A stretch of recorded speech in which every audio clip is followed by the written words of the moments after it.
This is Audible. A Mate for Lou.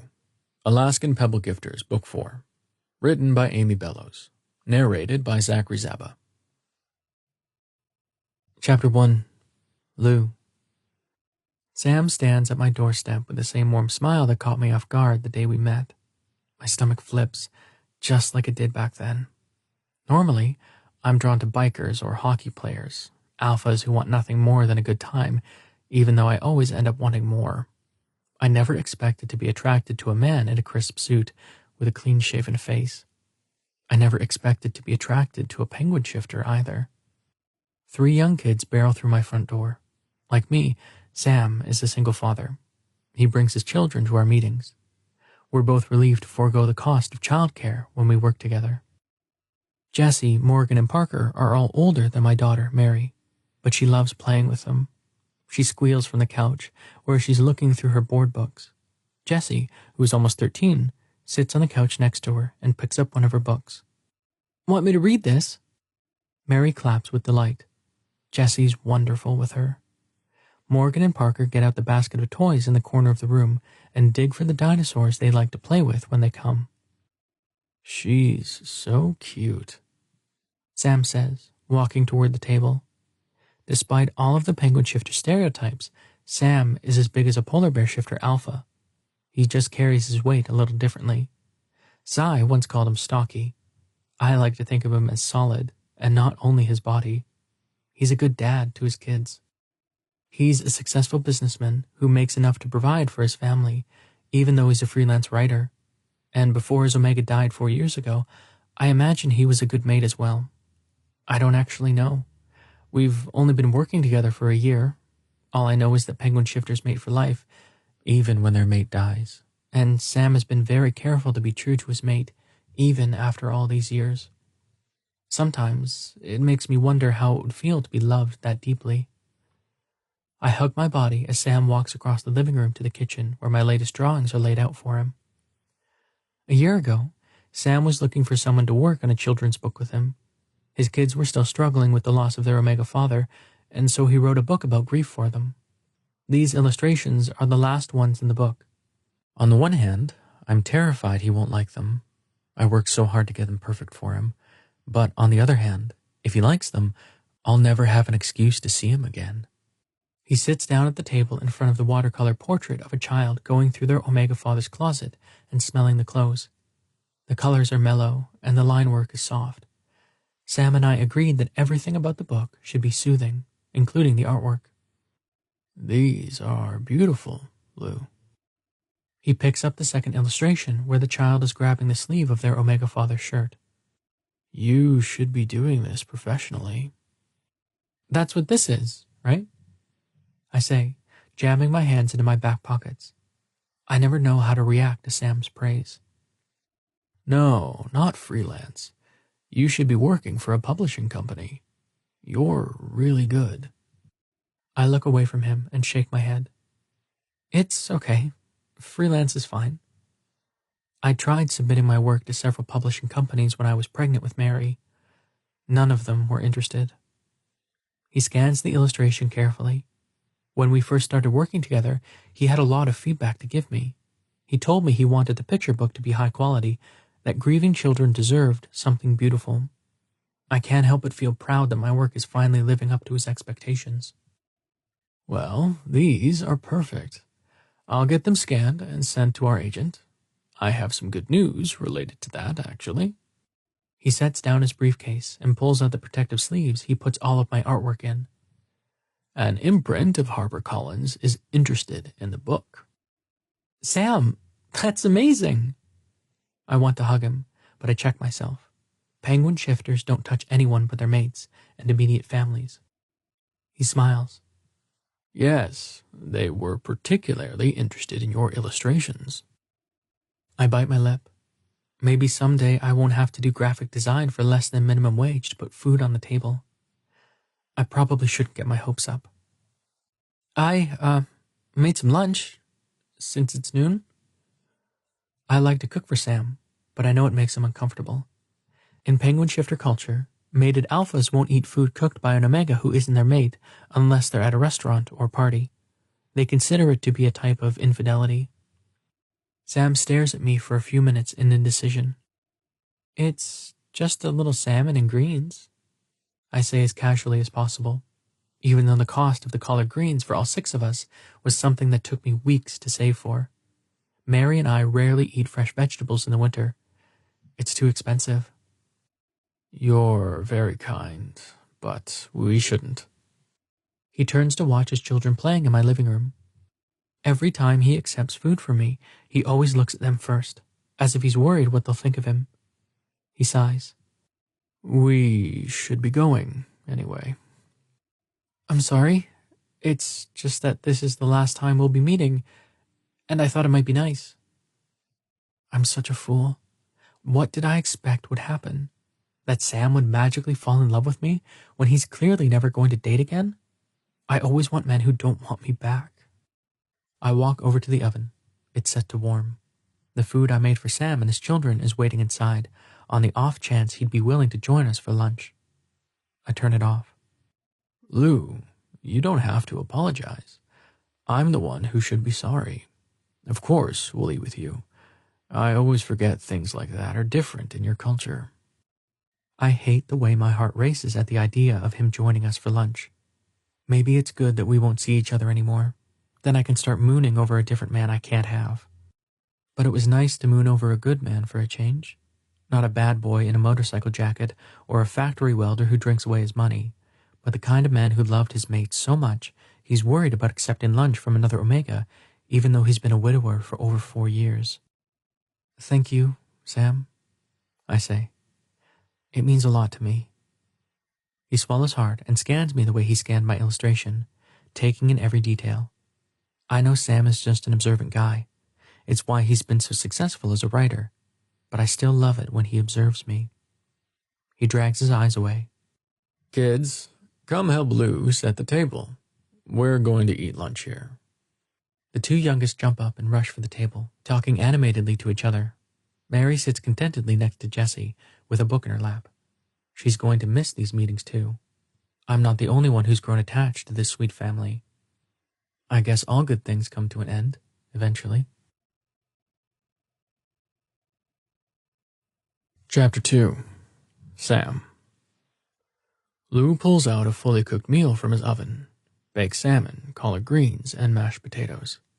It's exactly the kind of thing that Alan made for us when he was alive. Lou is different from Alan in every way. Alan was short with round cheeks that were always bright pink from the cold. His body was soft. Cuddling with him after a day's work was heaven, even though he always worried he wasn't desirable to me because of his weight.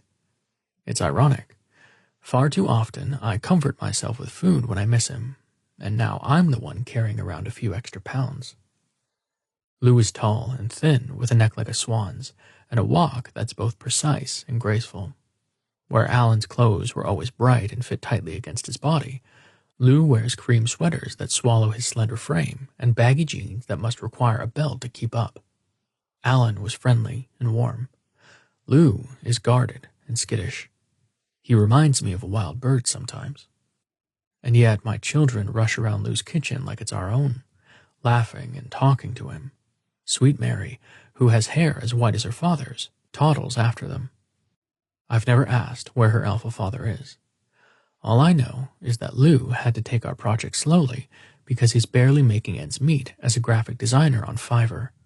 So Mary's alpha dad must be gone. Lou is too talented to be doing work like that. I help with the plates while the children get the silverware. Lou dishes everyone up, including generous servings for me. A swell of affection for Lou rises in my chest, even though I have no right to feel that way toward him. Is Alan looking down on me right now? Can he see the way I'm betraying him by noticing how beautiful Lou is? By watching the way our children gravitate toward this man, even though he isn't their Omega father? It's good that this is the last time we'll see each other. I don't know how much longer I can pretend that I don't feel something for him. There are only 4 chairs, so Mary sits in Lou's lap, and Morgan shares a chair with Parker. Mary's booster seat sits on the floor next to the table. What do you say to Lou for making us this meal? I ask them. Thank you, they chorus.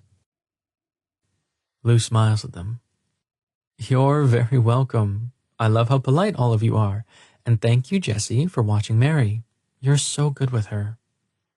Jessie beams from Lou's praise. They're wearing their favorite outfit today, a pair of tight jeans and a sweatshirt with pusheen on it. They even took a shower, which has been alarmingly rare lately. Jessie's attachment to Lou is one of the reasons I keep having these meetings at Lou's house, despite my attraction to him. In just a few months, Jessie will start using their adult name, a male name. We're supposed to be planning a gender reveal party where they'll tell the world both their primary and secondary gender. But Jessie won't plan with me. I don't know what to do. If only Alan were here. Maybe he could help Jessie deal with the changes that are coming. Morgan and Parker dig into the meal Lou made them with gusto. Lou feeds his daughter small bites and slowly eats himself. How is the party planning going? He asks Jessie. Widowers in other cultures sometimes choose a second mate. In this moment, I can understand why. It would be nice to share the challenges of parenting with someone else. It would be nice for my children to have a second parent to rely on. And it would be nice to hold fragile Lou in my arms and calm his nervous spirit. It would be nice to kiss him, and there are a lot of things that would be nice. I close my eyes for a moment and beg Alan for forgiveness. Dad, can Lou come to my gender reveal party? Jessie asks. Lou's entire body tenses. I hate the way he often looks like he's going to bolt. I resist the urge to place my hand on top of his to calm him. Sure, I say, before I can think it through. Jessie's face lights up. Really? He can? Thank you, Dad. Well, you'll have to ask if Lou is available. He may have plans that day. Jessie turns to Lou.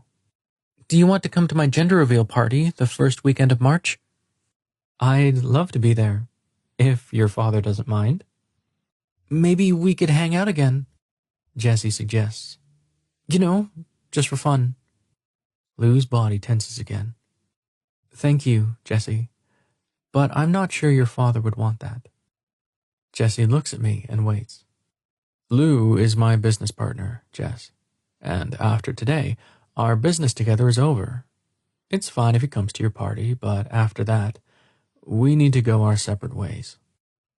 Lou scoots his chair back and stands up, placing Mary on the chair by herself.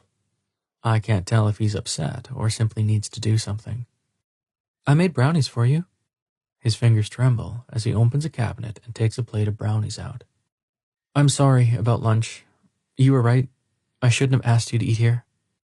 Lou hurries to the other side of the kitchen to get out the saran wrap.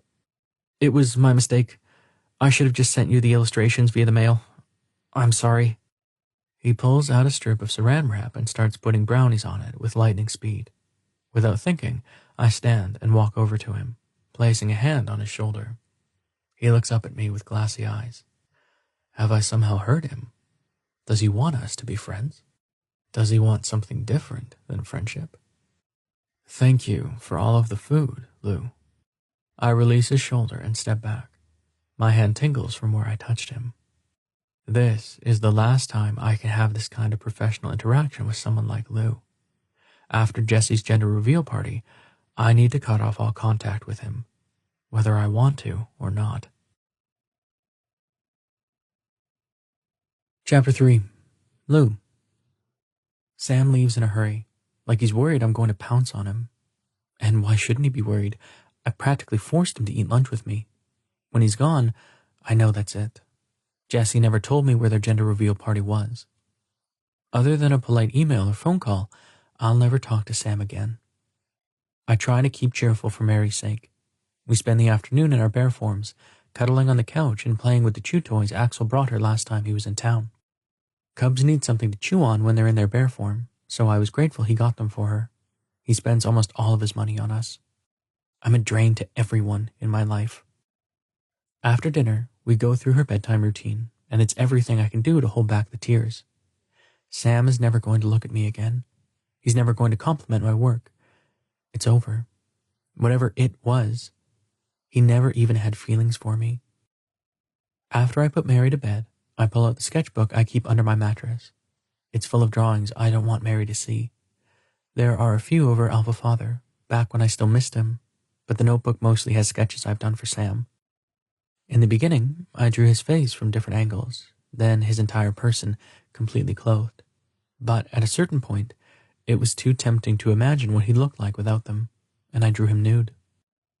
There are dozens of sketches, all of a man I can't have. Maybe that's what this notebook will end up being, drawings of men who don't want me. Or maybe not. My oven has gas burners. I bring the notebook into the kitchen and get out a tin bowl.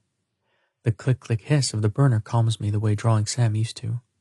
I let this infatuation go too far. I tear off the last drawing of Sam sleeping naked on his stomach, his body stretched out across the bed.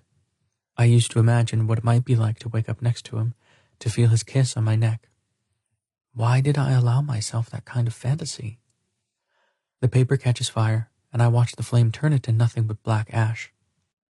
If I was stronger, like Sai, it wouldn't bother me that an alpha doesn't want to be with me. But I'm not strong like Sai. I'm lonely, and I want someone to love me. Once the paper burns to my fingertips, I toss it into the tin bowl. I rip the next picture out of the notebook. This one is of Sam sitting in the bed with a book in his hand. His hairy body is bare, except for his socks. I drew this one while imagining what it would be like to read with him before bed. He'd let me rest my head on his shoulder. Maybe he'd laugh out loud when he got to a funny part of his book, and I'd ask him to read the passage aloud to me. That fantasy catches fire as easily as the first. One by one, I burn all of the little things I wanted with Sam. The drawing of him hard and leaking, about to penetrate me slowly and sweetly. I know it's just a stereotype, but I imagine that he'd be a kind, gentle lover because he's a penguin shifter. There's a drawing of him standing in the bathroom, brushing his teeth. A drawing of him cooking in nothing but an apron. A drawing of him working on his laptop in my bed. I pause before burning the last drawing. This one I drew on a night I was particularly lonely. It's of Sam fully clothed on my couch with all of his children. Mary is sitting on his lap, and they're reading a book together. It's my favorite, most desperate fantasy. Sam adopted Mary, and he took care of us. I know it isn't good to dream about a man swooping in and fixing everything about my life, but God, that fantasy felt good. All I can hope is that things will get better for Mary. Maybe she'll be an alpha. Maybe she'll be luckier with love. I hope she never has to stand alone in her kitchen and burn the sketches she drew of someone who doesn't want her. Hopefully, she won't turn out like me. I walk in the front room and unlatch the top of the coffee table. Inside, my laptop is charging. I get it out and get to work. I have to be the one to put food on the table, which means I need to bid on some jobs. Maybe I can get something that will pay well enough to get Mary some new clothes. We spend so much time in our bare forms because she doesn't have many clothes that fit anymore. Most of them are too small. I shouldn't have spent money on those collard greens. Who knows? Maybe Sam will actually sell our book. Maybe. Chapter 4. Sam. Jesse spends the night sulking in their room. They even refuse to come to dinner. Morgan and Parker are quieter than normal at the dinner table. Maybe because of the way Jesse's acting, or maybe because they'll miss Lou too. By the time they go to bed, and I finally have a few minutes to work, I can't manage to focus. I keep thinking about the way Lou wrapped up those brownies in a panic. I hurt his feelings. He was just trying to feed me and my kids, and I was rude to him. At 1 o'clock, I finally give up trying to work and go to bed. But my bed feels so empty and cold. I spend half of the night tossing and turning, wishing I had been more polite, wishing I had set my feelings aside to be the type of friend Lou needed. The next morning, I awake to an email from our agent. Good morning, Sam and Lutz. I have received an official offer from an imprint of HarperCollins. Attached is the official paperwork, but the basic numbers you need to know are a $5,000 advance with a 2,000 copy print, but that's only with sample illustrations. Now that we have the book in its entirety, I'll query more aggressively. Let me know what you want to do. Sincerely, Frank Glein. My heart sinks. Only $5,000. After all the sleepless nights I spent perfecting every word, after all of the time and love Lou put into those beautiful illustrations, a print of 2,000 is nothing. There are so many kids who need a book like this. Will they even be able to find it with a print that small? In the beginning, the picture book gave me purpose after Alan died. But now, I don't know. I feel lost. I exit out of my email and send Ed a text. Do you have any advice for a lonely man on a bad day? Ed's mate died 40 years ago. He's 70, so he often jokes that he's been a widower for longer than he hasn't. He sends back a response immediately. Your right hand is your best friend. I laugh. Giving up sex for the rest of my life is hard sometimes. The idea of it is so big, I can't wrap my mind around it completely. But the celibacy portion of this isn't what overwhelmed me last night. Not that kind of lonely, Ed. He sends me a winky emoji. Sure, that's what they all say. For God's sake, he's shameless. I think I've done something terrible. It's time I told someone about my feelings for Lou. I typed the words out and sent them off before I had the chance to second-guess myself. I have feelings for another Omega. It seems like forever before he responds. Oh, did you do the horizontal tango with him? Why did I ask Ed for advice in the first place? He's always been accepting of the occasional widower who ends up taking a human mate after the loneliness gets to him. But Ed knows that I'm a one-man guy. I bonded to Alan for life, and that means both of our lives. Ed made the same commitment to his Omega, and he kept it. I haven't had sex with him. I haven't done anything with him. Well, I touched his shoulder once. Ed sends a shocked emoji. Scandal. Someone call the police. We're going to have to throw you in jail. This isn't helping. I want to be true to my Omega. You know that. There's another pause before his next response. Okay, Sam. Then stop having feelings for this other guy. It's like talking to a brick wall.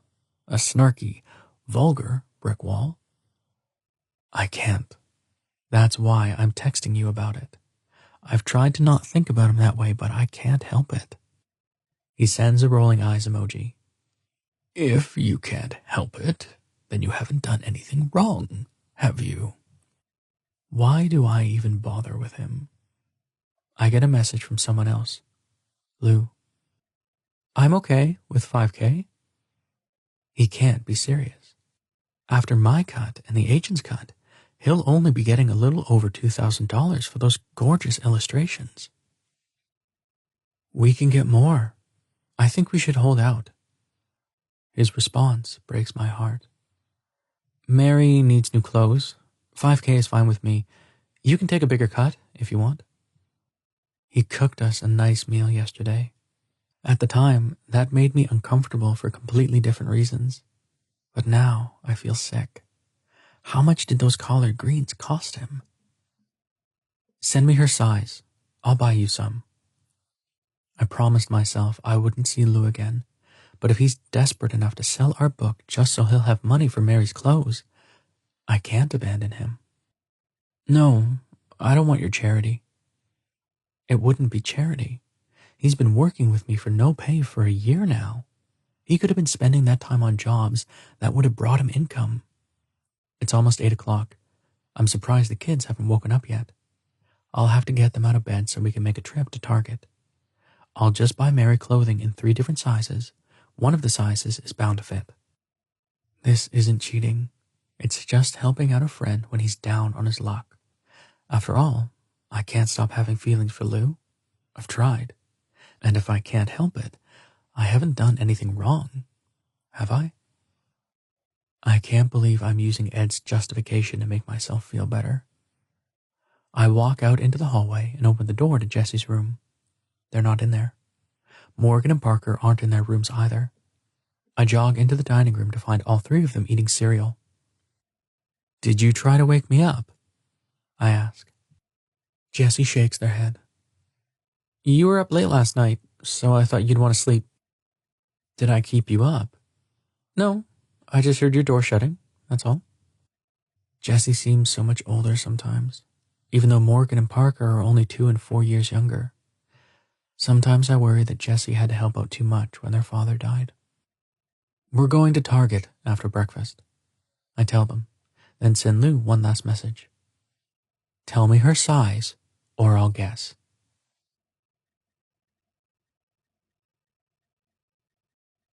Chapter 5. Lou. All morning, I'm a nervous wreck. I shouldn't have told Sam about Mary's clothing situation.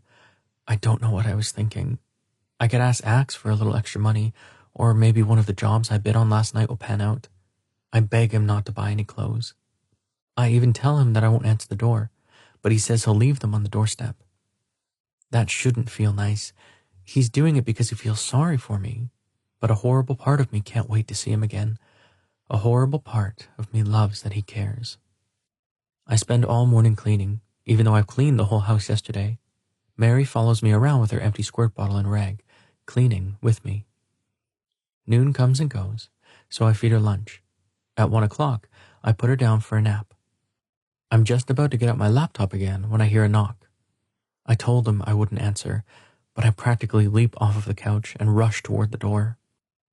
What will he think of me if I open it? Does it matter? I'll never get to see him again anyway. I unlock the deadbolt and twist the knob. There's no need to get excited. He's just here out of pity. Please, Lou, let me in. I pull the door open. He's standing on the stoop with 6 reusable grocery bags filled to the brim with food and clothes. What is all of this? I ask. He opens his mouth, then shuts it again. I didn't know how bad things were for you.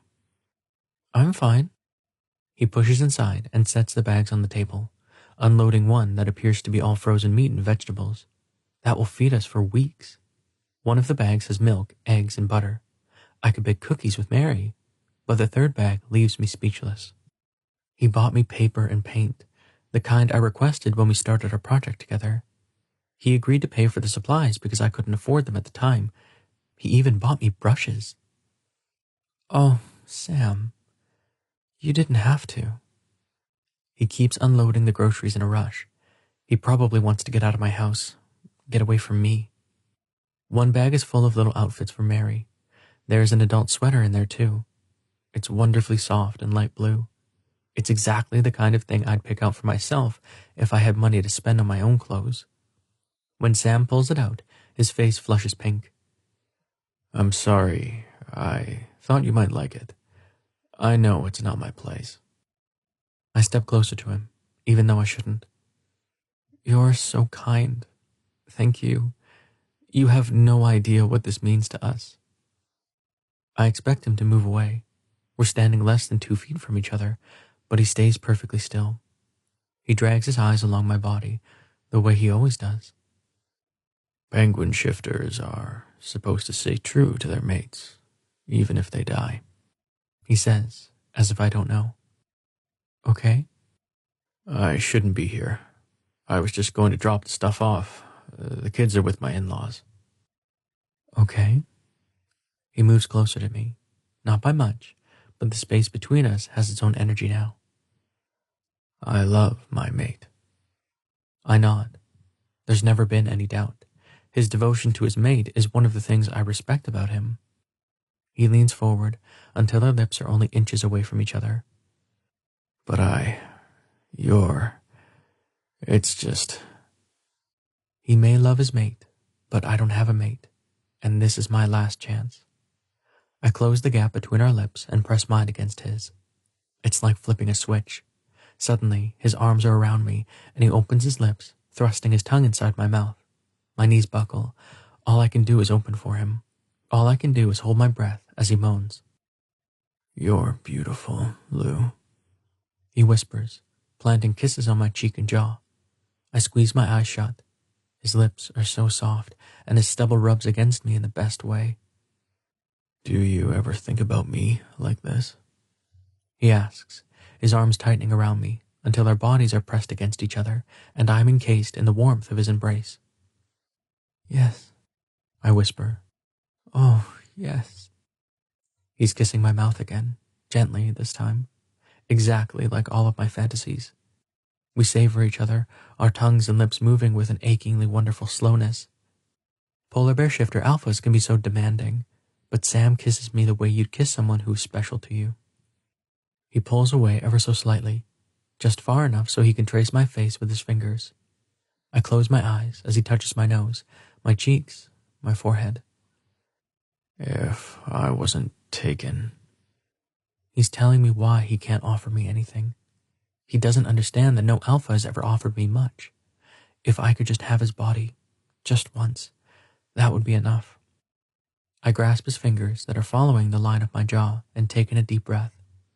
Maybe if we don't talk about what's going to happen next, he won't leave. After sketching him in my bed so many times, I need to see him there. Mary will sleep for at least another hour. I tug on his hand, leading him back to my room. I've never believed in the gods my fathers worshipped, but I pray to them anyway. I'll be a good father, a good brother, a good everything, if I can have this one thing. Sam follows me. Once we're inside my room, it's so easy. I close the door, quickly take off my sweater and yank down my pants. Then I get on my bed and beg him to join me with my eyes. He takes off his sweater to reveal a hairy chest and generous belly. His pants come off next to reveal legs that are as thick and hairy as his chest, and a cock that's hard and long, veering off to one side. I'm glad I burned my drawings, because they didn't capture him at all. His real body is far more vibrant than the silly things I drew with a pencil and paper. He climbs onto the bed. Guilt burns in his eyes, and heaven help me, I reach for him anyway. I guide him on top of me, and his body relaxes, the full weight of him grounding me into the mattress. Lou, I could never be your alpha. I kiss him. Sam underestimates me. I'm an artist. I can take one beautiful moment and recreate it 1,000,000 times. All I need is 1 hour of happiness. His body rocks into me. He's so big. I become lost in the delicious soft and hard of his body and the fusion of gentle and urgent in his touch. He runs his hands along my skin, and it's like being painted with a brush of pleasure. Every stroke makes me come alive. He paints my chest, my stomach, my legs, and then, oh, your cock is lovely, Lou. I didn't realize how breathtaking you'd be. His praise makes my chest feel too big for my ribs. He strokes me as gently as he kisses me. I close my eyes and try to hold back the tears. He's too wonderful. I can't stand it. Are you okay? He says, letting go of my cock and resting his body atop mine again. Yes.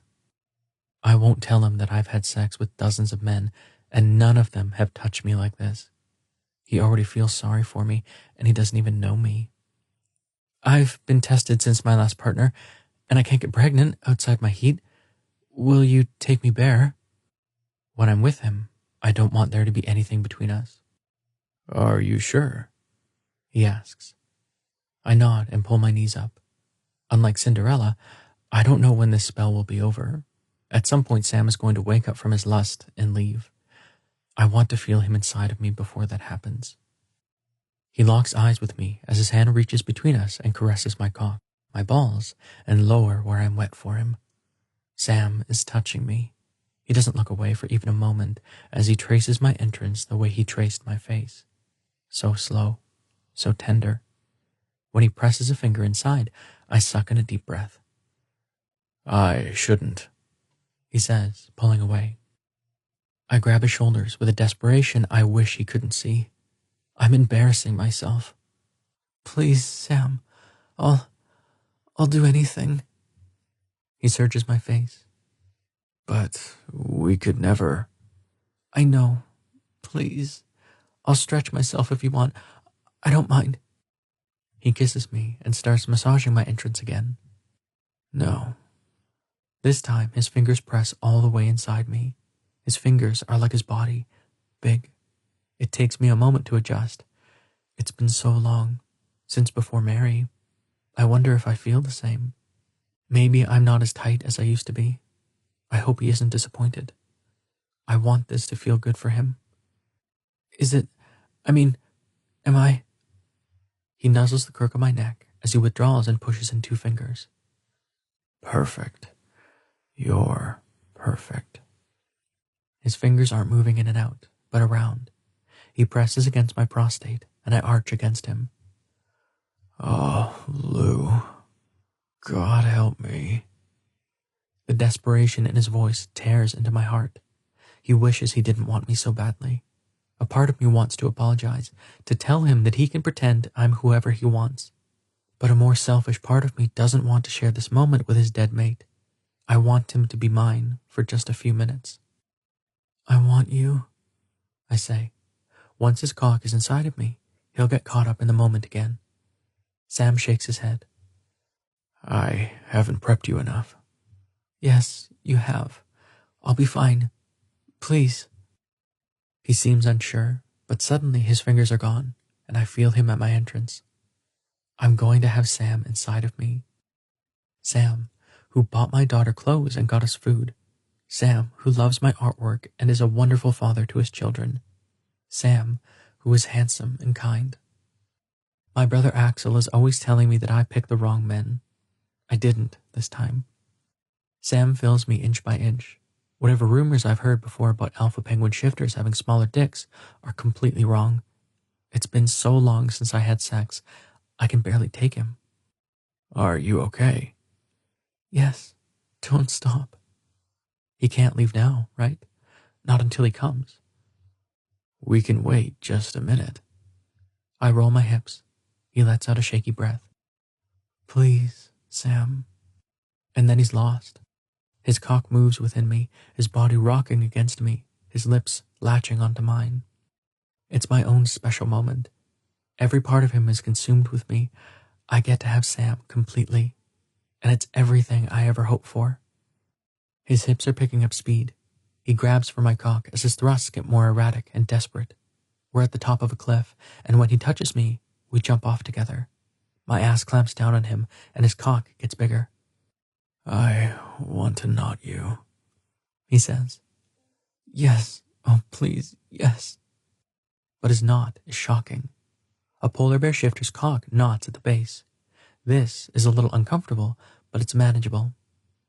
Sam's cock seems to knot everywhere, or maybe it's just been too long. I don't know if I can take it. I try not to panic. I want him inside of me. It's just, oh my God. I grip his shoulders and try to relax. Lou, are you okay? I groan as another orgasm overtakes me. I hear the sound of my slick gushing everywhere. Sam's knot switches quickly from feeling like too much to feeling completely necessary. I bear down on it, squeezing him. Oh, Lou. His voice is guttural. There's so much slick. Do you really like it that much? An omega like you with an alpha like me? There is a lot of slick, and a smell that I recognize, but I can't tell Sam what's happening. He'll be angry. This is our one chance, and I don't regret it. When my fingertips want to shift to claws, I hold them back. Sam doesn't want my claws on his flesh. He doesn't want my blood mark. When my body wants to growl, I stay silent. If I have enough self-control, Sam doesn't ever have to know that I'm going into heat. But staying in control is so hard. The animal within me longs to take over. Sam starts making short thrusts with his knot, and I move with him, the desperation in my blood sweeping through me. A low growl reverberates through my chest. Sam doesn't seem repulsed. If anything, his thrusts are deeper. My last alpha never filled me this good. Sam gives me what I need, his breath coming in gasps. Our bodies are sweaty now, slipping and sliding against each other. You smell so good, Lou. You smell like heaven. At least he's never been with an omega who's had a heat before. He doesn't know what that smell means. I try to keep my claws at bay, but I feel my fingertips sharpening. Sam's knot is too satisfying. My bear wants to claim him. Please, Sam, I beg, even though I don't have the courage to ask for what I need. As my claws extend, I squeeze Sam's knot hard, and he moans into the pillow. I sink my claws into his shoulders. I don't mean to. I can't hold back. Instead of freaking out, he groans into the pillow again. When my claws withdraw, I run my tongue along his broken flesh until it seals over, and then I cry. Big, huge sobs. Because I've done it again. I've marked a man who doesn't want me. I might even be pregnant. All a man has to do is buy my kid some clothes and show the slightest bit of interest in me, and I'll give it all away. Absolutely everything. Even my heart. Chapter 6. Sam. Lou cries in my arms. Beautiful, kind Lou. He begged to make love to me. Begged. And now he's clutching me so tightly I can barely breathe. We have to deal with this. I close my eyes and send a silent apology to Alan. I cheated on him, and I don't even have the decency to walk away from Lou. But there's no way I can leave him like this. What am I going to do? I run my hands through Lou's lovely white hair. Shh, baby. It's okay. Shh. He burrows his head under my chin and keeps sobbing. I'm still knotted deep inside him, and despite all the guilt coursing through me, the sweetness of being connected to Lou bleeds through the shame. I've been numb for so long. I forgot what it was like to feel. We're going to figure this out, I tell him. Lou pulls back to look at me, his eyes puffy and red. What about your mate? I swallow down the guilt. I'm nothing but a cheating bastard. I know that I don't deserve Lou. He should be with a good man, a loyal man. But being inside him like this makes me stupid with longing. What if I love you? I whisper, even though it doesn't matter. I have to spend the rest of my life alone, and nothing is going to change that. Do you? Lou searches my face with a desperation that breaks my heart, as if he can discern the honesty of my words from the lines on my face. I grasp his hand and bring it to my heart, my traitorous, wretched heart. It isn't mine to give away, but I nod anyway. Lou presses his lips to mine with an intensity I feel deep in my soul. And God help me, I don't pull away. I love you too, Sam. We don't have to tell anyone, he says, kissing my cheek, my ear. We can keep it a secret. I thread my fingers through his hair and guide his head up until he can't kiss me anymore. What do you mean by it? Are you talking about a relationship? His cheeks flush scarlet, and he looks away from me. Never mind. Does he want us to sneak around together? My mate is dead. He can already see what I did, or at least that's what I believe. Otherwise, I've been alone this whole time, and that's unbearable to imagine. Lou, I'm sorry. He shakes his head. It's fine. I know you already have a mate. I was just being stupid. You should be able to have a relationship with someone who can treat you the way you deserve. He takes in a shaky breath. And how is that? Someone who can commit to you and give you a real bond. He sets his jaw and looks me straight in the eye. I don't know if you've noticed, but alphas don't want me for much of anything, let alone a real bond. The only reason why a decent alpha like you is in my bed is because I didn't ask anything from you but a quick fuck. My knot begins to shrink, even though I really wish it wouldn't. Lou's wrong about himself. He has so much to offer an alpha. If I didn't already have a mate. He pushes me off of him, and my cock slides out. If you didn't already have a mate, you wouldn't be here. You'd be with someone else. I don't know what alphas want in an omega they're willing to commit to. I just know that I don't have it. I reach for his hand, but he pulls it away. Go. Lou, I didn't mean. You don't understand. I'm not mad at you. When I asked you to come to my bed, I knew the limitations of what you could give me, and I wanted to have sex with you anyway. I just don't want you to tell me pretty lies about what I deserve. I don't know what to say to him. Lou always shortchanges himself. He shouldn't be working for pennies on Fiverr. He shouldn't accept the $5,000 advance from HarperCollins, and he shouldn't be settling for less than what he wants with an alpha. It's clear by the way he reacts to my confession of love that he wants more than this, but I can't be the one to give it to him. It's not like I have any room to judge, not after what I just did. So I should probably leave. The problem is that leaving feels wrong too. I know I cheated on my mate, but that doesn't give me an excuse to be a jerk to Lou. That's not right either. Let me help you, I finally say. I have a little extra money. No, but if you don't even have the money to buy clothes. Lou turns away from me. No, just because you feel guilty about what you did doesn't mean that you get to treat me like a charity case. It wouldn't be charity. After what we just did, I have a responsibility. Lou laughs bitterly. Luckily for you, that's not how it works for polar bear shifters. You can fuck me and have no responsibilities afterward. Isn't it great? He doesn't understand. Maybe polar bear shifters have casual sex, but I'm not a polar bear shifter.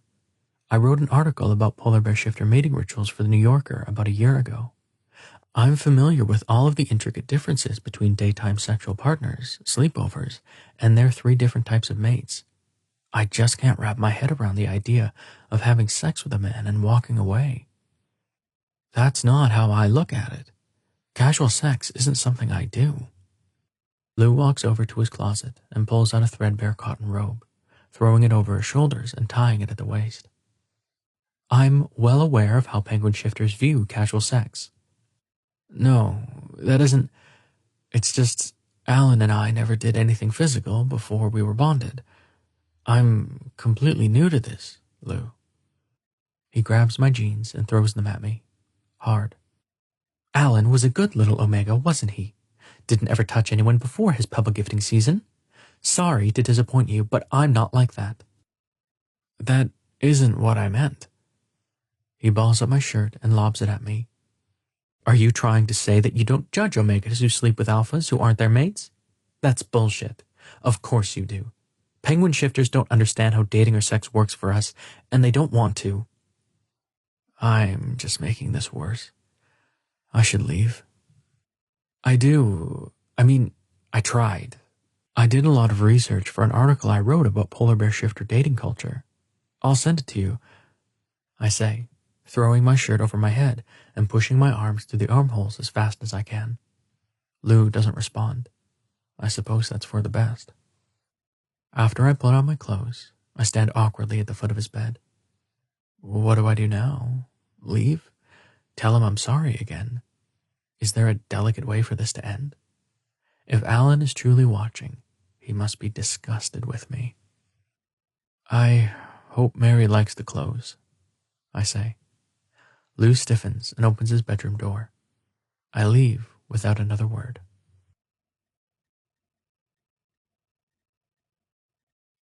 Chapter 7. Lou. Being angry at Sam is far better than pining after him. What an asshole. Going on about how he doesn't do casual sex after reminding me over and over again that he can't be with me, all while sticking his dick up my ass. What kind of self-righteous nonsense is that? I strip my bedding and throw it all in the wash before I'm tempted to allow his smell to linger. I'm done moping over Sam. He made all these speeches about what I deserve right after telling me he loved me, knowing full well he wouldn't commit to me. I thought Sam was different than the other men I've had sex with, but he's not. He's exactly the same. Just as I turn on the washer, I hear the pitter-patter of feet in Mary's room. She's finally awake. I could really use a hug right now. The door to her room opens, and her cute round face beams up at me. Daddy! She holds out her arms to me, and I pick her up, squeezing her small body. Oh, Miss Mary, I love you so much. Love you, Daddy. She smells like baby lotion and soap. Even what happened with Sam can't penetrate the happiness I feel when I smell that scent. It's 100% Mary, and it calms me like nothing else in the world. Eventually, she wiggles to be free, and I have to set her down again. She scampers into the dining room where she finds the piles of clothing Sam left behind. She zeroes in on a pile of her clothes and tugs on a pink skirt until the clothes spill onto the floor. Sam bought clothing in 2T and 3T. There has to be over $100 worth of shirts, leggings, socks, and dresses. It's hard to hate him when she picks up a skirt with a panda bear on it and squeals with delight. "Doggy," she says. "No, Mary, that's a panda bear." "Doggy." I guess it doesn't matter, as long as she likes it. Now that Sam is gone, I suppose I should see what else he brought. I only saw the tops of the bags before. I wish I was in a position to throw the stuff out, but I'm not. I'm going to keep everything. Mary jabbers on to her doggy on the floor while I look through the fridge and pantry. Sam was thorough in his shopping trip. He bought us everything I could have wished for, including tea, which I burned through quickly during the winter. As much as I hate to admit it, I'm grateful. My phone dings. I pull it out of my pocket and see a notification for an email from Sam. Despite my better judgment, I open it up to see a link to that damn article he was telling me about. Even though I know I shouldn't, I click on it. It's dated 11 months ago and begins with the paragraph, "Polar bear shifters don't mate for life, but they do love deeply and passionately." The article is long and chronicles the romantic relationships of an elder polar bear shifter, Omega, nicknamed Adam, to protect his identity. As much as I hate to admit it, Sam was compassionate and fair to the Omega. I wasn't expecting that. When Sam first approached me about illustrating a children's book, I read a few articles he had written to make sure I wasn't wasting my time. But this article was written after we started working together. I pull up Google and search his name. He's been busy over the last year. There are dozens of new articles. The most shocking thing is the topic. Almost all of them are about polar bear shifters. He's written about everything from the history of metal magic to the feud between the localists and the globalists. While I was secretly drawing pictures of him in my notebooks, he was not so secretly researching my culture. His words echo in my head. What if I love you? What if he does? What are we going to do? He can't see me again. I know how he feels about his commitment to his mate, but his mate is dead, and Sam is still very much alive. I put my phone away. In the end, it isn't up to me. I just have to get through the heartache until it mellows with time. Axe will be here next week, and that will help. Unless I'm pregnant. It's unlikely.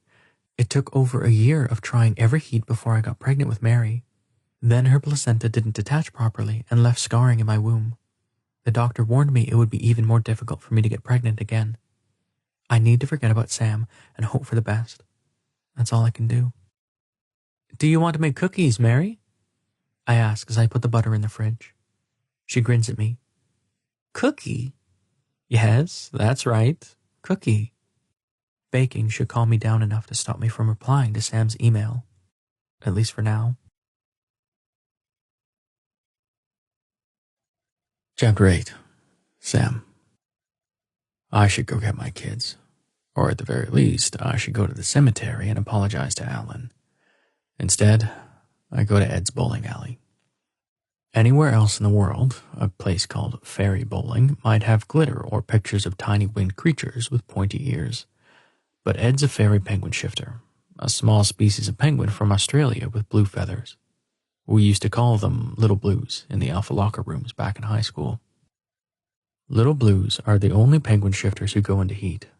The Alphas go into a rut too. This inspired many a tall tale and made the fairies who went to our school seem like creatures from another world. I regret the way I avoided them now. Fairy Bowling is a grungy fusion of a bowling alley and a pizza parlor nestled between the polar bear and penguin shifter part of town. The big blue letters of the sign above the door are cracked, and the G is missing its top half. I walk inside to find a full house.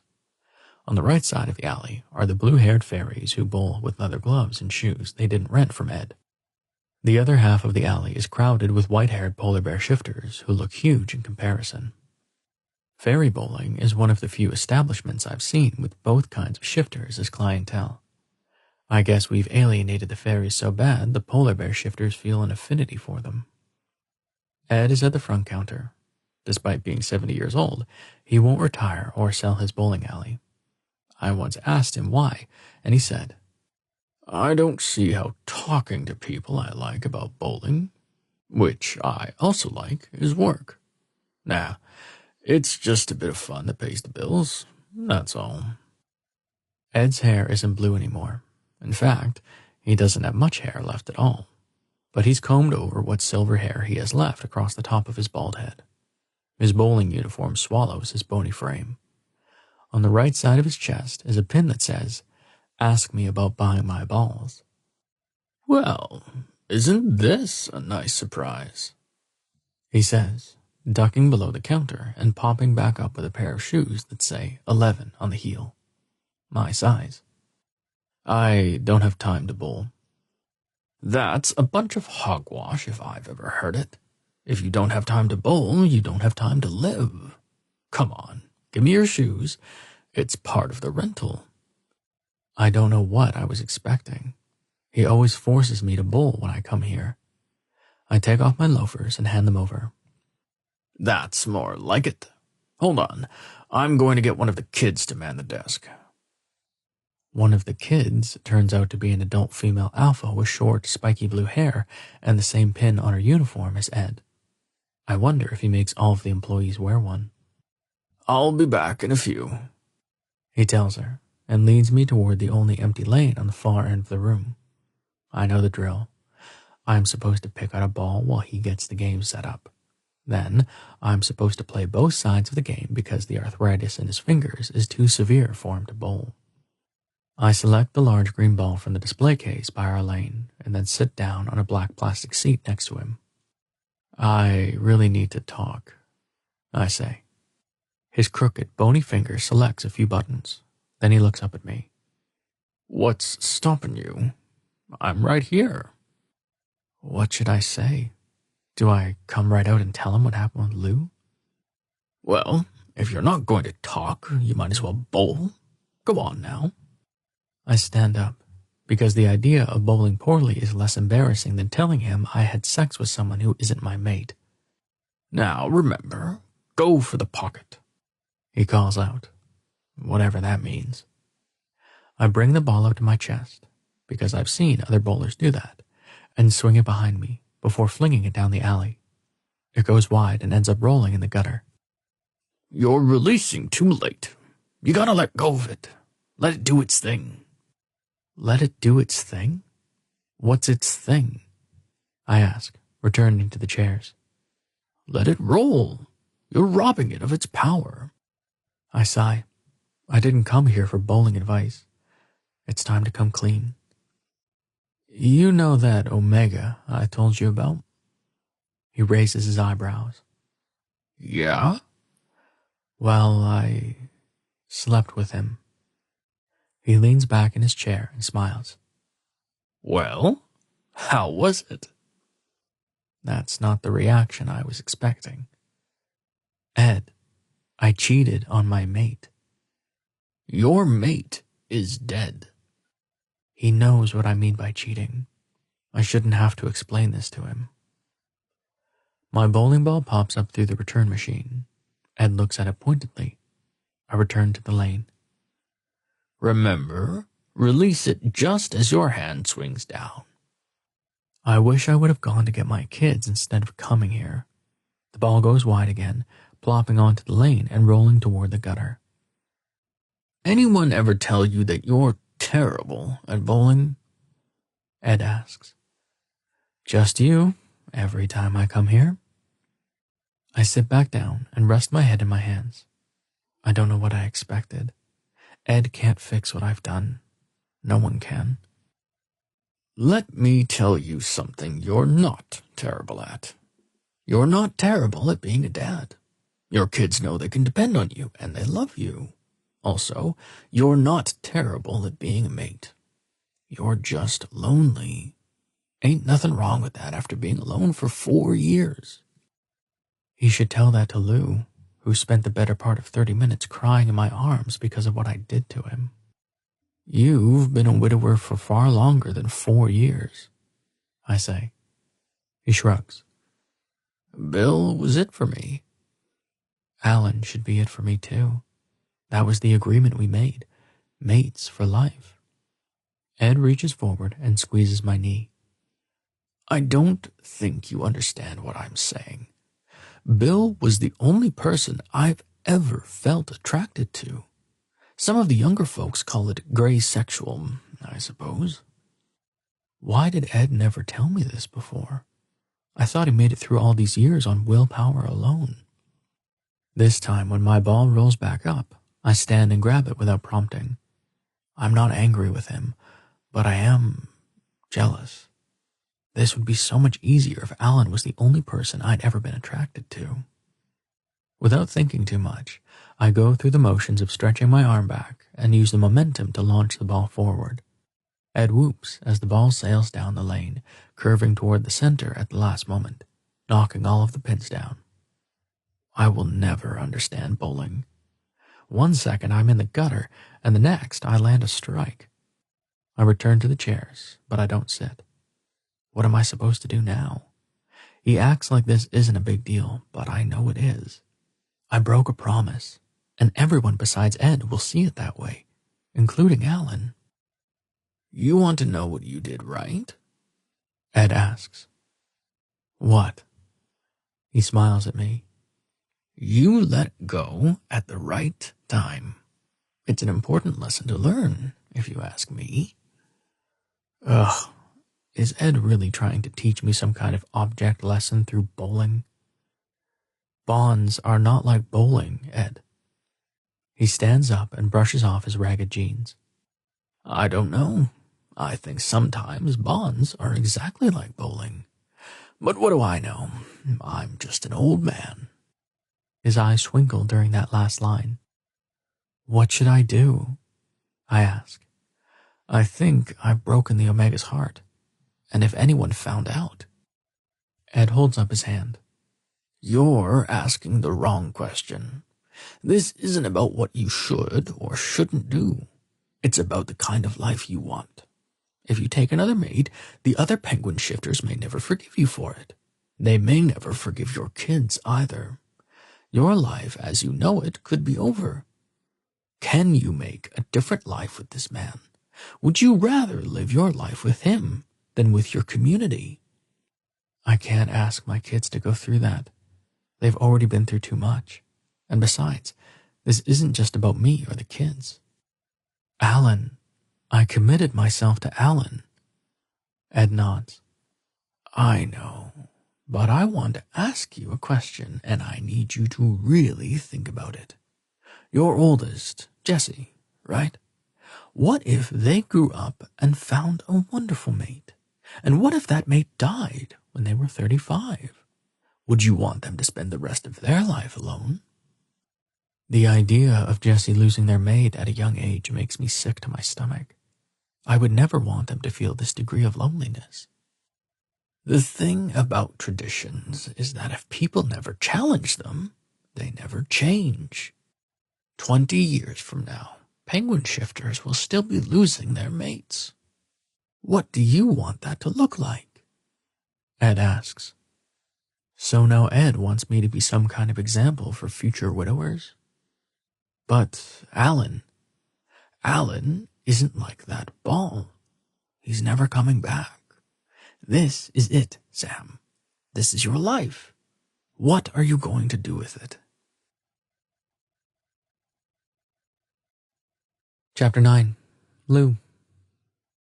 Once Mary's in bed for the evening and I'm deep into the graphic design jobs that are due this weekend, there's a knock at the door. I don't have a lot of visitors who don't call or text me first. Without even opening the door, I'm pretty sure I know who it is. I set my laptop on the couch and jump up to answer it. Cyrano, or Cy, as my brother calls him, is standing at the door with a carton of strawberries and a box of tea. He used to bring over vodka until I finally confessed that I don't like alcohol. The strawberries are for Mary. Cy steps inside and walks toward the oven. Thank you. She'll love them. Cy grabs the tea kettle off the stove and fills it with water. Despite coming over to my place to talk, he's not a very talkative guy. I think he just likes the company. I might be suspicious that he had feelings for me, if he wasn't so taken with my brother. Axe will be flying in next Friday, I tell him. He shrugs, as if it doesn't matter to him. He's just as full of shit as my brother. They act like their relationship is over now that Axe has been banished to the slope, but every time Axe is about to come home, Sai comes over for tea, and every time I pick up Axe from the airport, he casually asks how the shop is doing, even in July when the shop is closed. Sai is the one who runs our shop. He's really asking about Sai. How's pebble gifting season going? I ask. He leans against the counter. Like the alphas who work with metal magic, Sai doesn't wear a thick coat in the winter. He simply has a black leather jacket. The shoulders of the jacket are wide, almost like the power suits from the 80s. In that jacket, it's hard to tell if he's an alpha or an omega. It's fine. The Gen 2s are riding my ass about fidelity necklaces, but that's nothing new. Someone's making them. I know it. Otherwise, we wouldn't keep getting demands for them. I wish the guild would intervene and figure out who. I wish they would too, but they never will. If they did, the Gen 2 could reclaim the jewelry district. They certainly threatened to do it. Those poor Omega Penguin shifters. I don't know if anyone will do what it takes to save them. Are you going to tell Axe you finally got the safe open? Sai asks.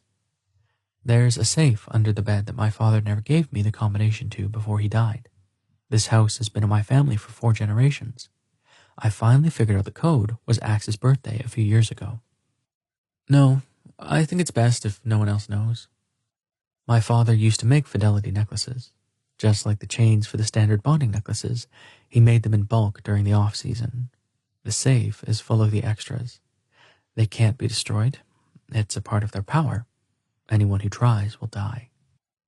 Sai and I wait in silence for the water to boil. I wondered what he'd think of me if I told him about what happened with Sam. I don't really have anyone to talk to about it. What if you loved someone and they loved you back, but you couldn't be together? What would you do? Sai glares at me. Axe is banished. He doesn't even want to talk to me anymore. How easily I forget I'm not the only one who loves someone they can't have. But what if you could be with him in some small way? Would you do it? Even if it hurt a little bit? I don't know why I'm asking this question. What way could I be with Sam? He wasn't interested in sneaking around with me, but if he wasn't interested in seeing me again, why did he send me that article about polar bear shifter dating customs? Sai thinks about my question for a moment. Yeah, I would. His answer surprises me. I would expect someone like Sai to be strong enough to walk away. I'm not even sure that's possible, honestly. I'm just thinking. I don't know, I say. Sai snaps his head in my direction. This isn't Mary's alpha father, is it? God, no. Sai's shoulders relax. You scared me there, Lou. Who is this guy? I can't tell Sai. It isn't worth it. What if Sam manages to sell our book? As nice as it would be to confide in someone, it isn't practical right now. Nobody, don't worry about it, okay? Sai nods. One of the best things about my brother's unofficial mate is that he respects my boundaries. It's too bad things never worked out between him and Axe. He's a good guy. The kettle whistles. In one fluid motion, Sai opens a cupboard and pulls out 2 mugs, setting them on the counter. Thanks for letting me come over. It never occurred to me to wonder how Axe's visits to Anchorage must feel to Sai. The man he loves is less than a block away, but he refuses to see him. Anytime. Sai and I might not have mates, but at least we have each other. Chapter 10. Sam. Morgan and Parker spend all dinner pretending their burritos are airplanes, which is normally cute, but grates on my nerves tonight. I still don't know what to do. Damn Ed and his moral ambiguity. If I had spoken to any other widowers in my support group, they would have told me to stay away from Lou. Maybe that's why I visited Ed instead. Grandpa Jerry said that when we die, the eternal ice will only claim us if we come to him whole. Is that true? Jessie asks. They haven't touched the burrito on their plate. Why is my Omega father having conversations like this with Jessie? He promised that he'd stop talking to the kids about the eternal ice. That's what some people believe. But you said that Dad gave part of his eyes to the doctors when he died, so someone else could see. That's why I don't want my Omega father to talk about this stuff with Jesse. He forgets how observant and sensitive Jesse is. Yes, Dad didn't agree with Grandpa Jerry on a lot of things, Jess. Don't worry about it, okay? When I asked Alan about his decision to be an organ donor, he simply shrugged and said, My alpha grandmother lost her leg in the Second World War, and I imagine the eternal ice still took her in. It's ice, Sam. I don't think it's going to be counting body parts. And if I don't need my kidney or my heart anymore, it'd be nice if someone else could use them. Back then, I really worried about Alan's decision to become an organ donor. When he was diagnosed with stage 4 brain cancer, we talked about it at length. I wish he was still here to explain his reasoning to Jess. So then, you think the eternal ice doesn't mind if people have plastic surgery, or gender affirmation surgery, or whatever? Jessie says, the words coming out in a nervous rush. They're really worried about this. The world is a lot more complicated than Grandpa Jerry thinks it is. Don't worry about it, okay? If anyone deserves to rest in the eternal ice, it was your dad. In those last few weeks, he wasn't himself anyway. I can't imagine the eternal ice would hold him responsible for the decisions he made during that time. It was everything I could do to keep our kids out of his hospital room when he was awake. He asked for crazy things, like for me to remove his bonding necklace before his burial. The day after his death, I wasn't sure what I should do. Respect his wishes, or bury him with it anyway. In the end, I decided to let him have what he wanted. The undertaker snapped the necklace off with the same tool they used for bone cutting. The metal turned to ash around Alan's neck, leaving only the pebble. I put it in my sock drawer and haven't looked at it since. How was Lou? Jessie asks. That snaps me back to the present moment. What do you mean? He's the one you bought those groceries for, right? We stopped by the art store and we don't know any other artists. Sometimes I forget how observant Jessie is too. Lou is fine. He just needed a little help today. That's all. The corner of Jessie's lips twitch up. Then you're friends, not just business associates, right? Business associates don't buy groceries for each other, do they? Shame settles in my gut. I lied to my kids about Santa Claus. I lied to them about their Omega Dad's pain levels too. But I've never lied to them because I was ashamed of my own behavior. Jessie just got their secondary gender tests back from the doctor. Male alpha, just like me. What kind of example am I setting for them if I'm sneaking around and cheating on my mate? Today, I made a mistake, I say, trying to be as honest as I can, given the circumstances. I shouldn't have gone to his house today to drop off the groceries by myself. It was wrong. Jessie looks at me like I've grown a second head. Morgan and Parker stop eating to stare at me too. But you were just trying to help him, right? Jessie asks. I could lie to him and say yes, but that doesn't feel right, especially after what I did to Lou. I did want to help him, but I also just get lonely sometimes, and Lou has always been a good friend. Jessie scoots their chair closer to mine and leans to the side to give me a hug. Morgan stands up and walks around the table to wrap their arms around me too, with Parker close behind them.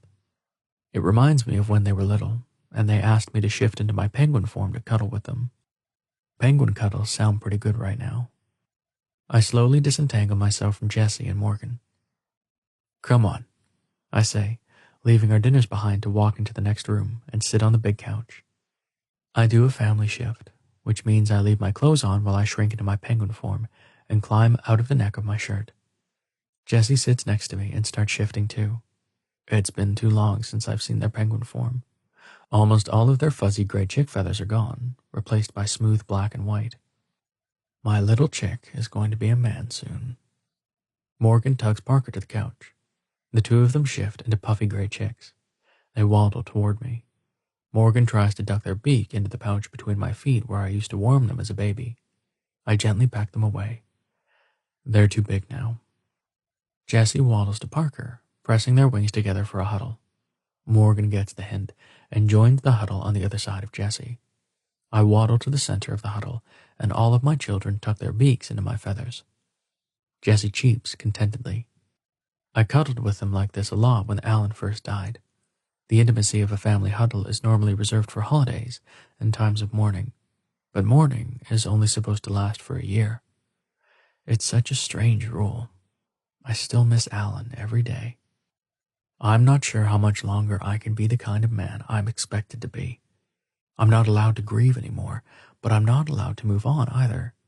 It's like I've sent my heart to the eternal ice with Alan before the rest of my body, and I'm just supposed to live without it. As I cuddle close to my children, Alan's words echo in my head. If I don't need my kidney or my heart anymore, it'd be nice if someone else could use them. What about my heart? If he isn't going to use it, would he mind giving it to someone else for a while? What if I already have?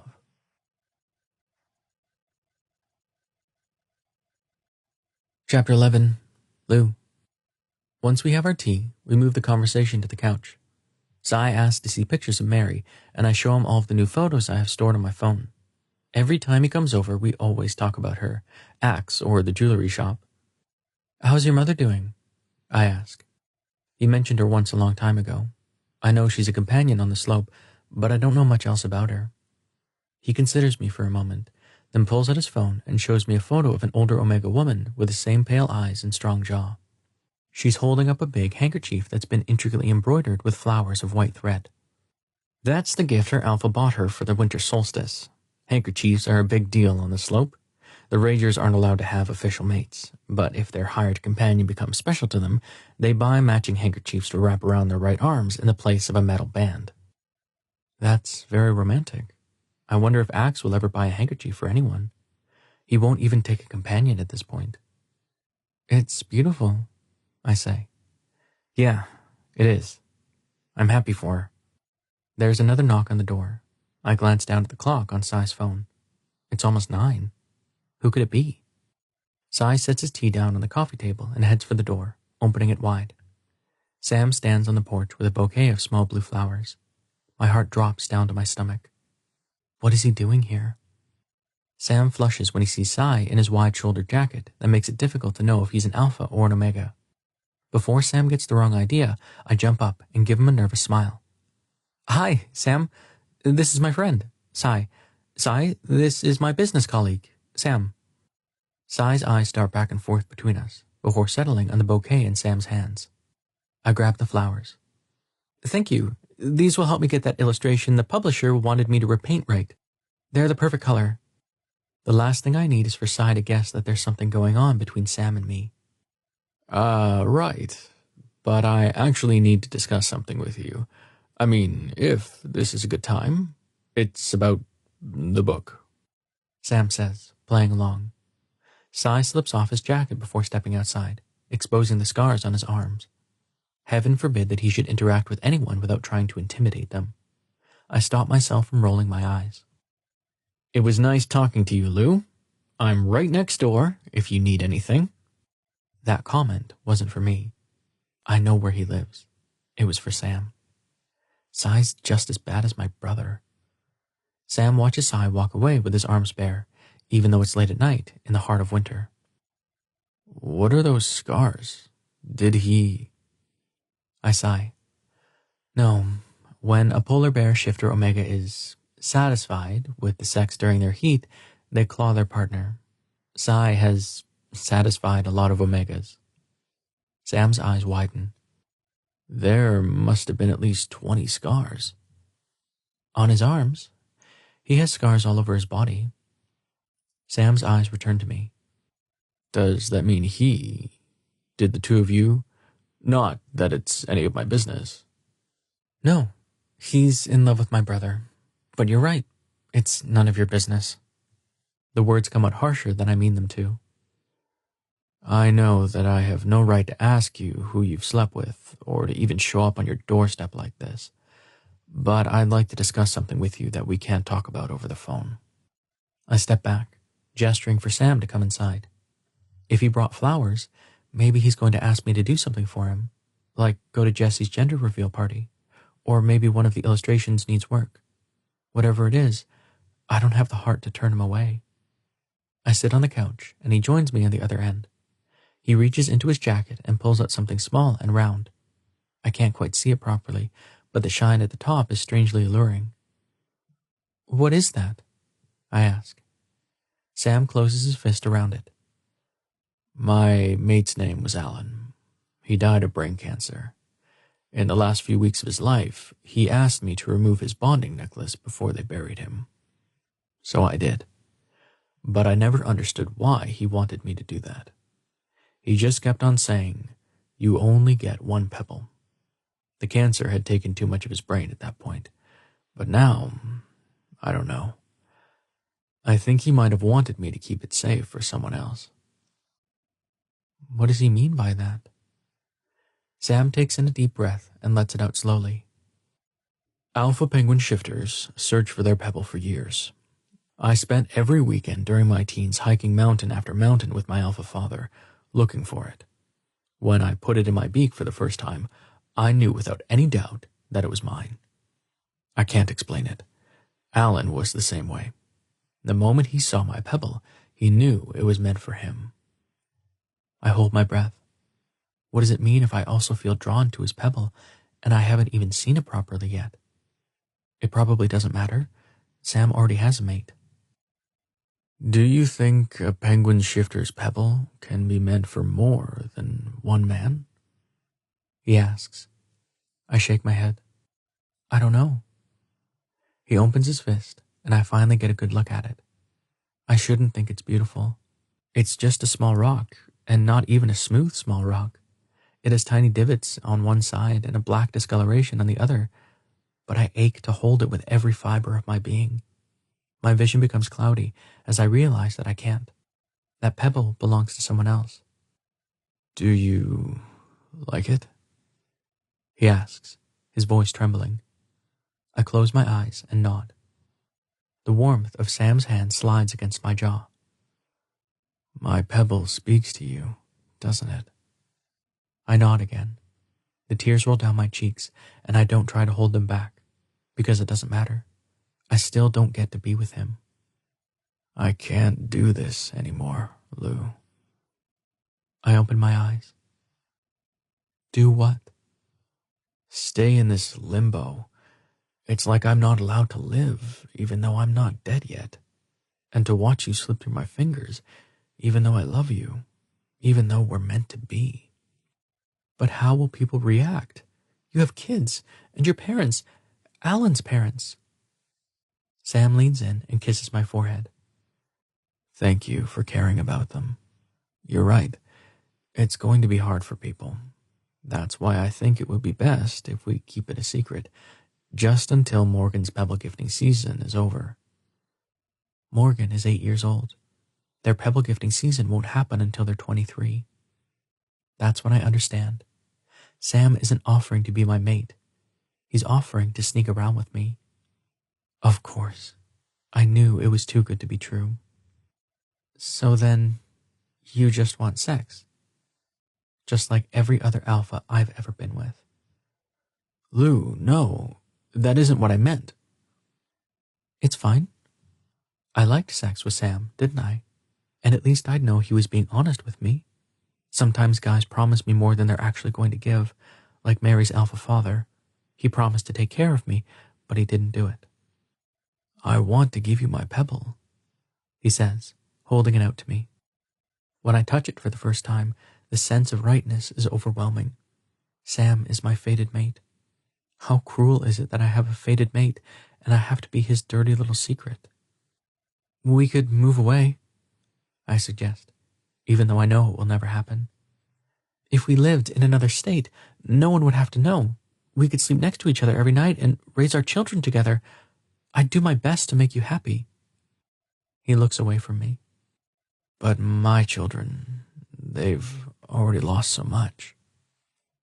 Right. I can't forget about Jesse, Parker, and Morgan. They deserve better than that. Okay. After Morgan's pebble gifting season, we can be mates then. In 15 years, when I'm 40 and Mary is 17. It seems so far away right now. It's hard to imagine. Sam takes both of my hands and brings them to his mouth, kissing each of them. We can be mates now, just not openly. I've already spoken to my Omega father and floated the idea of needing some time each week away from the children. He offered to let my children sleep over at his house on Saturday nights, which means we'll have one night a week together. I can come after Mary goes to bed and leave before she wakes up. We can be open with our children about our friendship and share meals together as a family a few times a week.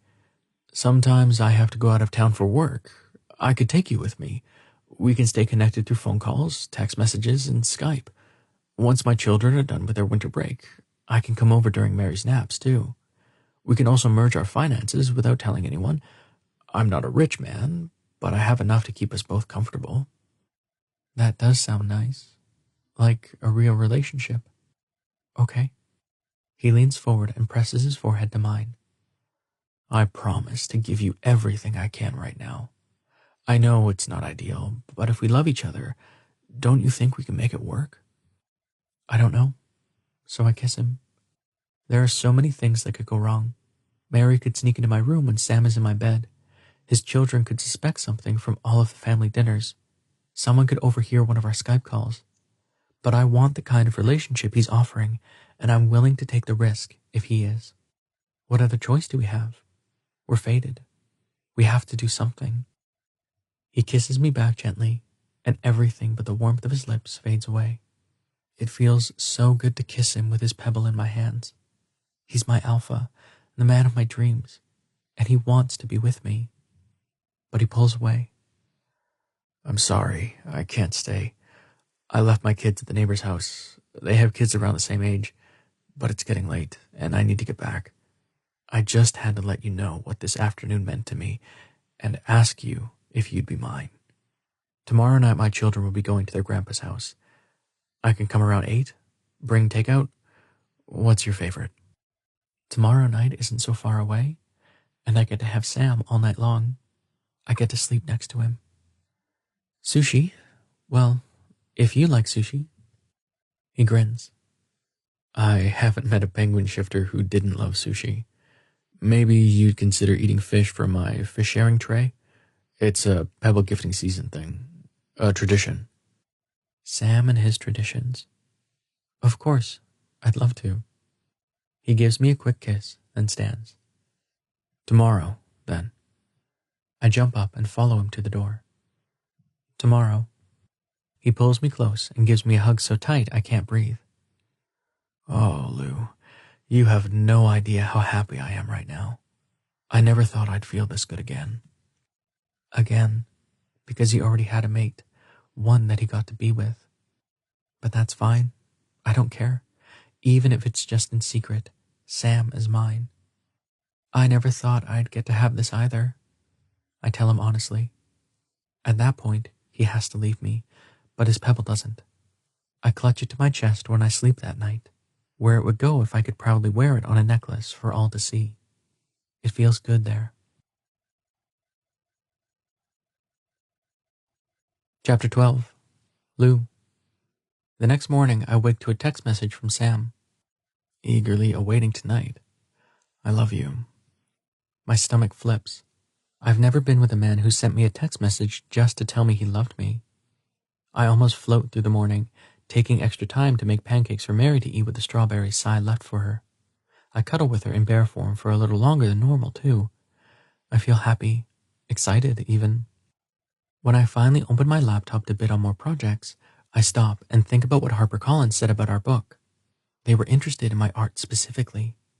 This new happiness with Sam makes me bold, and instead of bidding on a new graphic design project, I return to the submission guidelines of the publishing companies that rejected me a few years ago. I've learned a lot since then. Maybe if I submitted again, they'd give me a chance.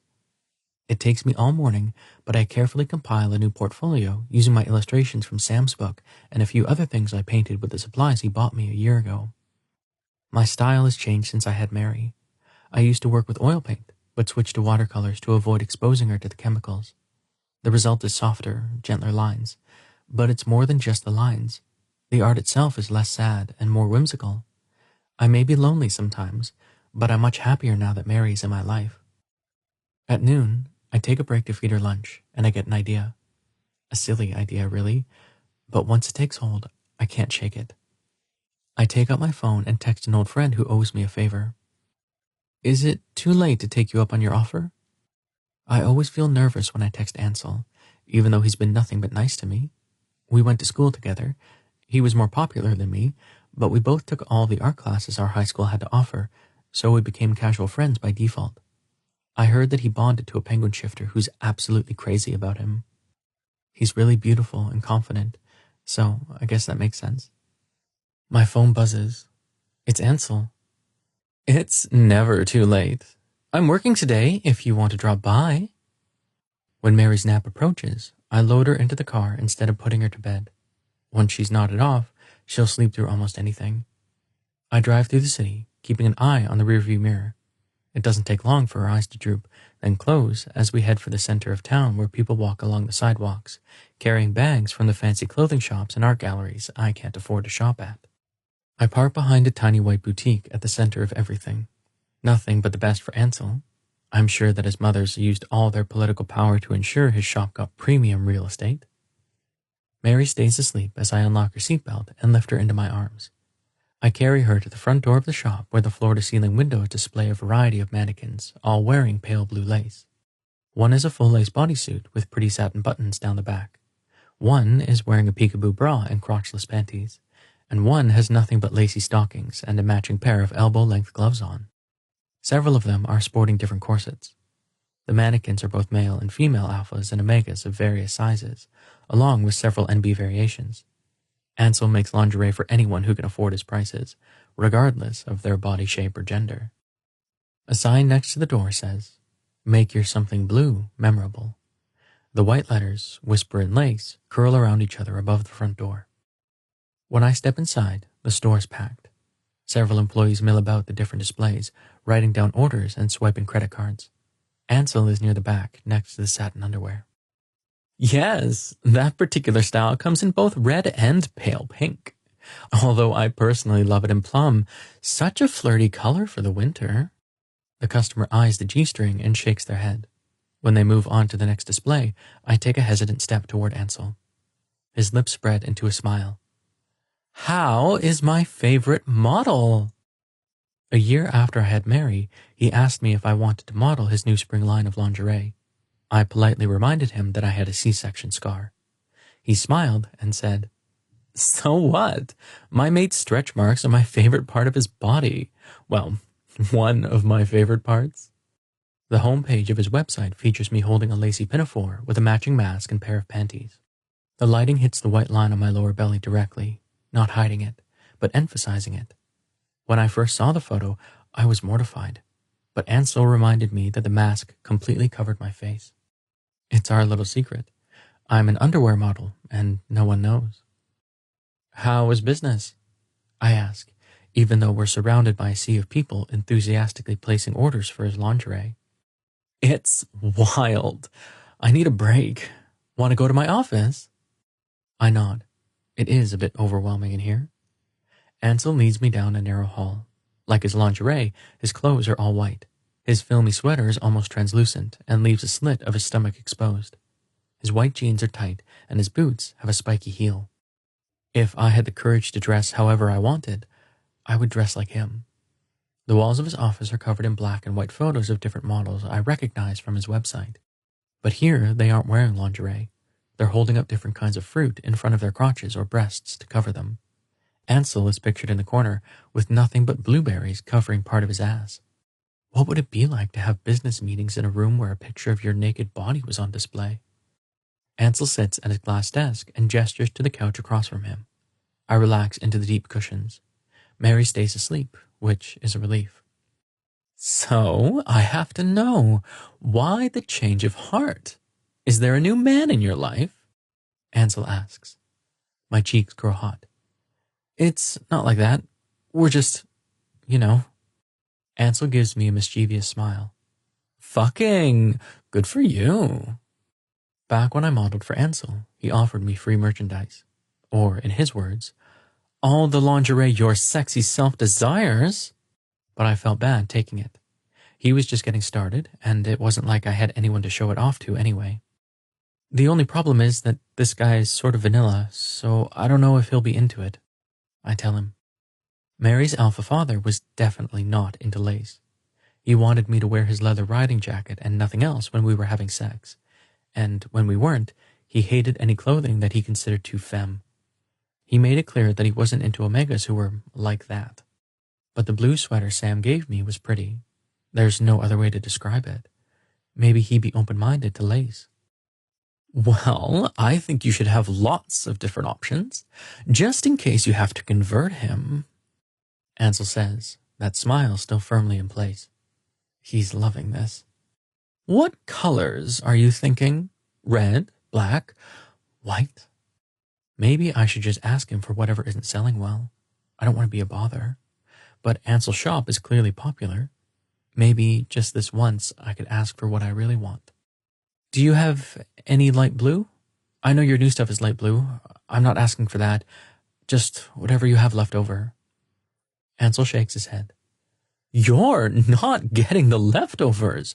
Your photo is still on the homepage of my website. You're getting the best in the house. But he might not be into it. Like I said, he's vanilla. He smirks. You don't need to wait for a man to wear pretty underthings.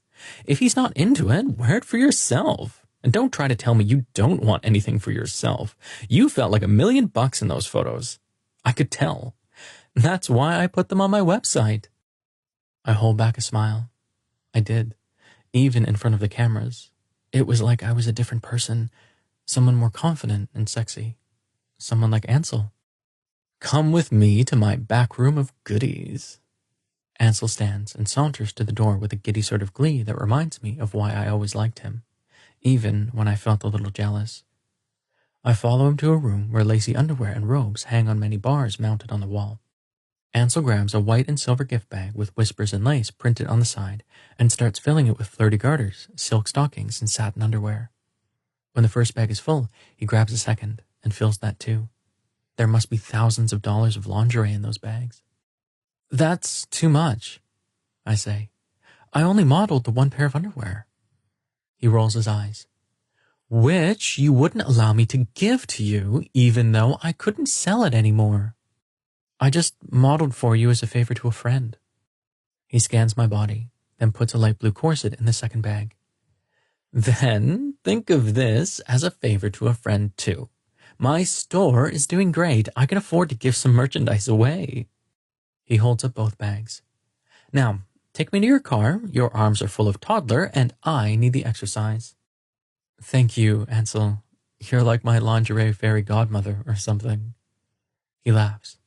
That is the best job title I've ever had in my life. I'm getting a name tag made.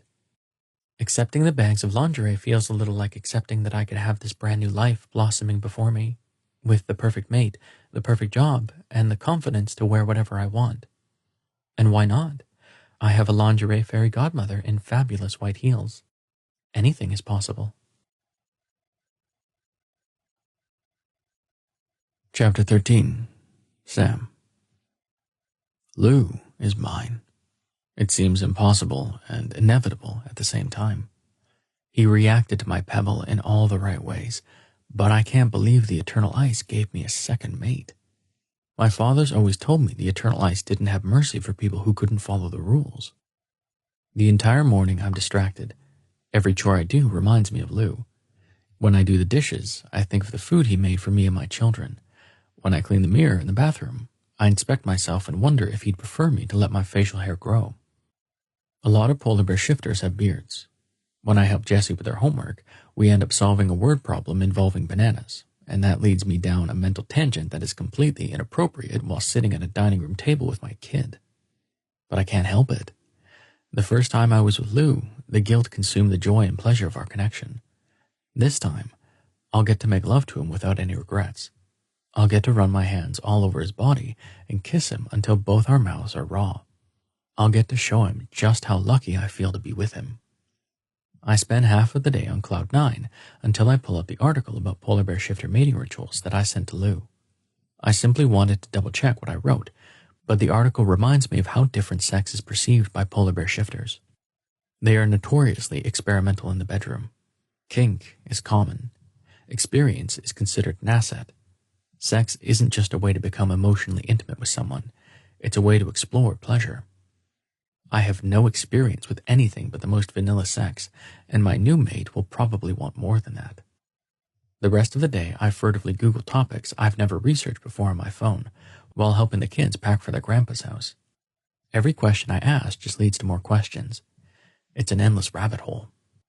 How do you give a man oral sex? How do you know when a man wants you to tie him up?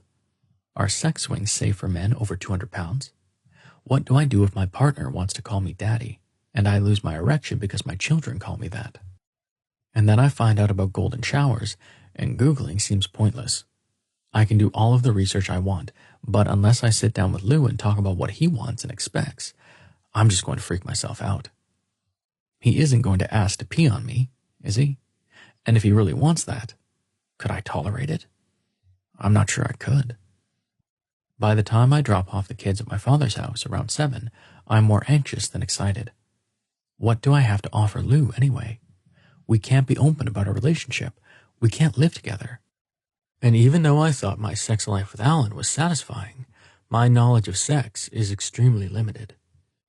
I locate the fish sharing tray I used for my pebble gifting season in the storage room of the basement and load it into the car.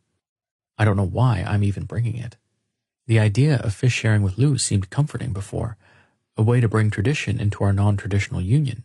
But the reality is I'm 35 and far too old for a second round of pebble gifting season. The roads are icy. It takes me nearly an hour to pick up the sushi and drive to the jewelry district where Lou's house is nestled behind his family's shop. After I park, I peer up at the windows of Sai's apartment. I mostly want to avoid him because I don't want him asking any uncomfortable questions, like what I'm doing here, or why I brought a fish-sharing tray and sushi, but also because of his scars. Why does Lou's brother have to be in love with a sex god? Lou doesn't seem all that impressed by Sai's scars either. Is sexual prowess an expectation? With the fish-sharing tray in one hand and the sushi in the other, I navigate the slippery parking lot to Lou's front door. Before I get the chance to knock, Lou opens the door. He's wearing the blue sweater I bought him. The color emphasizes the white of his hair and deep blue of his eyes. They almost twinkle as he smiles. God, he's so beautiful. He glances down at my feet, and his lips quirk up on one side. I follow his gaze and discover that I'm wearing mismatching shoes. I guess I got a little distracted, I say. That's all right. Come in. I follow him inside. Fish sharing normally happens on the bed, but we don't have to do it right away. And by it, I mean fish sharing, not the other it. I mean, we don't have to do that right away either, unless you wanted to do it right away. Lou searches my face. Is everything okay? You seem nervous. Are you having second thoughts? No, of course not. I'm probably not as experienced as your other lovers. He smiles warmly. Don't worry about that. It doesn't matter. But I don't have handcuffs or swings or piercings in my penis. Amusement dances in his eyes. I don't either. He shuts the door and takes the fish-sharing tray and sushi from my hands and walks to his bedroom, setting them on the nightstand. You could just ask, you know? He steps closer to me and winds his hands around the back of my neck. It's really easy. Lou, do you like to be handcuffed? Or, Lou, do you want me to get my dick pierced? Well, do you? I ask. He laughs. No, to both. Although the swing could be fun. I don't know. I've never tried anything like that before. I'm open-minded to it, though. Some polar bear shifters are into something called daddy kink, I say nervously. Do you? My face grows hot with embarrassment. He laughs again. I've never wanted a daddy. They tend to be bossy, like Sai. Sai would be a daddy. That doesn't surprise me at all. Then, what do you want? He gently brushes his lips against mine. You? Well, there has to be more to it than that. He presses his fingers to my lips. Sex is emotional for me, intimate. I just want to feel like I mean something to you. That's the most important thing to me. Emotional intimacy has always been my favorite thing about sex, too. It's nice we have that in common. So then, you don't have any kinks or things you like in bed other than standard anal sex? He scrunches up his nose. Anal sex is standard? I open my mouth to answer that question, but he says, Sorry, maybe it isn't your culture. It's just, I like oral a lot too. It's nice to take turns, you know? It feels good to give someone pleasure like that. The idea of Lou's mouth around my cock makes me hard. I'd never ask for something like that from an Omega penguin shifter. It would be considered disrespectful. But if Lou wants to do it, will you teach me? I ask. His eyes widen in surprise. Oral? Yeah. I've never, I watch him closely for a reaction, but he doesn't seem disappointed, just curious. Never? Not even once? I shake my head. Thank you for being open to it, then, he says. I'm open to most things. I want to make you happy. I mean, I don't think I could be a daddy or pee on you. He smiles. Water sports isn't my thing either. I try not to sigh too dramatically. I was so worried that Lou would want something from me that I couldn't give him. Thank you. That makes me feel a lot better. He gives my cheek a quick kiss. I want to show you something, okay? Maybe we're not out of the woods yet. Whatever it is, I need to be open-minded. There's no way to know I won't like it until I try it. Okay. He walks over to a quaint desk where there are 4 candles lined up and a box of matches. He pulls out a single match and strikes it against the side of the box and lights each candle. The scent of vanilla and the tiniest hint of smoke fills the room. I begin to wonder if he's trying to initiate some sort of wax play, but then he turns off the light and sits on the edge of the bed. Instead of reaching for some sex toy or performing a kinky sex act, he simply pulls his sweater over his head. Under the dim candlelight, the curves and lines of his torso look almost ethereal. Far too many times I've stared at Lou with longing, drank in every inch of him like a man starved. But now I can let my gaze roam over his slender, naked chest, and I'm allowed to appreciate the smooth lines of his collarbones, the ripple of his ribs, and the white hair that trails from his navel to the waist of his jeans. He unbuttons his jeans next. Something light blue peeks out from underneath the denim. Something lacy. He lowers the zipper. There's no mistaking it now. Lou is wearing lace underwear. My mouth goes dry. He searches my face for a reaction. Then he steals his shoulders and reaches for my hand, placing it on his hip, close enough for me to feel the texture of the lace under my fingers. And here I was, worrying that his kinks would be uncomfortable or even scary. But this makes me wonder if I have some kinks too. Lou must sense my hesitation, because he folds his arms across his belly, suddenly shy. I can change. I don't normally wear stuff like this. I'm sorry. I don't know what got into me. I sit next to him on the bed and slide my fingers into the back of his jeans, cupping his ass over the lace. The texture over his soft skin makes me so hard, there's no denying that I like lace. Oh, Lou. I squeeze his ass cheek, and he lets out a breathy sigh. He leans forward, and with a few awkward kicks, his pants are gone. His cock pushes against the blue lace, as hard as mine. My hand is still on his ass. I run my fingers down his leg, then back up the front of his thighs. I hesitate before touching his cock. Can I? He nods. I caress his length outside the lace. He lets out another sigh, and pure lust surges through me. You like them? Lou asks with a shaky voice. He sounds as aroused as I am. Yes. He gives an impish little smile and pushes my chest down until I'm lying on the bed, with my feet hanging off the side. I expect him to lie down beside me, but he climbs on top of me instead, his ass resting on my very hard cock. He rolls his hips, grinding his cock into mine. The smell of his slick spikes, and his eyelids droop, his lips parting. He lifts off of me just long enough to unbutton my pants and yank them down, until there's nothing but the lace of his underwear between us. He grinds against me again and lets out a whimper. I grab his ass and knead it with my fingers. He shakes his head. "Do you want me to stop?" I ask. He shakes it again. "No, I just..." He keeps grinding against me. "Oh, Sam." I slip a finger under the lace. When I brush his entrance, he gasps. "Could I?" He nods and leans forward again, resting his hands on my shoulders and gyrating his hips. His face and chest are flush pink, his eyes closed. He's so beautiful. I push my finger inside him. He locks eyes with me as I slide it in inch by inch. "I'm yours," he whispers. "Yes, and I'm yours." He closes his eyes as his body begins to move. His hips are like liquid, and all I can do is watch as he takes his own pleasure. This moment doesn't seem rooted in reality. It feels as drenched in surreal beauty as one of Lou's watercolor paintings. "More, please more," Lou says. I slip in a second finger next to the first, perhaps a little too quickly, but Lou only moans and his hips speed up. "Would you take me with them on? We don't have to, but I grab his hips with my other hand and hold him in place, while I withdraw my fingers and guide him forward until we're lined up. He rocks back, taking me halfway all at once. "Oh, Sam, He inhales a ragged breath and lowers all the way down.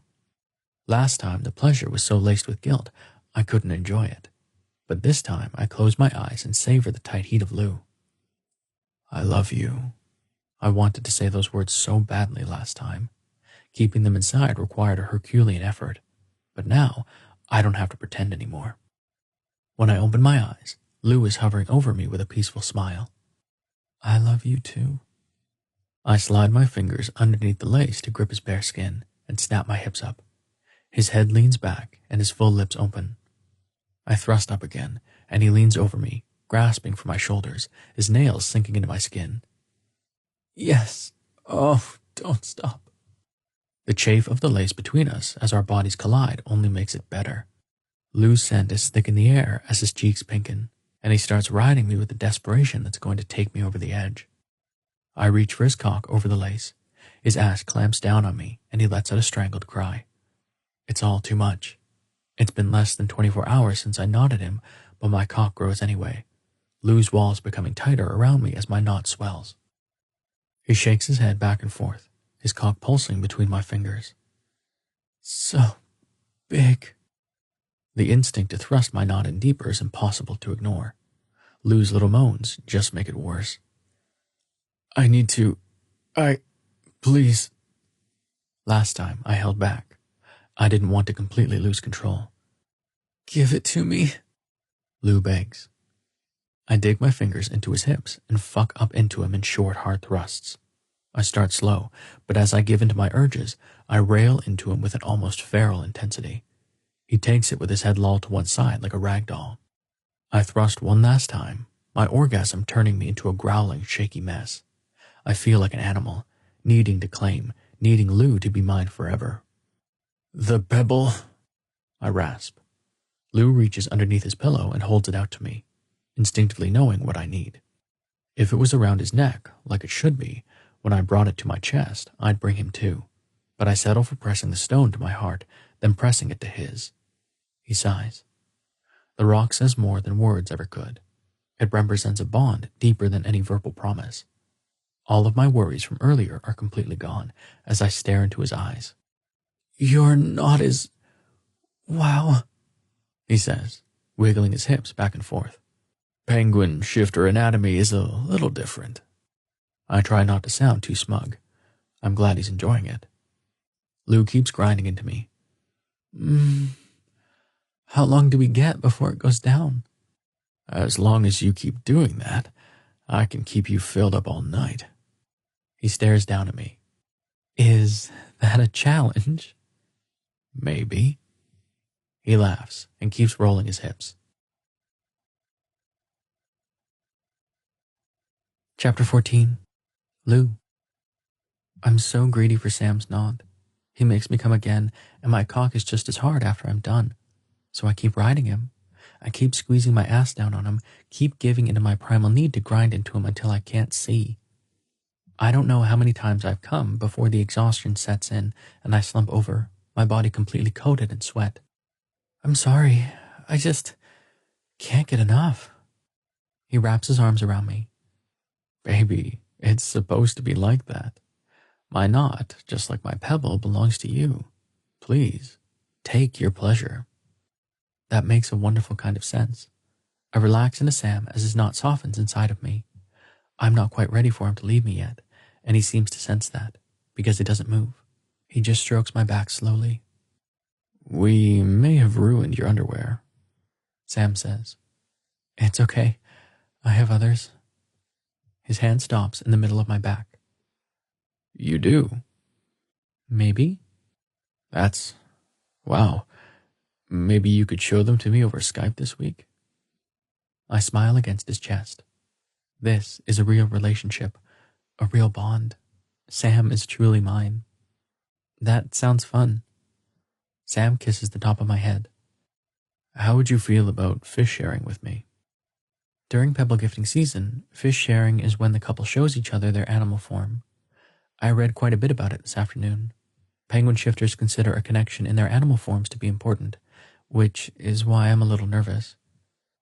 My bear form will be a lot bigger than your penguin form, I remind him, even though I'm sure he's aware of that fact. It's okay. We don't have to show each other our animal forms, if you don't want to. After feeling so close to him while we made love, I don't want to break the spell between us. The alphas I've been with in the past always said they liked how big my slight frame made them feel. What if my bear form makes Sam feel small? How will he react to that? Sam rolls us to our side. You're worried about this, aren't you? I don't know what to say. It's fine. He searches my face, tucking my hair behind my ear. I want every part of you, Lou. You're my mate. I promise that it will be okay. He says that, but he doesn't understand. Making love to him was wonderful, and sharing his pebble, I don't want to lose that with him. I underestimated just how good it would feel to be his. But it doesn't seem to be up for discussion. His body begins to shrink, and his skin sprouts feathers. When I was younger, I used to love watching people shift.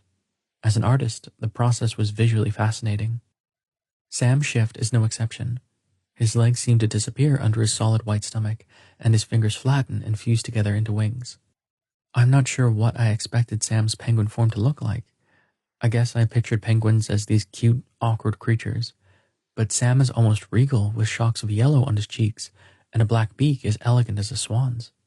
He's still solid, though, still completely himself. I grab for the fish sharing tray and the sushi. I'll just set them up like the websites recommended online. Sam will like that. His fish sharing tray has that brushed texture of real silver. An intricate pattern of penguins and fish is carved onto the surface. It's lovely. Once I have all of the sushi set out between us and I remove the cum-encrusted underwear that are indeed ruined now, I know what has to happen next. But I'm still not ready. I'm still afraid. The fish tray is wide, almost stretching across the length of the bed.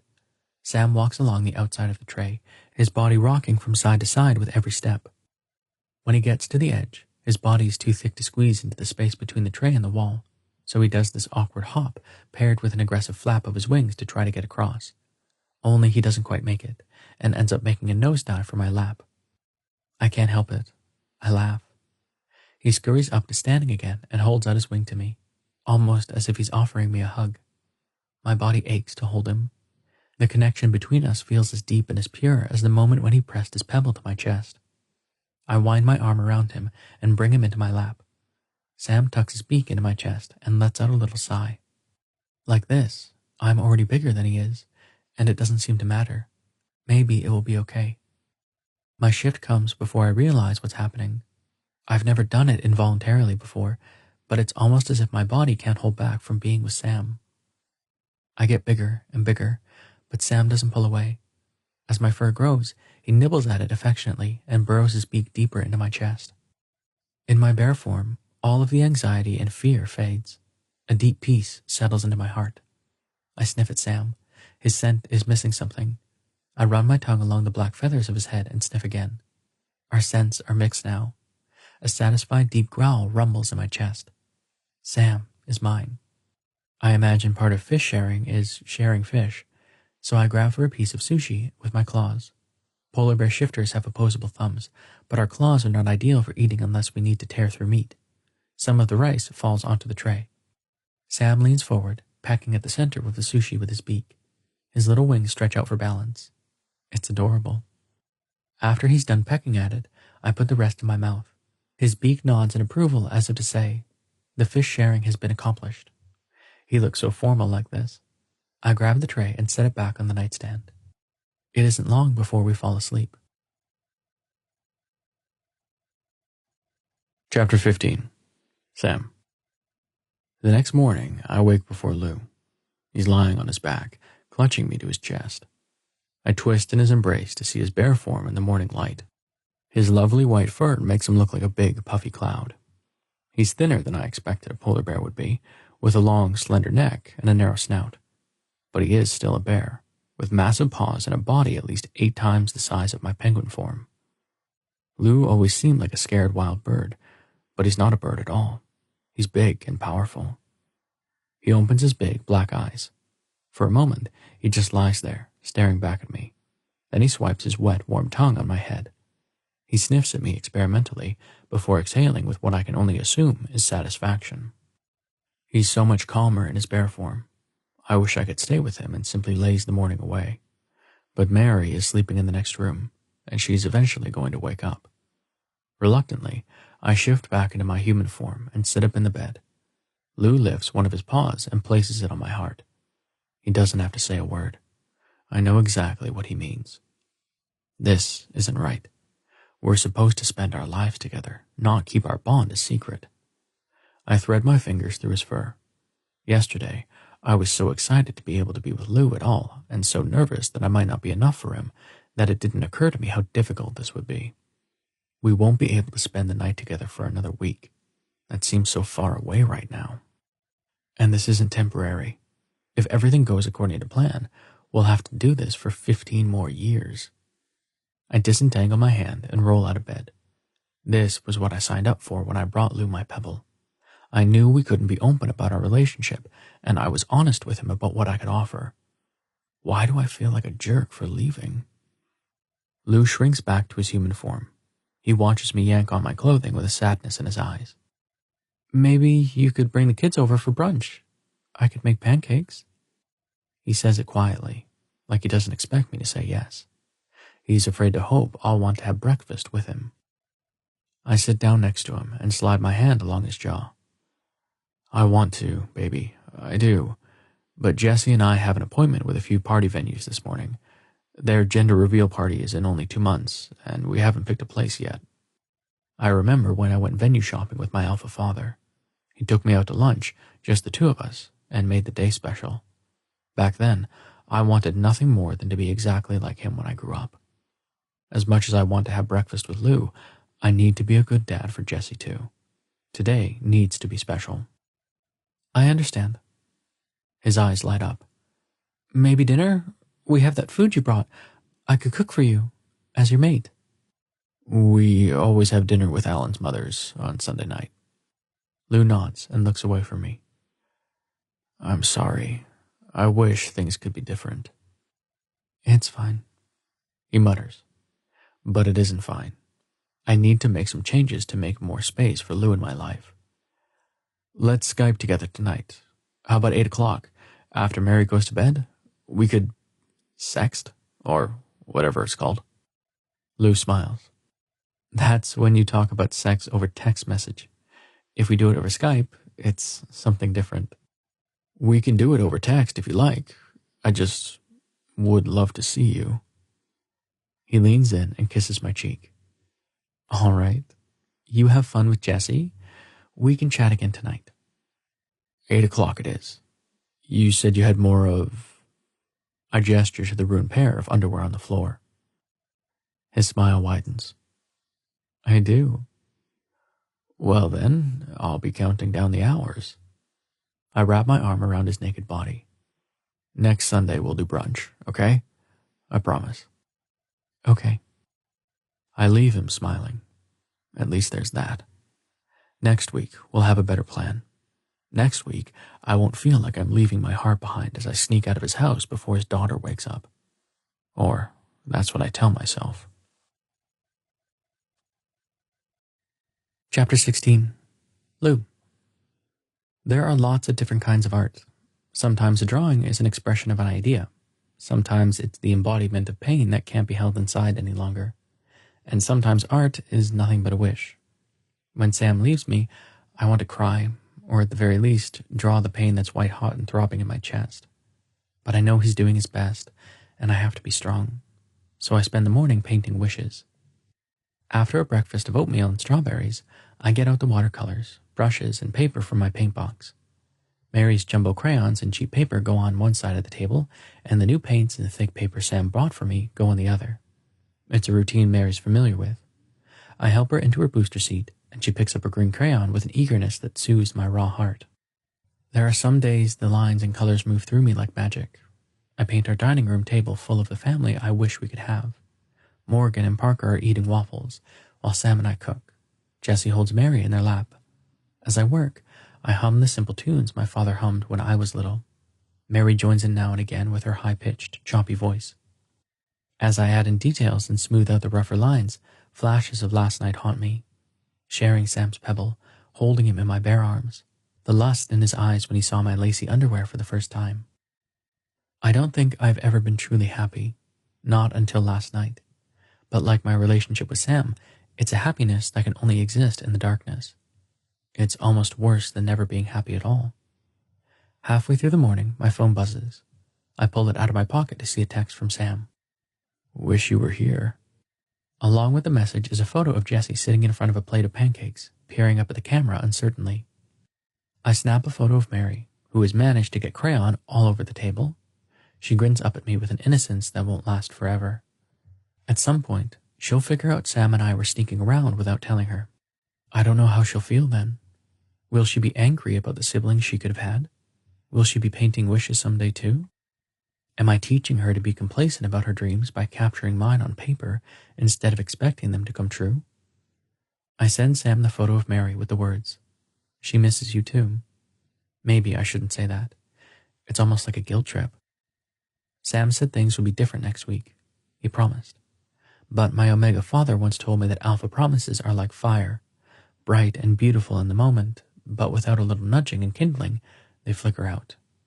I've never had the courage to nudge anyone before, not even when Mary's alpha father left. But I've never had a pebble under my pillow either. The next wish I paint isn't of Sam or our kids. It's a close-up of the kind of necklace my brother used to make, the kind of necklace I want to wear around my neck. Like an alpha's promises, a pebble can be lost, unless it's attached to something. Now I can understand why penguin shifters made a deal with my great-great-grandfather. Sam's pebble is far too precious to stay untethered. Luckily, I don't have to travel halfway across the world to strike a deal with magical bears to get a bond necklace. Sai would make one for me in a heartbeat. I just have to get Sam's permission to wear it. I'm not sure that's ever going to happen. Sam sends another text. We'll do dinner as a family on Tuesday. That's 2 days away from now. It seems like an impossibly long time. For now, I'll keep gathering my wishes. You don't put a big log on top of a new fire. You feed it kindling and twigs. If I can prove to Sam that being with me will make him happy, maybe he'll let me have a bonding necklace. And maybe, just maybe, he'll let me be a bigger part of his life. Chapter 17. Sam. Jessie looks out the frosted windows of the Kincaid chalet. The back window stretches wider than our entire house and 3 times taller. Right now, the view is all snow and ice, with the exception of a few bare, spindly trees dotting the landscape. It's pretty, isn't it? I say. Jessie nods. The party hall behind us is packed with tables and chairs, all covered in pink and yellow for the upcoming gender reveal party today. Pink for girl and yellow for Omega. Jessie's colors will be blue and white, the color of Lou's lacy underwear last night. But that is not what I should be thinking about right now. I need to focus on Jesse and stop obsessing about what I could have done differently so Lou wasn't so devastated by me leaving this morning. We don't have to make a big deal of it, Jesse says. Of the place? Do you not like it? No, it's fine.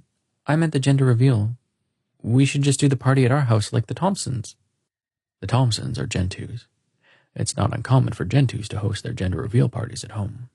But we're Emperor Penguin Shifters.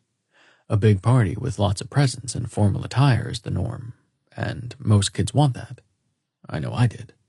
I looked forward to my gender reveal party for years. I sit on one of the metal chairs and gesture for Jesse to sit across from me. They do it, but keep their eyes on the floor. Will you tell me what's going on? I ask. Nothing is going on. It just seems like a stupid thing to celebrate. Almost all of my friends have already been revealed as Omegas. I won't be able to see them without a chaperone after this. And then I have to go searching for a rock? Why? It's stupid that we can't just date like humans. They lean back into their chair and fold their arms across their chest. Jesse's always been my easy kid. I don't know how to react to this outburst. You think Pebble gifting season is stupid? I ask. They shrug. Well, isn't it? You chose your mate based on a bunch of statistics on a piece of paper. How can you really get to know someone based on that? Lee's parents basically hate each other. Too bad their alpha dad's Pebble gifting portfolio didn't mention he was a jerk. I take in a deep breath. Jesse's right. There are limitations to Pebble gifting season, but it's the best way to find a penguin shifter mate. If Jesse doesn't participate, they'll be stuck in a dating pool with all of the Pebble gifting season rejects. It isn't all about the statistics, Jess. The connection an alpha and omega share through their pebble is special. They roll their eyes. Yeah, Dad, I know. Since when did my sweet kids start rolling their eyes? I don't understand what caused this change of heart. I try to remember how I felt when I was 12 and on the cusp of my gender reveal. I was excited to have a party, but in general, it wasn't my favorite year. All of the social changes that came with being transferred to alpha-only classrooms were difficult for me. Are you worried about making new alpha friends? They stiffen and refuse to look at me, but they don't say no. When I was your age, I was worried about that too. It seemed like all the other alphas were into sports or had a lot more confidence than me. I was this really awkward nerd, and I was afraid I would never measure up. Jesse's mouth quirks into a reluctant smile. You were a nerd? The biggest nerd ever. I read fantasy novels and obsessed over role-playing games and everything. Jesse's smile inches wider. Seriously? Seriously. I know being an alpha can seem really intimidating at first, but it doesn't mean you have to be a meathead or aggressive. Their face falls. Can we go home? This place is fine. We don't really need to see the others. What did I say wrong? I'm missing something here, and I don't know how to get Jesse to talk to me. Okay, it's your party. You get to choose. They stand up and turn away from me. I love you, Jess. You know that, right? They head for the door without even glancing back. Chapter 18. Sam. Jesse stays distant and surly all day, even when we go to their grandmother's house for dinner. The meal feels eternal. Alan's mothers are as polite as always, and it's good to see them, but what would they think if they knew I took a second mate? I'm their son's alpha. By the time we get back home, my night with Lou seems like a dream. Did I really make love to him with such abandon? Did we really cuddle in our animal forms? Do I really get to see him again tonight? And more importantly, how exactly is that going to work? I Skype for work all the time, but it's one thing to interview people about the history of polar bear shifters where my kids might overhear. It's quite another to have a sexy conversation with Lou, which is how I end up in the storage room of our basement, not far from where I found the fish sharing tray last night. The kids are all put to bed for the night. There's a towel stuffed underneath the door to muffle the sound, and my wireless earbuds are synced. The camping equipment I am sitting on isn't the most romantic background, but it will have to do. I press the call button and wait. It takes Lou a few moments to connect. Hey. He's sitting on his bed in a big cream sweater and thick socks. His long legs are still bare. Hey, how are you? He smiles. I'm good now. How did it go with Jesse? I don't know. They acted like a teenager. I can't help but laugh. Which I guess makes sense because they almost are. But it's Jesse, you know. They're usually such a great kid. I don't know what happened. That is unusual for Jesse. What was the problem? Did they not like the venues you were taking them to? No, the venue was fine. They just didn't want to have a party at all. They started saying all of this negative stuff about Pebble Gifting Season 2. I had no idea they felt that way. I don't know what to do. Lou thinks for a moment. I know that penguin shifters don't discuss a child's gender before the reveal, but if Jesse is an Omega, maybe this rite of passage is making them miss their dad. Maybe that's true, even though Jesse is an Alpha. We don't need to discuss this in detail right now. How was your day? Lou shrugs. I painted and tried to get Mary interested in her potty. The usual. Whoa, is Mary old enough to be potty trained already? Supposedly, but she's not motivated at all. I even bribed her with stickers. I whistle. Getting out the big guns already, huh? He laughs. It's a happy laugh, almost a giggle. This is nice, to talk about the kids, I say. His face grows serious. The kids, huh? I guess that makes it sound like we're living together as mates. God, if we only could. I wish you were here right now, Lou. Where is here? You look like you're in a dungeon somewhere. I pick up the laptop and give him a 360 view of the storage room. Apparently, this is where I hide when I want to have clandestine escapades with my secret mate. It also happens to be the home of my Christmas tree and tent. He bites his lip. Clandestine escapades, huh? What does one do on an escapade exactly? He slides his fingers underneath the hem of his sweater, slowly lifting it up to give me a glimpse of something black underneath. I wish I could be the one to take that sweater off of him and see what secrets it's hiding. Are you going to tease me? I ask. He gives me a shy smile. Maybe. I prop up my laptop on a nearby shelf and sit back against the rolled-up sleeping bag. Okay, I'm game. His fingers keep working up his leg, his eyes locked on me. He glances down when he gets to his hip. At that point, he turns around and glances over his shoulder. There's a confidence I haven't seen in Lou before, a power. I couldn't look away even if I wanted to. And I definitely don't. He grabs the neck of his sweater this time, bringing it over his head to reveal what looks like a corset for the lower half of his torso. It cinches at the waist with black ribbons that crisscross along Lou's ass and tie into bows that dangle down his thighs.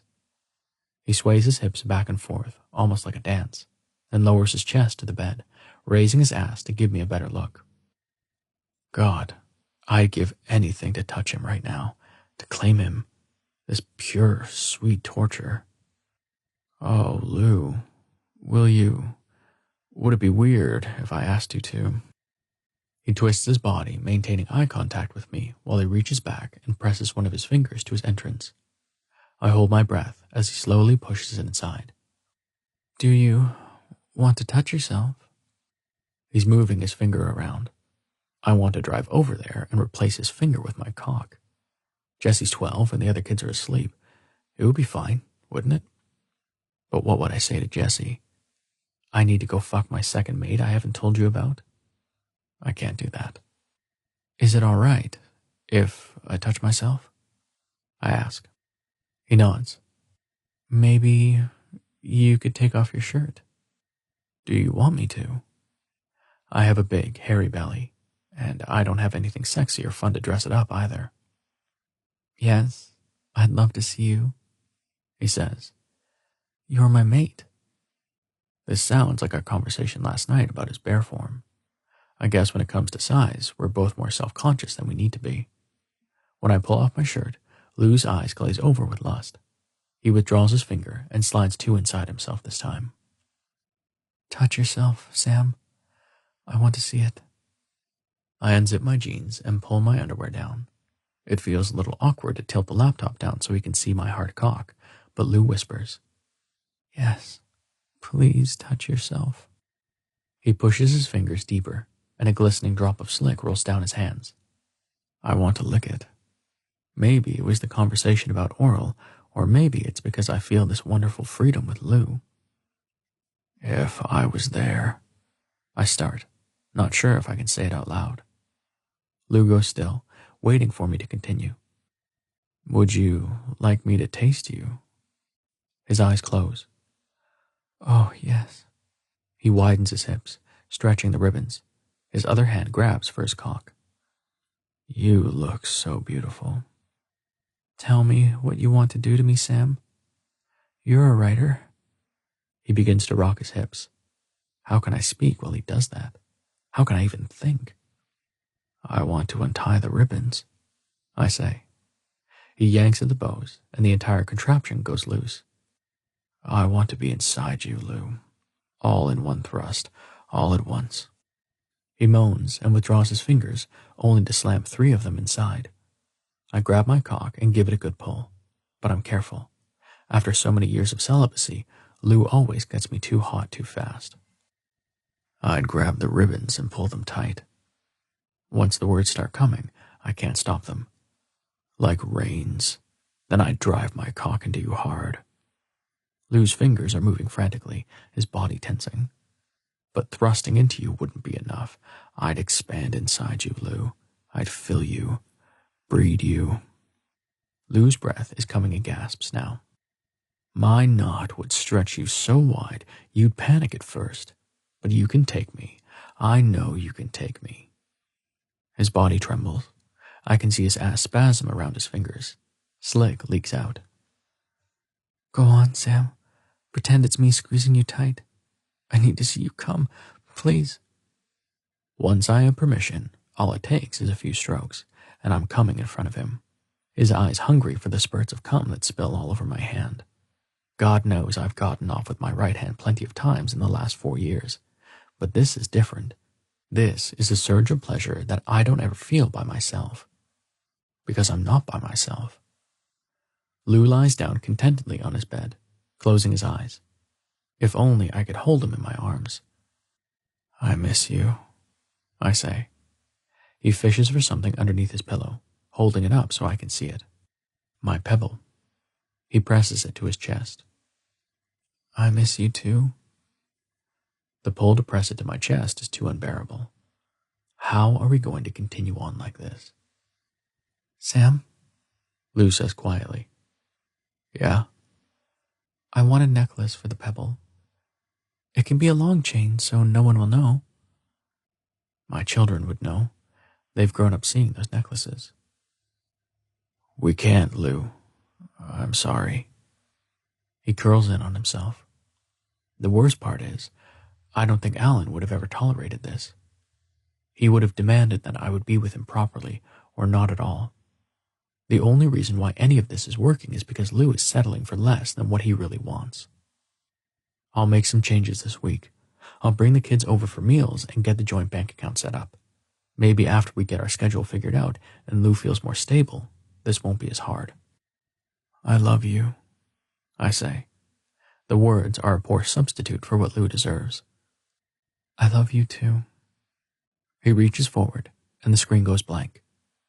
Suddenly, the reality of my situation hits me hard. I'm alone in my storage room with a gob of cum on the back of my hand, while my mate is clear across the city, just as alone. What am I going to do? Jessie is just months away from their gender reveal party. They're already going through so much change. I can't put them through the hell that would ensue if Lou and I were open about our relationship. But if I don't, Lou has to deal with a different kind of hell. When the Eternal Ice gave me a second mate, I thought I was lucky. But now I'm not so sure. There's no way for me to be what everyone needs now. No matter what I do, I'll let down someone I love. Chapter 19. Lou. I try not to mope or complain. I really do. But sleeping without Sam is hard now that we're officially mates. I toss and turn most of the night, clutching his pebble to my chest, but the pebble doesn't seem to help without Sam here.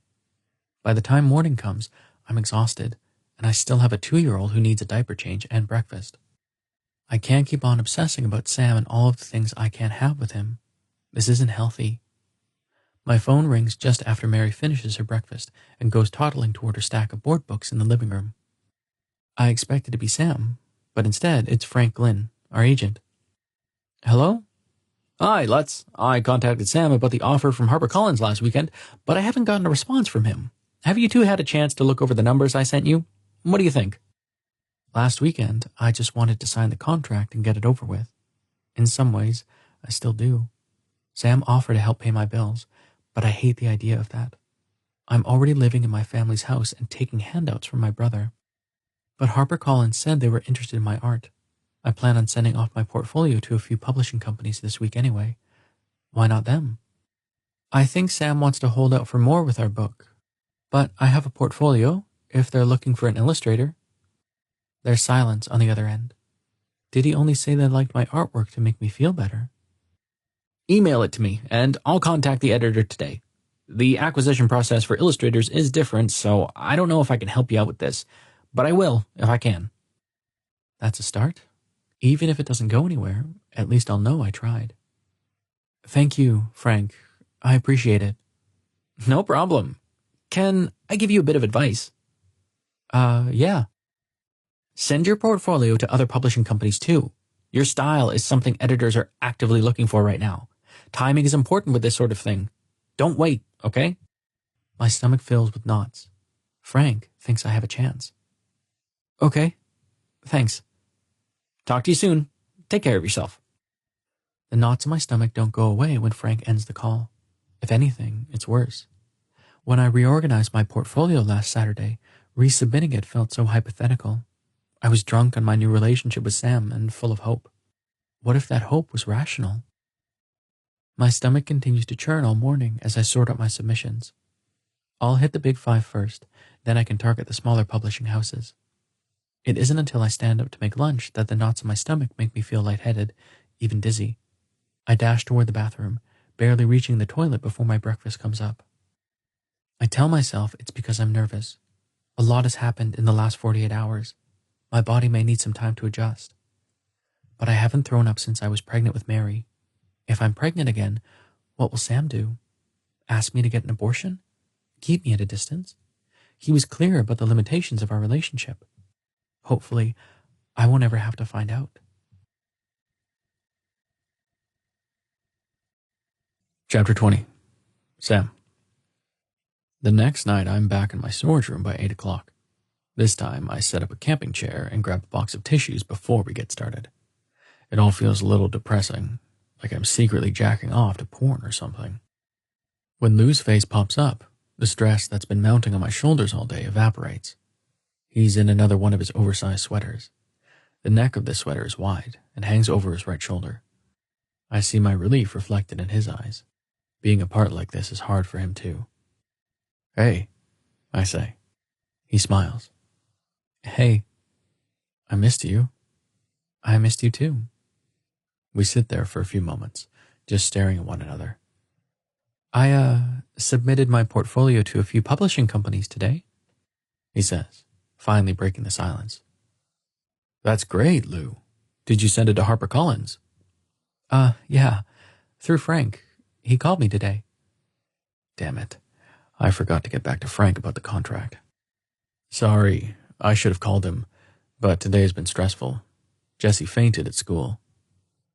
Lou's smile fades. Are they okay? I don't know how to answer that question. Jessie said they simply forgot to eat lunch, but the school nurse took me aside and asked if Jessie has always been underweight. My kid is underweight, and I didn't even notice. They may not be eating enough. The nurse was concerned about Jessie having an eating disorder. He told me that eating disorders could crop up at Jessie's age.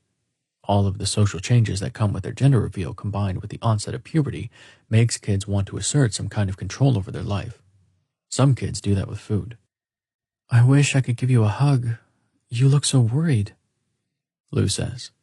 That would be wonderful. What I wouldn't give to have Lou by my side right now. I made an appointment with a doctor for later this week. Hopefully she can help Jessie. I just feel so lost. Jessie used to come to me every time they had a problem. What happened? Lou leans back on the headboard of his bed. I guess that's a part of growing up, trying to solve your own problems. Intellectually, I know that, but Jesse is so young. What if they end up hurting themselves, though? Then you'll be there for them, like you always are. He kisses the tips of his fingers and presses them to the screen. If you were here, I'd sit in your lap and run my fingers through your hair until you relaxed. Is this some cuddling version of sexting or something? Lou laughs. No, sexting is sex over text.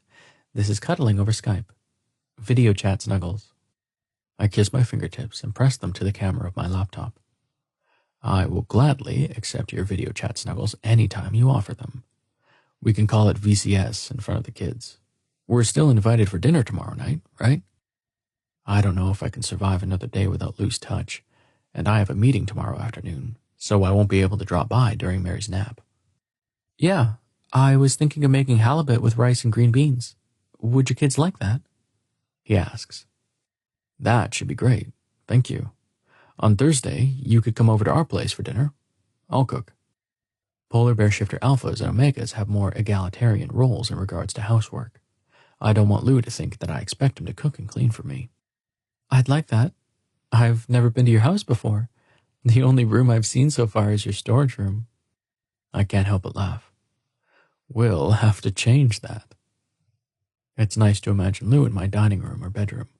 Once he comes over, it may be difficult to let him leave. I see a tissue box in the corner of my screen. Does that mean you're anticipating something tonight? Lou asks. My cheeks grow hot. I shouldn't have assumed. Lou bites his lip and lifts his sweater to reveal a lacy G-string. It might be okay for you to assume. This man. Even if we can't sleep next to each other, I'm so lucky to have him in my life. I love you, Lou. His fingers slip underneath the lace. I love you too. Chapter 21. Lou. The next morning, my nausea returns, but it's gone in time for me to cook dinner for Sam's family. Mary follows me around the kitchen with the measuring cups I let her play with while I'm working in the kitchen, like everything is normal. It doesn't feel normal to me. My whole body is buzzing in anticipation of seeing Sam to a degree that leaves me lightheaded. I'm not sure that fated mates are supposed to be apart like this, at least not permanently. I guess it doesn't matter. He won't even let me have a necklace for his pebble. At 5 o'clock, there's a knock at the door. Mary squeals and toddles toward the living room. Morgan and Parker dash inside before I can get to the door, with Jessie following behind them. Sam calls out, "Wait for him to answer the door." I smile. Parker grins at Mary and pokes at her belly playfully. She lets out a delighted shriek that's a little too loud. Jessie sweeps Mary up in their arms. It's almost as if they know they're step-siblings. Sam watches them with a warmth in his eyes, then he turns to me. We don't say a word. We can't kiss or hug each other, but his physical presence calms me in a way a Skype call never will. "Hey," he says. "Hey." Jessie looks up from tickling Mary. Their eyes dart back and forth between Sam and me. Sam flinches and turns from me. He holds out his arms for Mary. Jessie passes Mary over with a question in their eyes. Sam has spoken to Mary plenty of times, but he's never held her. "Hello, Miss Mary. Would you like to read a book with me?" he asks. She beams up at him. "Book." Sam doesn't know that he's fulfilling my ultimate fantasy as he sits with Mary on the couch and bends over for a board book. Mary snuggles into his lap while he reads to her with his deep, reverberating voice.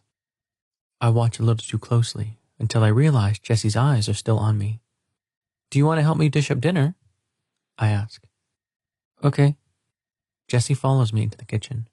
The house is open concept, so I can still see Sam in the corner of my eye. He's finished the first book and is starting on a second.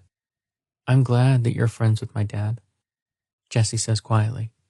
I pause in front of the rice cooker. "You know it's against the rules, right? Sometimes the rules are stupid." Spoken like a true teenager. Sam is going to have his hands full pretty soon. I open the cupboard next to the sink and pull out 6 plates. "Want to set the table?" They take the plates from me and disperse them around the table. They do look thinner, but their sweatshirt and baggy pants hide the shape of their body, just like me. I remember when I presented as an Omega at 13. I looked at the big portion sizes my Alpha Father ate after a day of welding, and the comparatively small amount of food my Omega Father ate, and I adjusted my eating habits accordingly. Is Jessie doing the same? I bring the rice cooker over to the table. Normally, I'd serve myself less rice than everyone else, but this time, I make all of the portion sizes even, except Mary's. I do the same with the fish and the beans. Jessie scans the table, and I can see the wheels in their head turning. I wonder if Sam knows how observant his child is. We won't be able to keep our secret from them. Will you get the utensils? I ask. Jessie beelines straight for the drawer where I keep all of my forks, knives, and spoons. Morgan sits down at the table. You cook better than Dad. In the corner of my eye, I see Sam smile at that remark. Don't say that. It's rude. Jessie whispers. Parker scoots in next to Morgan on the same chair.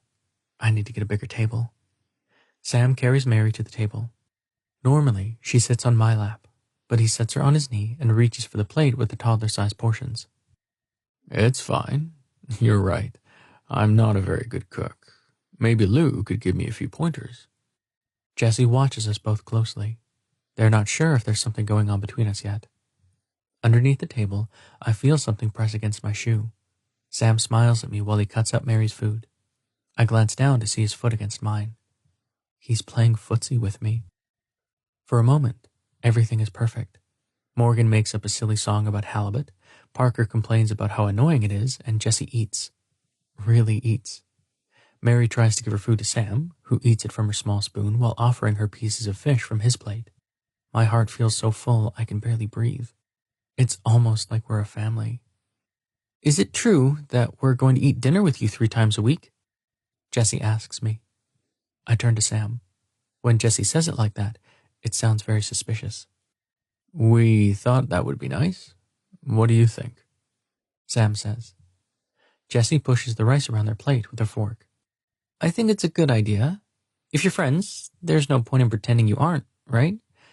That would be a lie. There's an edge to Jessie's voice. They know. Sam's foot retreats from mine underneath the table. You're right. What will Sam do if Jessie asks him outright if there's something going on between us? Will he stop seeing me? Sam may be my mate, but that connection is frighteningly unstable. And he's holding my child in his arms. If we are going to have dinners like this, I'm not just risking my heart anymore. I'm gambling with Mary's too. Chapter 22. Sam. Lou and I fall into an uncomfortable rhythm. Skyping at night, texting during the day, and dinner with the kids when we can. Missing Lou becomes a permanent ache in my chest that never quite goes away. Worrying about Jessie is the same. By the time Friday rolls around, I'm bound and determined to visit Lou during Mary's nap. Between the book fair, my work meetings, and Jessie's fainting spell, I never manage to make it over there. At 10 in the morning, I give him a call. Hello? His voice is weak, almost raspy. Hey, how are you? He doesn't say anything for a minute. I'm fine. Are you sick? I don't know. The sound of him retching comes through the phone speaker. He's vomiting, and I'm not there to take care of him. I'm coming over, okay? You don't have to do that. I'm your mate. I should be the one to take care of you while you're sick. My phone beeps. I pull it away from my ear to see who's calling. It's the number from Jessie's school. Hold on. I need to take this other phone call, okay? Okay. I answer the second call. Hello, this is Sam speaking. Jessie Stewart has been suspended for fighting. We'll need you to come get them within the hour and meet with the principal to discuss their behavior. Jessie got in a fight? What happened? Please come to the attendance office and we can discuss the incident in person. The line goes dead. I text Lou to tell him that I need to pick up Jessie and head out the door to the school. Jessie's never gotten in a physical fight before, not even with their own siblings. They're not eating normally, they don't want a gender reveal party, and now they're hitting people. What is going on? Did someone try to hurt them? Were they simply acting in self-defense? I drive like a madman and even risk parking in the bus lane to get there as soon as possible. It takes me a few minutes to find the attendance office, but when I do, Jesse and another kid are sitting in plastic chairs near the entrance. Jesse's eyes look a little puffy, but otherwise they seem unharmed. The other kid is a different story. They have tissue stuck up their nostrils and masking tape across their swollen nose. There are Band-Aids scattered all over their right arm and the right side of their face. Did Jesse do that? I approach the man behind the front desk. I'm Sam Stewart. I'm here to speak with the principal. He picks up the phone next to his computer. Jesse's dad is here. Uh-huh. I'll send them in. He waves his hand toward the dark hallway. Jesse stands. They keep their head down as we make our way to the far door on the right. I've never been to see the principal for bad behavior before, not when I was a kid and not with any of my other children. This is a first. I knock on the door with gold lettering that says, Mr. Church. Come in. The man sitting behind the desk is a younger Omega in a suit who stands as we enter. Good morning, Sam. Please, have a seat. There are 2 dark wooden chairs across from his desk. All of the furniture looks like remnants from the 70s. I sit, and Jesse sits behind me. Mr. Church clasps his hands on his desk. As I'm sure you're aware, Jesse was in a fight this morning. Jesse manages to duck their head even lower. Do you want to tell your dad what happened? Mr. Church asks. Jesse shakes their head. All right, then I'll fill him in. Jesse was the target of a secondary gender guest list on Facebook. Do you know what that is? I have a guess. Back when I was in school, kids didn't do it over Facebook, but during our 7th grade year, just before everyone's gender reveal parties, people would sometimes pass around a piece of paper with a name. Underneath it, there was an A for Alpha and an O for Omega. You were supposed to put a tally under the secondary gender you thought the person would be revealed as. The primary gender was always obvious. Girls had to start growing their hair out a year before their reveal, but in some ways, the secondary gender was more important. Those pieces of paper caused a lot of drama, especially if people guessed wrong. I think I know what you're referring to. How does that work over Facebook? Someone will post a name, they might even tag the person, and then everyone comments with either Alpha or Omega.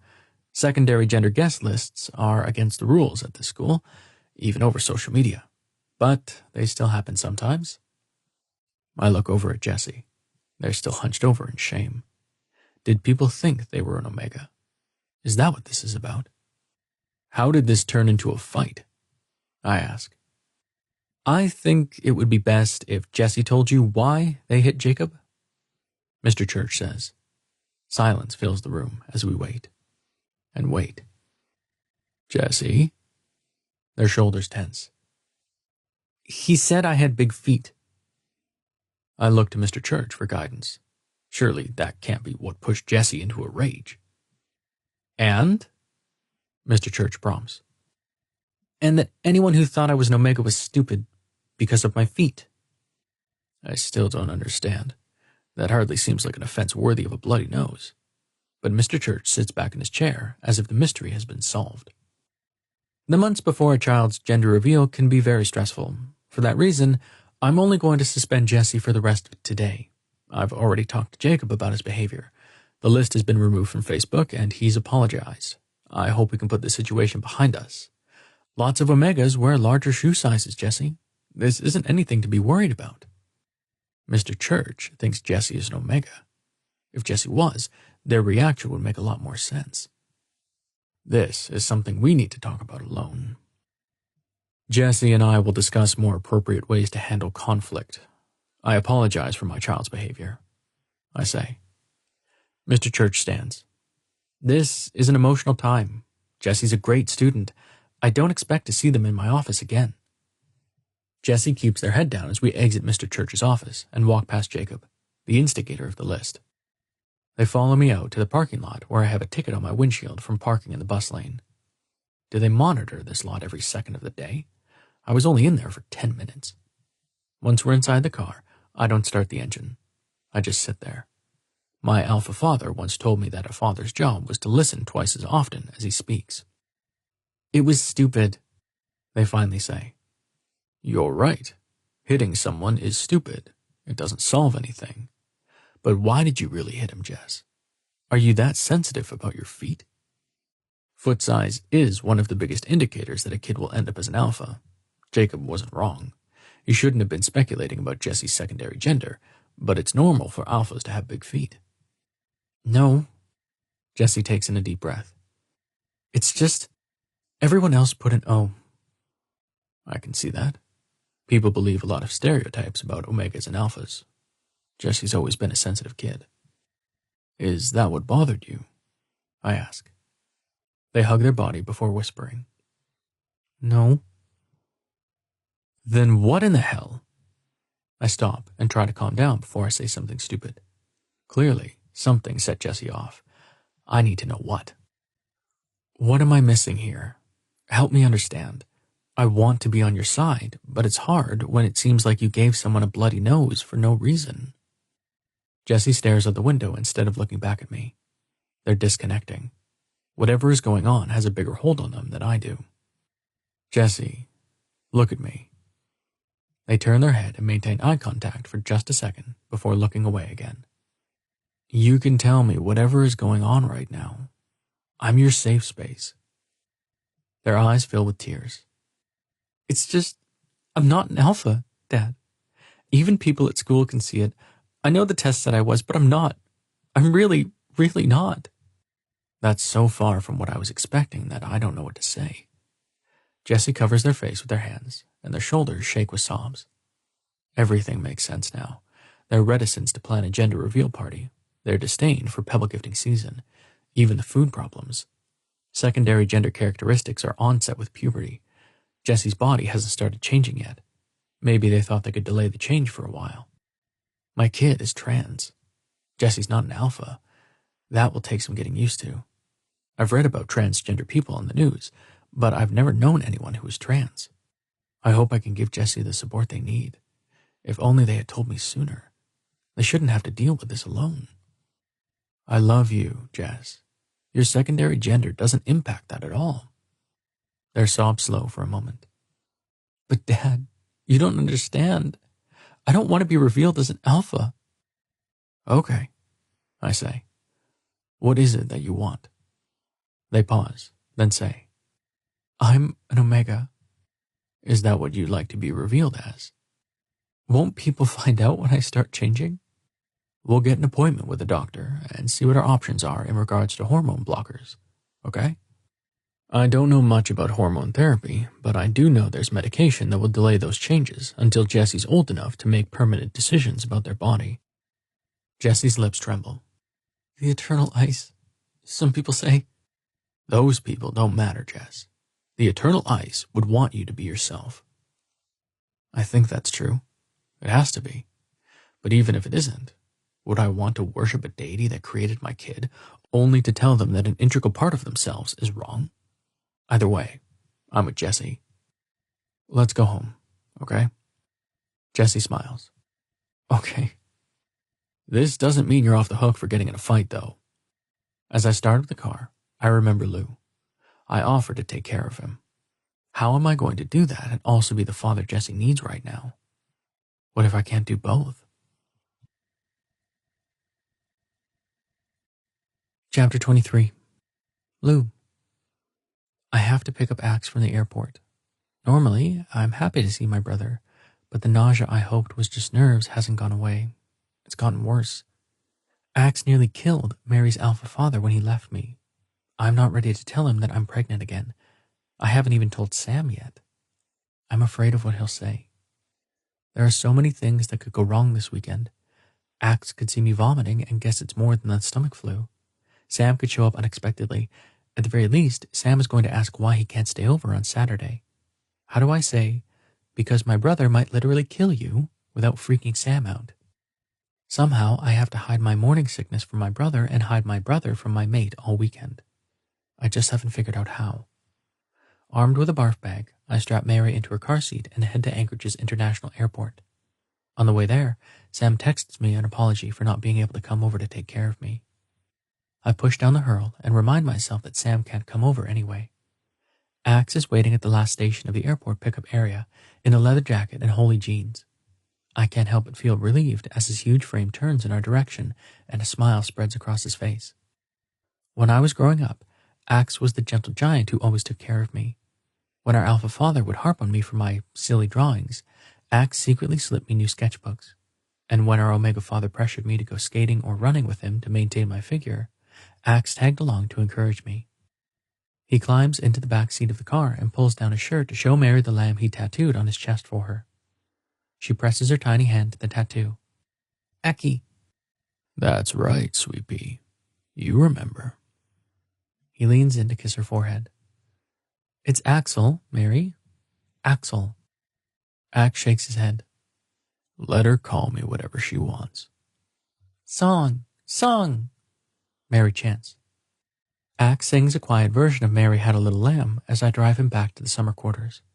He did research on memories in children when she was born and chose a lamb tattoo because it would be an image paired with the song related to her name and the most likely to stick in her head. He was terrified she wouldn't remember him because he was only allowed to come back to Anchorage twice a year. He wanted to be in her life so badly. How is my favorite brother? Axe asks. I'm good, I lie. If only I could tell him what was actually going on.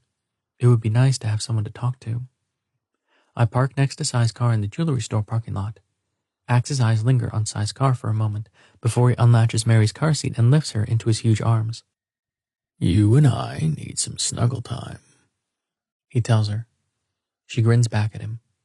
Aki bear, Aki bear. That's right, sweet pea. We can cuddle as bears. I need to see how big you've grown. I unlock the front door, and Axe carries Mary inside. It's easier to deal with the nausea when Axe is doing all of the bending and carrying with Mary. At least there's that. After Axe leaves, I'll have to deal with this by myself, unless Sam suddenly gets the courage to be open about our relationship. I shouldn't get my hopes up. That's never going to happen. My phone buzzes, and I pull it out of my pocket to see an unknown number from New York. Most publishing companies are in New York. Hello? Hello, this is Ryan Sheffield from HarperCollins.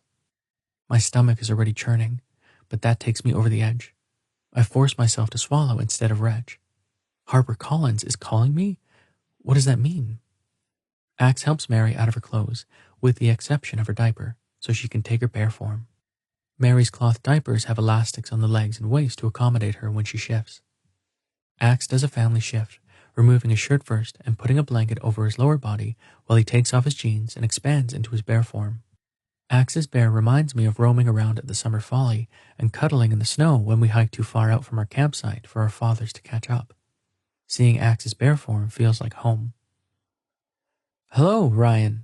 It's nice to hear from you, I say as calmly as I can. Axe rolls onto his back and sets Mary on his big white belly. Your agent sent your portfolio along earlier this week. I'm impressed. I think you'd be a great addition to our team.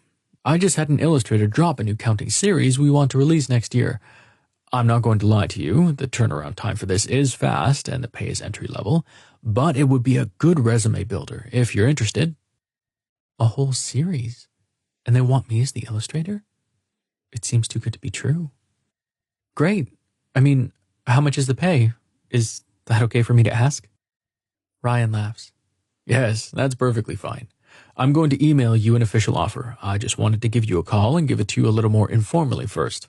We don't hire illustrators very often, so this is exciting. The implication is clear. If I turn this down, I probably won't get another chance. Will I be able to finish the artwork on a tight turnaround time while pregnant? Pregnant. It's the first time that I've allowed myself to properly think about it. I'm pregnant, and with an alpha who hasn't committed to me openly. I'm excited to look over the contract. Thank you so much. I really appreciate this opportunity, I say. Thank you. It really is a joy to be able to sign with the new illustrator. I hope to hear from you soon. As we get off the phone, I don't know how to react. I should be excited. I've wanted to be an illustrator for as long as I can remember, but the situation with Sam and the pregnancy dulls the joy I should be feeling. Isn't that how it always is? I'm always chasing after alphas who don't want to be with me as much as I want to be with them. Sam is the same. I love him, but if I'm honest with myself, he can't give me the kind of relationship I want. It might be time to accept that an alpha is never going to give me anything but children. I've always known that my dream of being swept off my feet was unrealistic, but maybe it's more than that. If I keep waiting for a man to save me, I'm never going to save myself. I scroll through my contacts for Victor. He's the lawyer who handled my father's wills. He answers on the second ring. Hello, Lou. Hi, I was just sent a contract by a potential employer. Would you mind looking through it for me? There's a rustle of papers in the background. Sure thing. Send it over. Chapter 24. Sam. Just before I'm supposed to Skype with Lou, I get a text message saying he's on the phone with his lawyer, whatever that means. The reality is that I failed him this afternoon. In an effort to be a good father and a good mate, all while keeping everyone's respective secrets, I've failed at everything. Something has to give, which I guess is why I end up at Ed's bowling alley. Ed waves at me from the entrance enthusiastically. Sam, I thought I'd be seeing you again soon. Someone who's wearing a pin that says, "Ask me about buying my balls," shouldn't be that wise. It's obnoxious. I take off my shoes and set them on the counter. Ed hands over some bowling shoes in my size. The bowling alley is mostly penguin shifters on Friday nights. There are two families playing in the lanes on the far left. The first family is all smaller and thin, with bright blue hair. But the next family is different.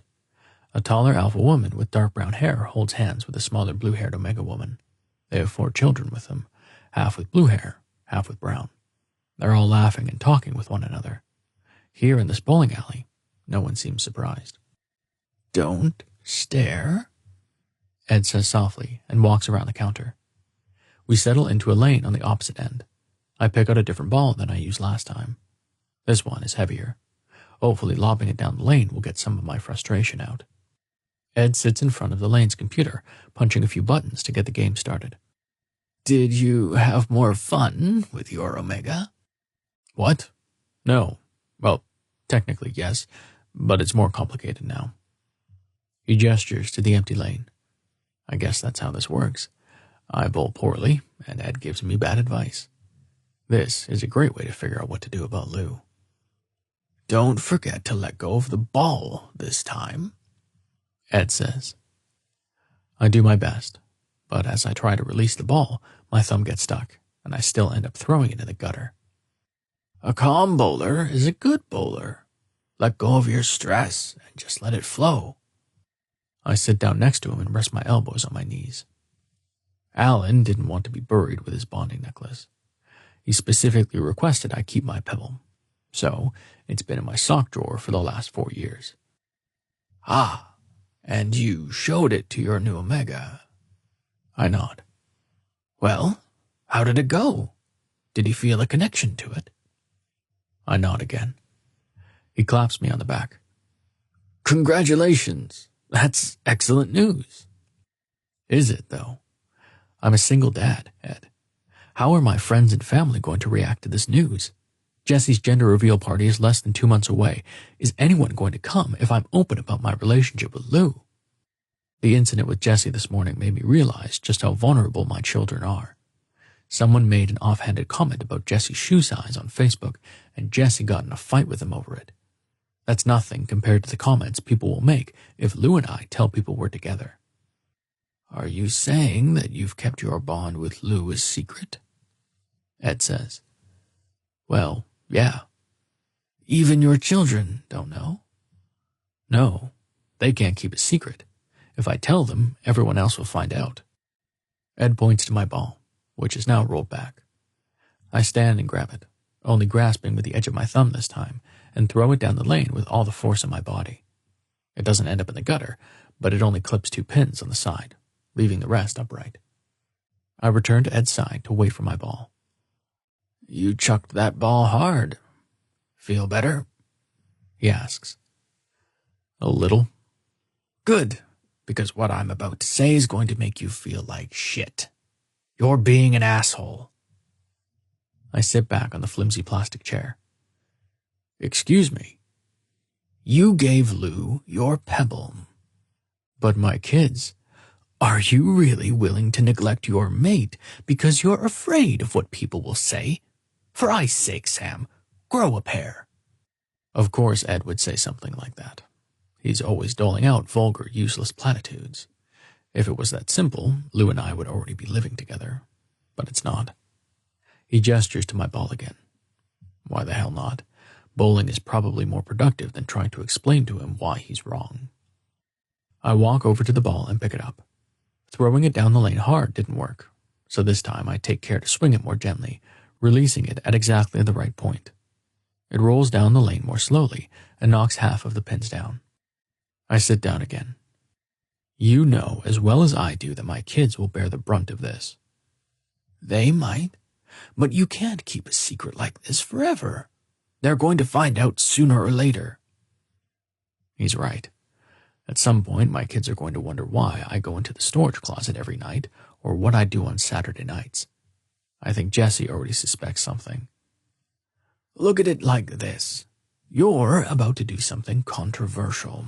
You can either be open about it and show everyone you're not ashamed, or you can be a complete asshat and lie to everyone until the rumor gets out. What do you think is going to be better for your kids? But if we just waited until after Jessie's party. You were telling me just 2 weeks ago that Jessie wasn't that excited to plan their party. Are you sure the gender reveal party means as much to them as it does to you? I think back to the morning Jessie and I went to look at venues for the party. Maybe they feel differently now that they can be revealed as their true gender. But the reality is, I don't know. I assumed the party was important to Jessie because it was important to me when I was their age. Maybe I shouldn't assume. Jessie loves Lou, I say. Ed stands and claps a hand on my shoulder. Then let love guide you, Sam, not fear. He looks pointedly at the women at the other side of the bowling alley. It takes courage to be different, but it's better than living a lie. That's what I was telling Jessie earlier this morning. It seemed so much easier when I was giving the advice instead of receiving it. But I have to deal with this at some point. And Skyping with Lou every night, while otherwise pretending we are mates, isn't dealing with it. It's a relief to realize that I need to be honest about my relationship with Lou. Thanks, Ed. Don't thank me yet. You've still got 8 more turns before the game is over, and I plan to give you unsolicited advice the entire time. I sigh and grab for my ball. Chapter 25. Lou. Even though Axe normally stays with me when he's in Anchorage, he sneaks out after Mary goes to bed and doesn't return until late the next morning. I pretend not to notice him walking out of Sai's apartment or the stupid grin on his face. I won't pry for details before he's ready to tell me, but I am relieved. The two of them have been apart for too long. At least one of us will get to have love. As I get Mary ready to take Axe to his assessment, I'm bombarded by text messages. Sam, are we still on for tonight at 8? Victor, the contract is solid. If you're comfortable with the compensation, I would sign it. Ansel, I have to know. How did it go? Did you show him the goods? The last 2 messages make me smile. Even though this didn't turn out the way I hoped, I don't regret sending my portfolio or taking lingerie from Ansel. At the very least, my relationship with Sam made me reevaluate my life. I respond to all 3 of them. To Sam, my brother is in town. I won't be able to spend the night with you this week. To Victor, thank you for your advice. To Ansel, I did show him and he loved it. Thank you. Axe finally returns from yet another jaunt to Sai's apartment, and I strap Mary into her car seat. While we wait for Axe to get into the car, my phone keeps buzzing with new messages. Sam, can we speak for just a few minutes alone?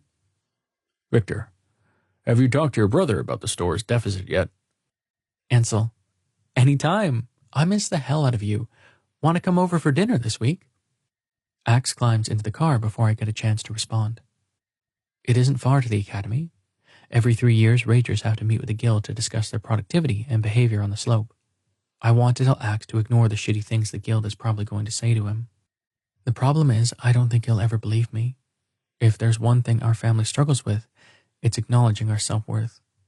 Instead, I tell him I love him. I hope that's enough. Mary fell asleep during the drive, so I wind around to the parking lot in the back and park. Axe's assessment will take about an hour, which means I have time to kill. I pull up my phone and send off a few messages. To Sam. My brother was banished to the slope for almost killing Mary's alpha father when he left me. Unless you want to claim me as your mate openly, I wouldn't come over. To Victor. No, Cy made a lot of money this pebble gifting season. I think we'll be okay. To Ansel. I would love to come to dinner. Is it all right if Mary comes too? Predictably, Sam doesn't respond. There's no way he's going to claim me as his mate openly. Victor doesn't respond either. I know he's bringing up the deficit because he wants to buy the jewelry shop, but Cy's not an idiot. I trust him to keep the shop in the black. I get a response from Ansel. Of course she can come. What night? That all depends.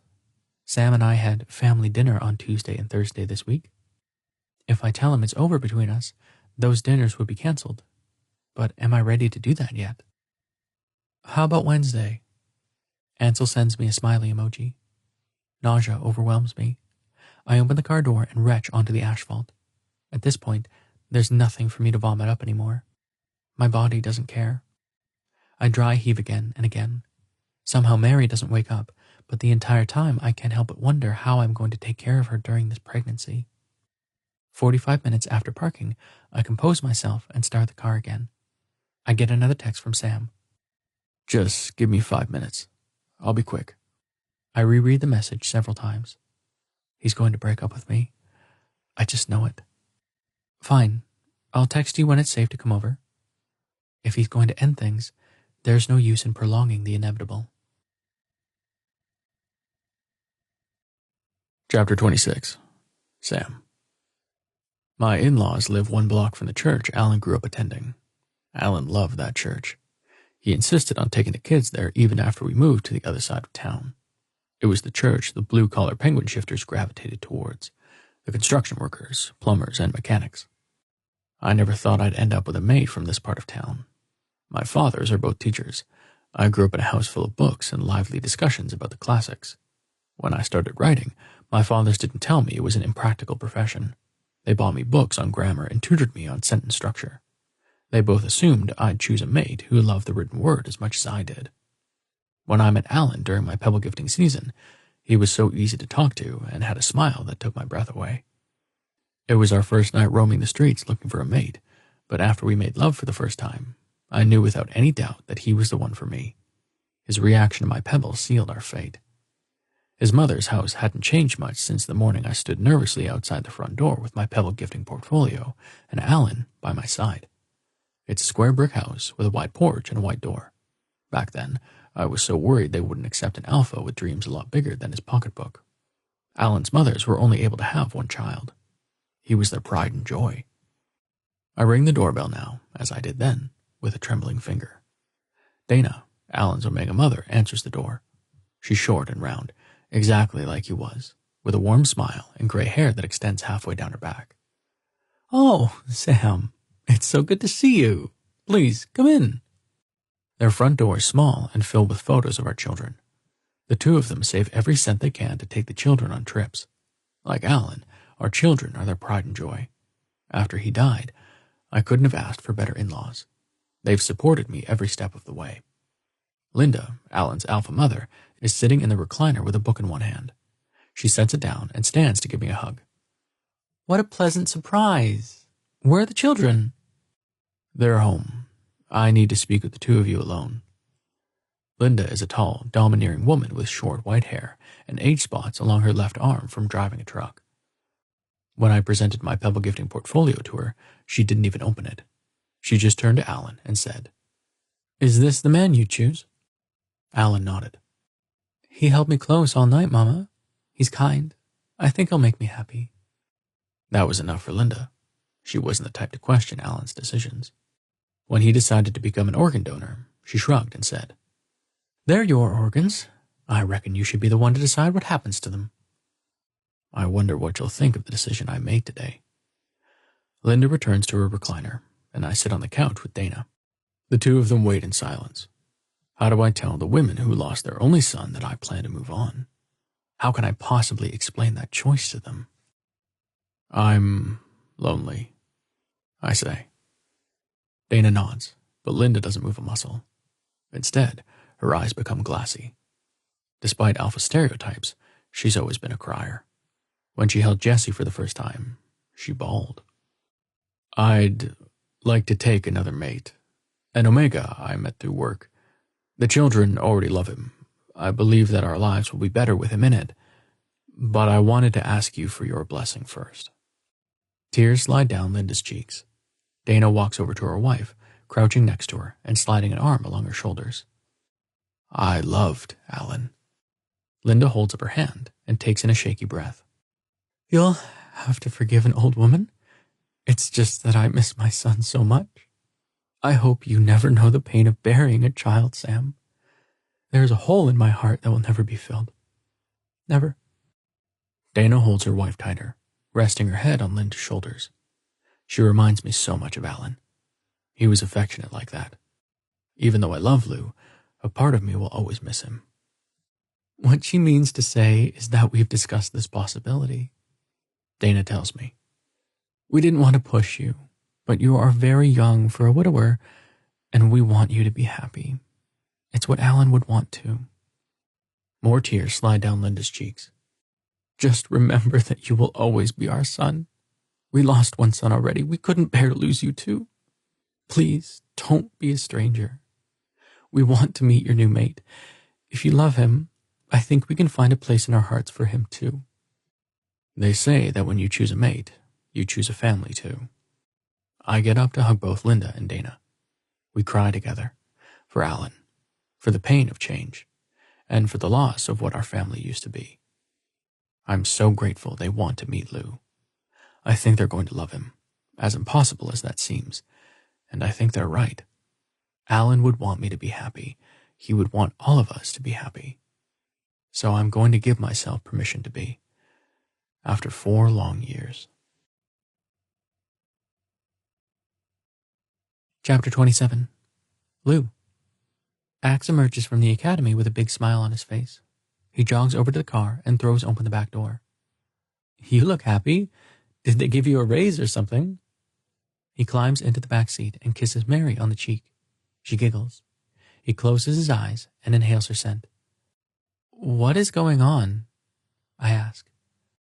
They set me free. I turn around in my seat. What? They set me free. I have to do a job for the guild that I can't tell you about, but I don't have to go back to the slope. I can't believe it. My brother is back. My wonderful, sweet, perfect brother. This changes everything, and not only for Axe. I don't have to deal with my pregnancy alone. Axe will be here. I just have to take a mate. Fast. That's the only requirement. Now that he's rekindled his relationship with Sai, that shouldn't be a problem. He spends the rest of the trip talking about his options anyway. After all this time, Axe is still worried that Sai won't accept him as a mate. Are you seeing someone now? He asks me. I shake my head. There was this one alpha that well, it doesn't matter now. At some point, he'll figure out that I'm pregnant, and I'll have to tell him about Sam. But today is not the day. That you what? His voice has an edge to it that scares me a little bit. When I tell him, I'll have to be careful. It's over now. It never even started, honestly. I just got too attached, like I always do. He looks at me with such pity. I wish I could hide away. I'm sorry, Lou. I shrug. It doesn't matter. You're back. That's the main thing. I pull into the parking lot of the jewelry shop. Will you do me a favor, Axe? Yeah. What is it?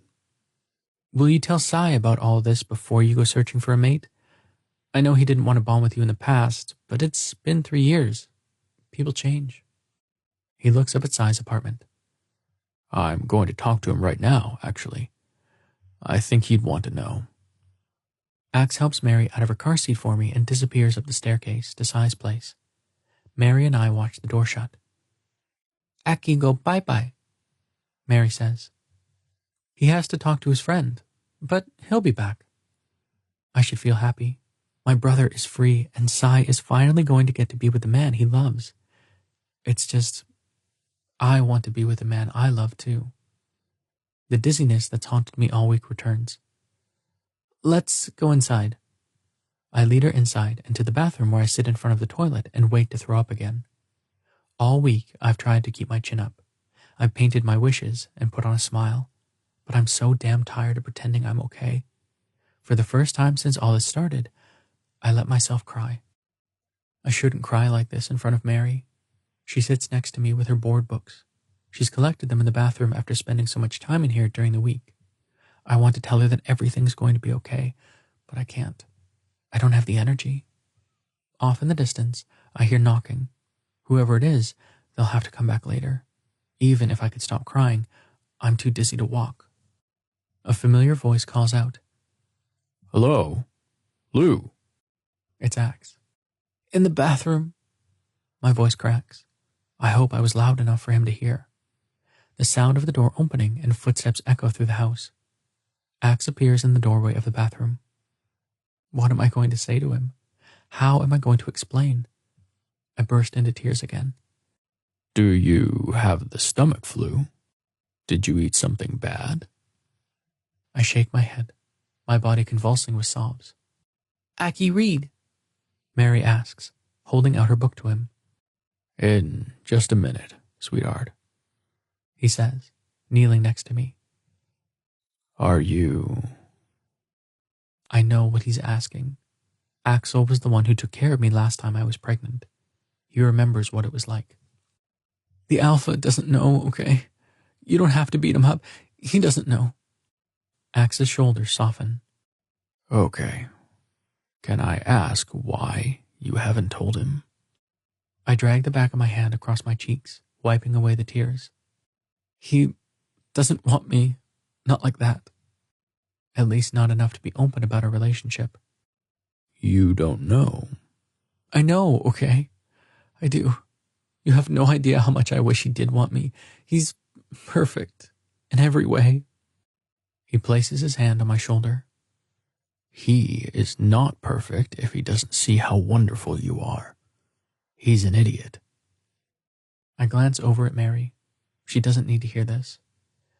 Axe, we can't. He looks back at her too. She's listening so intently to a conversation that's far too adult for her toddler ears. Well, I'm back from the slope. I'll take care of you. Everything's going to be okay. We'll get through this. You aren't alone. I do my best to smile. He's right. Even if I can't have Sam, I have Axe. I met a man, Lou. Someone I have strong feelings for. You know that I have to go to work tomorrow, but I think he and Sai would be able to come over to take care of Mary and help you out. Is it okay if I ask them to? He met a man? When? I thought he spent last night at Sai's place. Mary toddles over to Axe and holds out her book again. Aki, read. He nods, and she hands him the book. It's one of the potty training books I bought in the hope it would get her interested. Does this mean you're not going to be with Sai? I ask. He opens the book. No, I plan to be with both of them. Oh, in less than 24 hours, Axe has found not one mate, but two. I guess he's always been easier to love than me. I'm happy you found someone, Axe. I'd love to meet him, and you know that I love Sai. He clears his throat. Ben, he's a penguin shifter, so this is a permanent kind of arrangement. I try really hard to smile. I do, but it's difficult. Okay, congratulations. I turn away from him. I'm being a terrible brother. Here Axe is, free and in love, and I'm feeling sorry for myself. He sits on the floor and begins to read Mary the potty book with enthusiasm that warms my heart. He really loves her, and he's done his best to be a good uncle to her. Has Sam put forth that kind of effort on Mary's behalf? Maybe it's time to be happy about what I have instead of focusing on what I don't. I slowly sit back until I'm brushing shoulders with Axe. I'm still close enough to the toilet in case of an emergency, but it feels more like sitting with my brother than waiting to throw up. It's amazing how some people can change your perspective on everything. This isn't the height of children's literature, is it? He says, turning the page. I hold back a laugh. Aki, read, Mary demands. He kisses the top of her head. Sorry, where were we? Oh, right. I wash my hands with soap after I'm done. Big girls always wash their hands. Axe grins at me as he closes the book. He's right. It's ridiculous. I missed you, I say. I missed you too. And you, little lady. She grabs the book and holds it up a second time. Again! He laughs and opens it to the first page. Chapter 28. Sam. At 8, I get a text from Lou. Mary is asleep and my brother is with his mates for the evening. His mates? How many of them are there? Is Cy one of them? I thought his brother lived on the slope. Never mind. That doesn't matter now. A young male polar bear shifter with kind eyes and enormous shoulders hands me back my debit card. The last time I was in this jewelry shop, an alpha woman was the welder. Do I put them in a gift bag or something? I ask, picking up 2 thick metal bands. No wrapping necessary, although a foot massage wouldn't be a bad idea. I forgot how passionate polar bear shifters are about foot massages. I should have remembered the morning after I spent the night at Lou's house. I've failed him in so many ways. I guess I have the rest of our lives to make it up to him. And if he prefers the necklace, I know you're closing after pebble gifting season. Is there any way to contact you? The man pulls out a small white paper from his coveralls. I keep my shop open year-round, but here's my business card. Call me when you're ready. The card says Todd Platten, with a phone number and the address of the shop. Any other parting words of wisdom? I ask, suddenly nervous. I haven't been a good mate to Lou so far. What if he takes the bands instead of a necklace? Polar bear shifters don't normally mate for life. Todd hands me the winding chain that I hope Lou will want to wear around his neck. Give the people you love time to come to terms with your relationship. They may say things at first that they'll regret later on. Holding on to your anger will cost you more than it will cost them. I was expecting some token advice about wooing a polar bear shifter. That advice feels oddly specific. Does he know that I'm a widower? My mate is a penguin shifter, he says. You can call that number if you need a friend too. Oh, his comments make more sense now. Did you give him a band or a necklace? He smiles. A necklace. My mate made it clear that he wouldn't settle for anything less. I'm glad he was honest with me about what he wanted. If you'd prefer for your guy to take the necklace, maybe you shouldn't bring the bands. After what I put Lou through this week, he deserves some control over the direction of our relationship, and this is the best way to give it to him. Even if I want him to accept the necklace, I won't force him.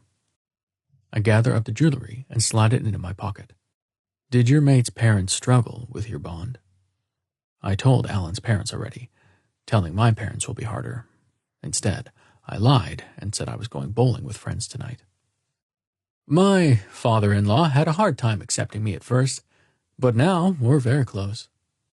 What changed his mind about you? He chuckles. A sassy fashion designer. It's a long story, and I need to clean this place up. But give me a call. Really, it would be nice to go out for drinks. Or tea. I put his card in my pocket next to the jewelry. Thanks. I will. Have a good night. Todd calls out. Good luck. As I walk out the door. I text Lou. I'm on my way. He's clearly mad at me, and I'm not thrilled about the risk of running into his violent brother. But I'm done letting fear control my life. Starting tonight, I choose love. Chapter 29. Lou. Not long after Axe returns to his mates, I get a text from Cy. It's a link to an Instagram account. At first, I don't know why he sent it. The first two photos are of a large tortoise eating kale. Then I find a photo of my brother with the caption, "The nicest alpha in Anchorage." There's a photo of Cy, too, glaring at the camera while coated with sweat. The caption of that photo is, "In charge in the very best way." The rest of the photos are shots of different tourist sites in Anchorage and selfies of a young Omega with hopeful captions about his pebble gifting season. I'm not sure how he ended up with Cy and my brother. I'm even more confused about how he acquired a tortoise, but he seems sweet. Axe said that he'd come over tomorrow to help with Mary. We can get to know each other, maybe become friends. I could really use a friend right now, and it looks like he's new to Anchorage. My brother's newfound happiness feels like a warm blanket as I get Mary ready for bed and prepare myself emotionally for Sam's visit. Even if he doesn't end our relationship, I can't let things continue as they are. Regardless of who says the words, our relationship is over. It never really existed in the first place. It was nothing but a secret, a whisper. I'm not going to settle for that anymore. At 8, I send off the text inviting him over, and then I put on the sexiest, prettiest pair of underwear in my new collection. Not for Sam. He doesn't get to see them. For me. Like Ansel said, I don't have to wait for a man to feel pretty. There's a knock at the door in less than 5 minutes. I was expecting to have more time, but this is probably better. I can get it over with. I open the door to find Sam waiting on the porch. I allow myself to take him in one last time. He's so handsome. I wish I could retreat into his arms. Instead, I step back, inviting him in. I have to be strong. He watches me closely as he takes a seat on the couch. Maybe he can see how hard this is for me, or maybe he's worried how I'll react when he ends things. I stay standing by the door. What did you want to say? Aren't you going to sit down? I shake my head. He walks back to the door and gets down on one knee in front of me. When I gave you my pebble, I should have taken that commitment seriously, but I didn't. I put everything else in my life before you and Mary. That wasn't right. I'm sorry, Lou. I just hope that you'll let me make it right. What does he mean by making it right? Does he have some other plan to keep our relationship a secret that he thinks will work better? And if he does, will I be tempted to try it? He reaches into his pocket and pulls out a silver chain. I'd recognize a chain like that anywhere. It's a bonding necklace. He also pulls out 2 metal bands. What does that mean? He told me I couldn't have a bonding necklace. Will he expect me to keep it under my pillow like his pebble? And those bands, is he going to try to get me to agree to something temporary? From now on, I want to be open about our relationship to everyone. The kids, our family, our friends. I also want to live with you. If you don't want to move from my house, we can find a place that's big enough for our family. And I want you to choose which bonding jewelry you'd like to wear. I'd prefer you accept the necklace, of course, but I understand if that isn't what you want. I can't believe it. I almost break into happy tears before I remember that he doesn't know about the baby. Will this change things? What if he doesn't want another child? Or what if he's angry I didn't tell him sooner? I take in a shaky breath. I need to tell you something. I'm pregnant. His mouth opens in shock. It was an accident. I didn't realize I would go into heat when we started. I didn't mean for it to happen. I swear, I wasn't trying to trick you or... I'm not mad. Sorry, I'm just a little surprised. Wow, you're pregnant. That's wonderful, Lou. Does he mean it? He hesitated. He takes my hands in his, the metal of the bands and chain warm between our fingers. If you agree to be mine, I swear that I will do everything differently this time.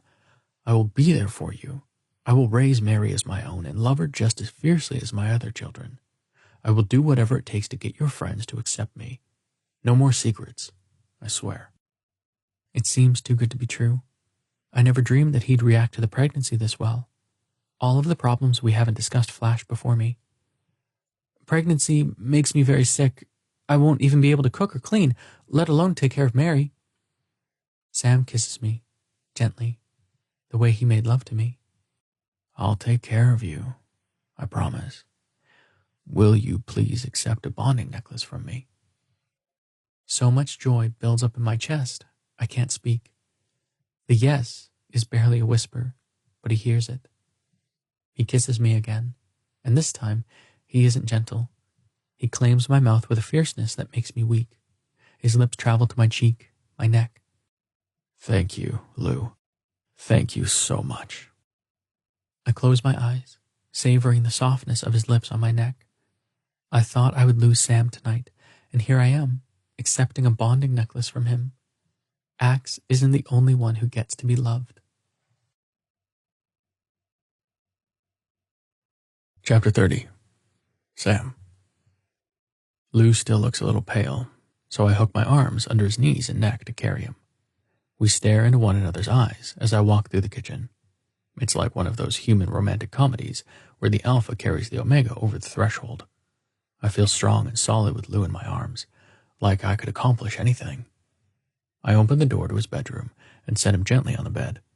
He glances meaningfully back at the door because, like me, he's a father. I close it and lie down next to him. I know you aren't feeling well. We don't need to make love if you aren't up for it. We can just lie next to each other. Lou drags his gaze down my body. The hunger in his eyes is obvious. I want to, but what if I get sick in the middle? We can take a cuddle break. We penguin shifters love to cuddle. Lou burrows his head into the crook of my neck. What if a bolt of vomiting is required for that cuddle break? Penguin shifters are known to go to great lengths for a good cuddle, even virtual cuddles, as you may recall. He laughs. You know what I think we should do. I scoot down on the bed and reach for the button on his jeans. You mentioned that you liked oral. I thought you weren't into oral sex. It's not that. I was told that it was disrespectful for an alpha to ask for that, so I never did. He raises his eyebrows. Not ever? Not even once? No, but I'm a quick study. I pull down the zipper of his jeans to reveal light pink lace. The color is almost peach and close to his skin tone. The effect is elegant, pretty. Lou is beautiful. Teach me. He threads his fingers through my hair. You don't have to, if it makes you feel uncomfortable. I run my tongue along his cock where it pushes against the lace, and he stops, taking in a sharp breath. Let me please you. I want to. I may or may not have done rather extensive research on oral sex during the last week. I didn't want to disappoint him. Out of all of the sexual acts he could have asked for, this was what he mentioned last week. First, I grab the waistband of his jeans. He lifts his hips, and I slide them off in one fluid motion. He takes his sweater off next, but he leaves the sheer pink lace that almost blends in with the tone of his pale skin. The elastic along the top barely holds his hard cock inside. Without thinking, I nuzzle his cock through the underwear. This feels more natural than I thought it would. I free his cock from the elastic waistband, locking eyes with him as I take it into my mouth. His skin is hot and smooth between my lips. It has a bitter, musky flavor that's as arousing as the lace. Lou stares with rapt attention as I close my lips and suck. His chest pushes forward, his head relaxing into the bed. I understand why he likes this. During anal sex, it's too easy to get wrapped up in my own pleasure. But as I cup his balls through the lace and take him in deeper, I notice the way his thighs tense, the upward tilt of his chin, and the spike of that bitter flavor in my mouth. All of the tutorials I read and watched go out the window because I don't just want to please him. I want to kiss the veins along his shaft and run my tongue under the bottom of his cockhead. He moans, his hips jerking every time I suck. His hands find their way into my hair again. The movement seems involuntary, just like those jerks of his hips.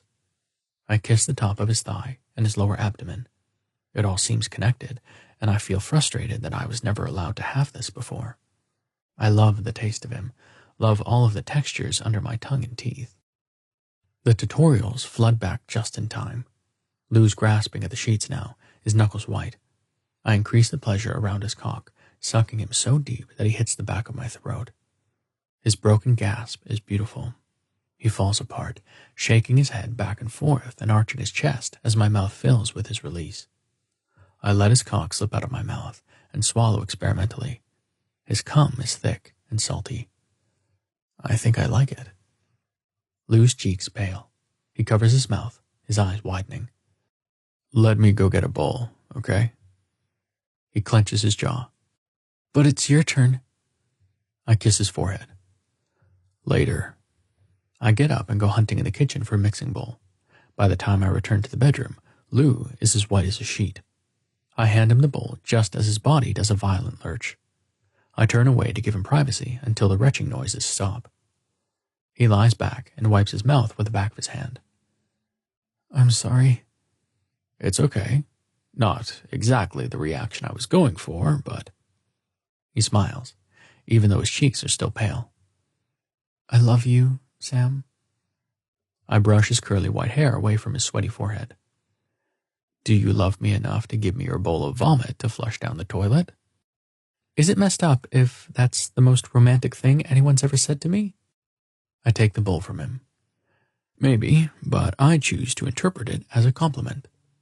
After I've emptied the bowl, I rinse it out and return to his bedside. I take off my pants and get into the bed next to him, placing my hand on his belly. He rests his hand on top of mine. He doesn't say anything, but he doesn't need to. I forgot about these tender moments in a relationship when touch matters more than words. We couldn't have this before because we were trying to make love with 2 screens and an entire city between us. I fall asleep, holding my mate and our unborn baby in my arms. Chapter 31. Lou. The next morning when I wake, the weight of Sam's arm is still solid across my chest. Do you need to go? I ask before I can stop myself. He kisses my forehead. No, unless you don't want Mary to find me in your bed before you can explain things to her. She's 2. She probably won't understand the reality of my relationship with Sam until we move to his house. And it isn't as if she's never met Sam. She knows him. You don't need to leave, but we should probably put on clothes at some point. We took them off in the middle of the night. Sleeping in jeans isn't very comfortable. All right, stay there. He climbs out of bed and puts on his underwear and pants. Then he goes hunting in my closet for clothes. I smile when he opens the top drawer where all of Ansel's gifts are. Wow. I laugh. Pick out something for me to wear. Something you like. He spends a ridiculous amount of time pulling out each bit of lace and holding it up in my direction, as if picturing what I'd look like in it. I've never seen this playful side of him before. I hear the pitter-patter of little feet outside the door, then a tap, tap, tap. Sam tosses me a pair of sweatpants with some white underwear that has a satin front and lacy back. I hurry and yank them on before the knob of the bedroom door turns, and Mary walks inside the room. Her eyes widen when she sees Sam. No shit. Sam covers his mouth with his hand to hide his smile. She means no shirt.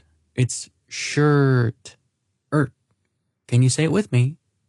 She ignores me and holds her arms up to Sam. He bends over to pick her up. Good morning. How are you? Pancake. He laughs. Is that what you want for breakfast? She nods emphatically. Does your dad want that for breakfast too? Sure. I don't know if I'll be able to keep anything down, but a pancake seems like a better bet than cereal. Mary points to Sam. No shit. Oh, God. How embarrassing. Shirt. Tell you what. How about I put on a shirt, then we don't have to worry about it. He sets Mary down on the ground and grabs his t-shirt. Hey, Mary, can I have a hug? I ask. She runs over to the bed and holds up her chubby little arms. I lift her into bed with me and hug her close. Sam, stay? Like Aki? Sam looks to me for guidance, which is fair. He has no idea what Aki means. My brother, Axel, stays over sometimes. Sam pulls his shirt down over his belly and sits at the edge of the bed. It's a little different from Axel. If it's all right with you, I'd like to be your new daddy. Would that be okay? She stares up at him. I don't think she really knows what that means. Strawberries? That's what Cy brings her every Monday night when he babysits her.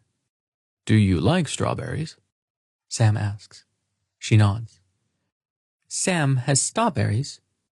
No, I don't. I'm sorry, but I could make you a pancake.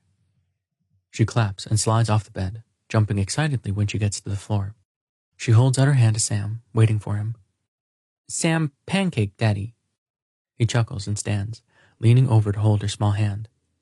Sure, I'll be your pancake daddy if you like. They walk out the door together. That was a lot less eventful than I thought it would be. She's so young, she probably won't remember a time when her alpha father wasn't here. Sam will take that place in her life. If only things could be so simple for Sam's kids. I don't know how they'll react to me being their stepdad. I won't ever be their Omega father. They already have one, and I'll never be able to replace him. I don't even want to try. I just hope they can find a place for me in their hearts. Chapter 32. Sam. I park outside my father's home at just after 10 o'clock. I had a slow breakfast with Lou and Mary. Then we sat down and talked about how we were going to break the news to our families. Lou squeezes my hand. We agreed to tell my family first, mostly because we needed to pick up my kids from my father's house anyway, but also because Lou's brother might fly into an uncontrollable rage. Starting with non-violent family members feels a lot safer. I'm still nervous to tell my parents, though. Lou's brother may be able to break my jaw, but he doesn't have the power to be disappointed in me. That power lies solely with my father's. I feel like a teenager all over again. We get Mary out of her car seat and walk hand in hand down the driveway. This is the house I grew up in. It was my quiet refuge all through my childhood, and now my children love it as much as I did. I open the front door. Jessie is reading a book in the family room. They glance down at where my hand is joined with Lou's. Hey, Jess, I say. They keep staring at her hands. Dad, is Lou? There's no easy way to say this, and it's okay if you need some time to get used to it. But Lou and I love each other, and we've decided to commit to each other as mates. For a moment, they simply sit there in silence. But you always said penguin shifters mate for life, even when their mate dies. I did say that. So many times. I'm sorry, Jess. When your father died, I was so sad and confused. It was hard for me to imagine taking another mate. You're right. It is against the rules, but now that I've had some time to grieve, I don't think it should be. Lou won't ever replace your Omega father, but I think he'll bring a lot of joy to our family. For a moment, I think Jessie is going to be upset. I would certainly understand if they were. They remember their father better than Morgan or Parker do. But Mary chooses that moment to let go of Lou's hand and run for Jessie's legs. Jessie crouches down to look her in the eye. That makes you my little sister. They smile and pick Mary up. Sam, pancake daddy, Mary says. Jessie smiles at me. Can we call you that too? Very funny. Jessie turns with Mary on their hip and walks toward the dining room. Grandpa Jerry has a cookie jar. Cookie, Mary squeals. My alpha father comes around the corner. He glances down at her hands too. Are you going to tell me what's going on here, or do I have to guess? This is Lou, my mate. I'm taking a second mate. My father stands there for what feels like eternity. But Alan is your mate. My Omega father emerges from the kitchen holding Mary's hand, Jessie trailing behind them. Both Jessie and Mary have butter cookies in their hands. Ah, is this your daddy? Mary nods. My Omega father holds out his hand to Lou. Welcome.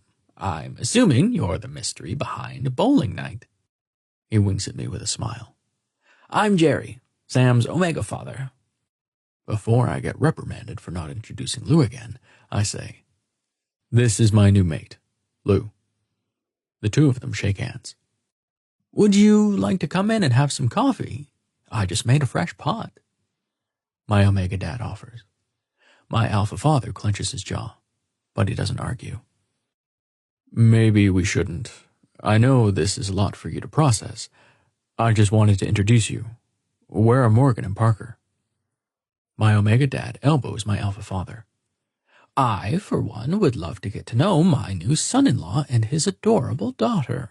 If certain people are too ornery to join us, that's their problem. Lou smiles shyly. All right. We follow my Omega father into the dining room, where the cookie jar has been properly plundered and now sits empty on the table.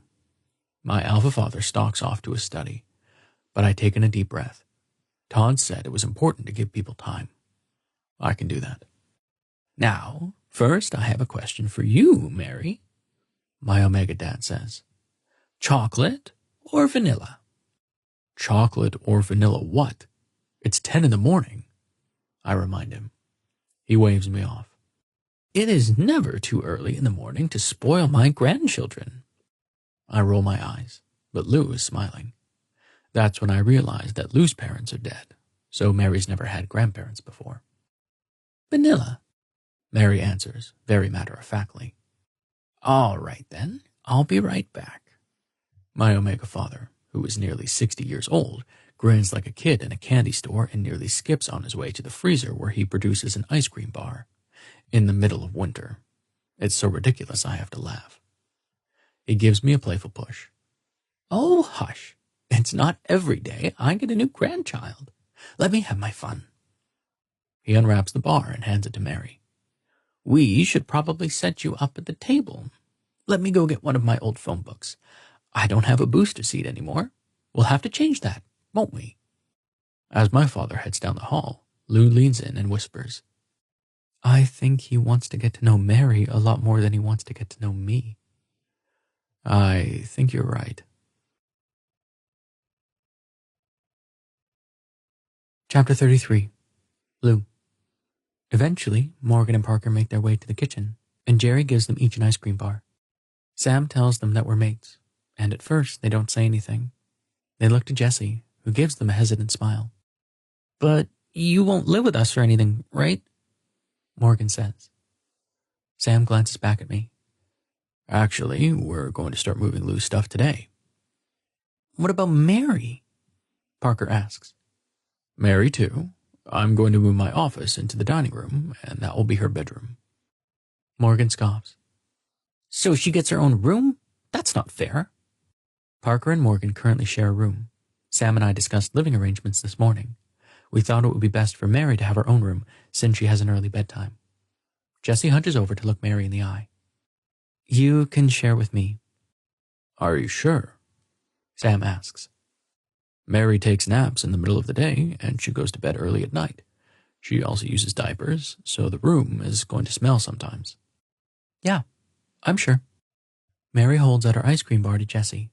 It's melting to the point of dripping. Share. Jessie laughs and takes a lick. Ew, Morgan says, and Parker laughs. Mary, who clearly has no idea what they're laughing about, starts giggling, and it's impossible not to laugh with her. Parker starts talking about a dragon TV show they watched last night, and Morgan joins in enthusiastically. I'm sure they'll have lots more questions about my role in the family and what living together will look like. We need to talk more when people start making comments about their father's choices, but for now, their reaction is a good sign. After the kids finish their ice cream bars, we pack up their things and pile into the car. Or, we try. There aren't enough seatbelts. Sam and I didn't even think about that. Morgan and Parker offer to walk because Sam only lives 2 blocks away from his father's house. That's really close, especially considering his alpha father's reaction to our bond. Sam drives through a quaint neighborhood where the snow is shoveled from everyone's sidewalks. He pulls into the driveway of a brick house with a red door. It's not a big or glamorous house, but it looks solid and sturdy, like Sam. I think Mary and I could be really happy in a house like this. Sam opens the garage door to a space exploding with tools and garden implements. Sorry, during the summer I got a little overwhelmed, he says. I can relate. Mary's my only child, and I get overwhelmed sometimes too. I place my hand on his knee. We can clean it up together this summer. He smiles at me. Okay, deal. Sam shuts off the engine, and Jessie helps Mary out of her car seat. The wooden steps at the far end of the garage lead to a door that opens to the kitchen. It isn't as messy as the garage, at least not at first glance. but it does show signs that an overwhelmed single parent lives here. A pile of dirty rags are piled in the sink. There's a smoke stain on the ceiling above the stove, and the floor is sticky. I guess the problem with Omega Penguin Shifters doing all of the cooking and cleaning is that the alphas never learn how. That's not good for the alphas either. Sam leads me into the family room where an upright piano sits in the corner and photos line the walls. It's not hard to guess who Alan is. He's in every photo, smiling and hugging people. All of the photos are at least 4 years old. I barely recognize the kids. The photos wind down the hall too. Sam and Alan in tuxedos. Alan holding up the same pebble Sam gave me. Alan proudly holding an egg. Sam cradling a small, wet penguin chick in his arms. Sam's old life with Alan is plastered all over this house. Jessie opens the door to their room. The bed is neatly made, and the desk is clean. Jessie has pictures too, all artfully arranged on a bulletin board. There are photos from school, smiling faces of kids Jessie's age, and plenty of Morgan and Parker. Unlike the photos outside, Jessie's pictures are recent. I think I understand why Jessie was so quick to accept me as their father's new mate. Sam's been living in the past, holding on to a time when he wasn't so overwhelmed and alone. But Jessie's young. They've tried to move on. We tour the office and the room Morgan and Parker share. Then Sam guides me into the master bedroom. I expect this room to be like the rest of the house, but the large closet is open, and half of it is empty. "That's for you," he says, kissing my cheek. There's a nightstand on either side of the large bed. The drawers of the right nightstand are open and empty as well. The bed is stripped down to the mattress, and a light blue comforter and set sheet, still in the packaging, are waiting at the foot of the bed. "There is space in my life and in my home for you, Lou.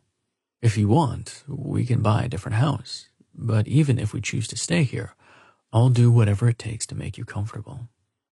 This house feels a little like Sam's life. There are parts of it that are ready for me, and others that might require patience and acceptance. But we can take it one day at a time. Thank you, Sam. This is perfect. Let's go back to my house and pack. Chapter 34. Sam. As we tell more and more people, it becomes impossible to predict who will be supportive and who will give me a stern lecture. I expect Lou's brother to be in the lecture category, but he takes the news rather well. He even welds Lou's pebble necklace to his neck. Axe's new penguin shifter mate Ben is completely delighted with Lou and the news of our bond. While we pack up Lou's stuff to move to my house, Ben kidnaps Mary for hours at a time and snaps countless photos of her with his pet tortoise. He shares them with us through an online drive entitled Mary and Scooch Forever. If the pictures are any indication, Mary has found someone who loves strawberries as much as she does. One of the photos of Mary and Scooch eating bowls of strawberries side by side may have ended up as a lock screen on my phone.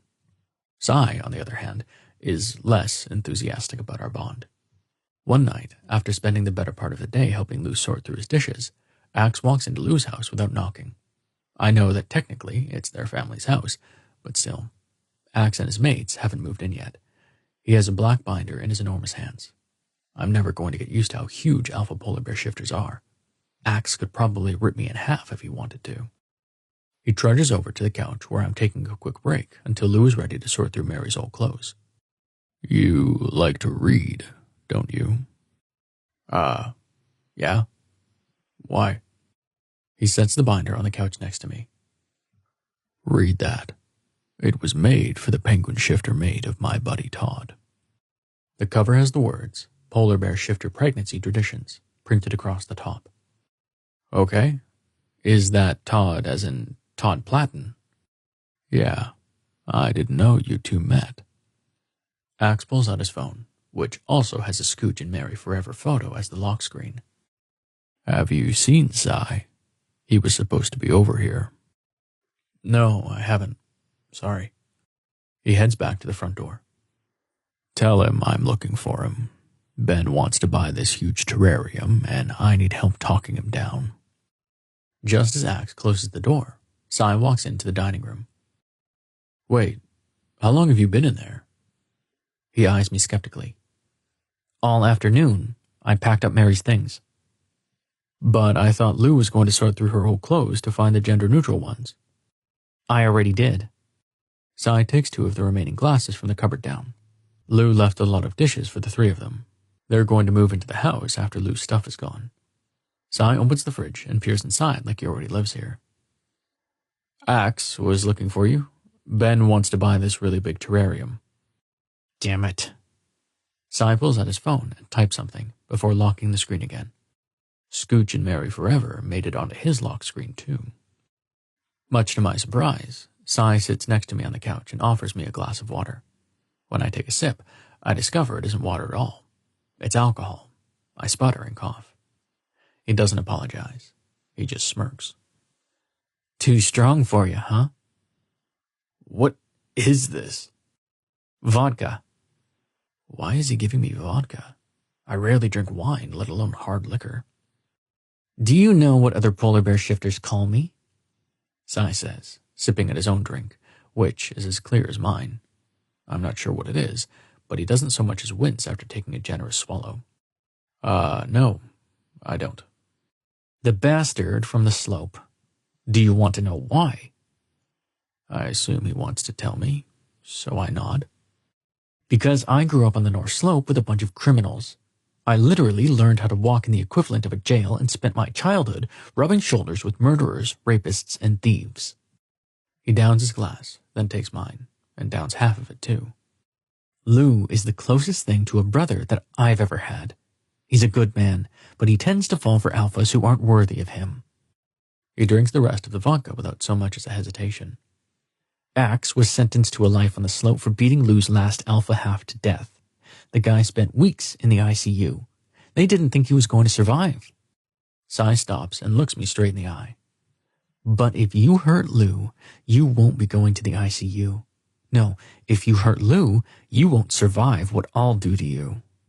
And once I'm done, I'll hike far into the roughest Alaskan terrain in my bear form and bury your body where no one will ever find it. Do you understand? Sai stands, and despite downing what had to amount to at least 7 shots of vodka, he's completely steady on his feet. Read the binder Axe brought over, memorize it, and do every damn thing on the list. If you don't, you'll have to answer to me. Axe may have almost killed a man, but compared to me, he's a fucking teddy bear. I'm like a snake, sneaking around where you least expect me, ready to strike at any moment. And make no mistake, if you give me a reason to strike, you will regret it for the rest of your life. He bends over and sets a glass on the coffee table, then walks in a straight line for the door. I open the damn binder and start reading. I would have done it without the threats. If Sai bothered to get to know me, he'd figure out that I'm not a bad guy. I don't get what Lou sees in him, or Axe for that matter. Why on earth would anyone choose him for a mate? Even Mary loves him. There might be some things about polar bear shifters that I'll never understand. Chapter 35. Lou. The week after I move in with Sam is completely different than the week before. Instead of missing him, I get to snuggle with him in bed every night. Instead of feeling overwhelmed, Sam is meticulous about massaging peppermint oil into my hands every day, arranging childcare for Mary, and cooking me meals that are easy to digest. Being cared for so well calms my stomach to the point where I'm finally gaining weight instead of losing it. Maybe there are reasons why alpha polar bear shifters are supposed to take care of their mates during pregnancy. On Saturday morning, Jessie peers into the master bedroom. Hey, are you sleeping? Because if you are, I can go. Come in. They walk into the room with a tablet in their arms. I have to pick out the tux I'm going to rent for my gender reveal party. Do you want to do that at a shop so you can try them on? Yeah, but usually you do it with your Omega parent. I know you don't feel up for shopping or anything. Maybe if we looked online at the different styles, you could help me. Their shoulders tense. They're afraid I'll say no. Of course I can help. Do you have the website pulled up on your tablet? They walk over and hand it to me. Yeah. All right. I take it that you're going to be revealed as a man, since we're looking at suits? Their cheeks turn bright pink. I guess I can tell you, right? Since you're my dad's mate? I think so. Although I don't really know. Sam told me that Jessie would use they-them pronouns until the day of their gender reveal, and that he couldn't tell me Jess's primary or secondary gender until then. But I guess Jessie gets to choose how to interpret the rules. It's their gender. They sit next to me on the bed. I'm male. A male Omega. Thank you for telling me. I'm honored that you'd want me to shop for tuxes with you. There are a few basic black styles on the first screen. I scroll down, but Jessie returns to the top of the page. I should rent a cheap one. I don't know how many people are going to see it anyway. I set the tablet on the mattress. What makes you say that? They shrug.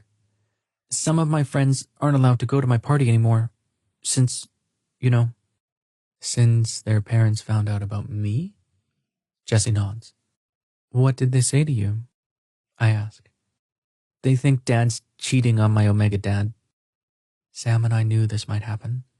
It's too bad Jessie is bearing the brunt of everyone's judgment. What do you think? Jessie looks away from me. I don't know. It's okay. You can tell me. They swallow hard. I think people don't know what it's like. My dad was so sad before, and now he's not. Shouldn't that matter? Sam has raised such a thoughtful, kind child.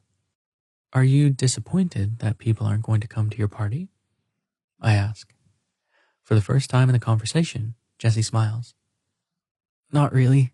I don't care how many people are there, as long as I get to do it the right way. I pick up the tablet again and scroll past the cheapest tuxedos. Then, do it your way, Jess. Pick out the tux that you actually want. It doesn't matter how many people see you in it. What matters is that you feel fabulous on your special day. They take the tablet from me and scroll down to a white tux with black lapels. I kind of like this one. It is dapper, isn't it? They hand the tablet back. Which ones do you think would look good on me? Let's see, I say, swiping up. What do you think about coattails?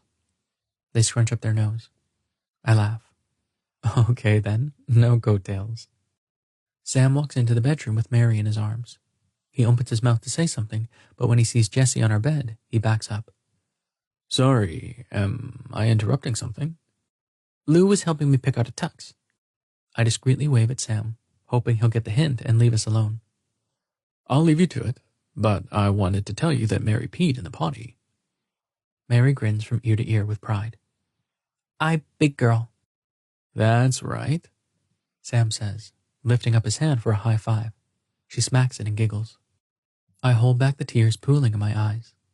I didn't know how badly I wanted this until now. Sam and I aren't just a couple in hiding. We're a family. Good job, Mary. I'm so proud of you, I say. Sam brings her over for a few more high fives. Then he leaves Jessie and me alone. Is there anything else you'd like me to help out with?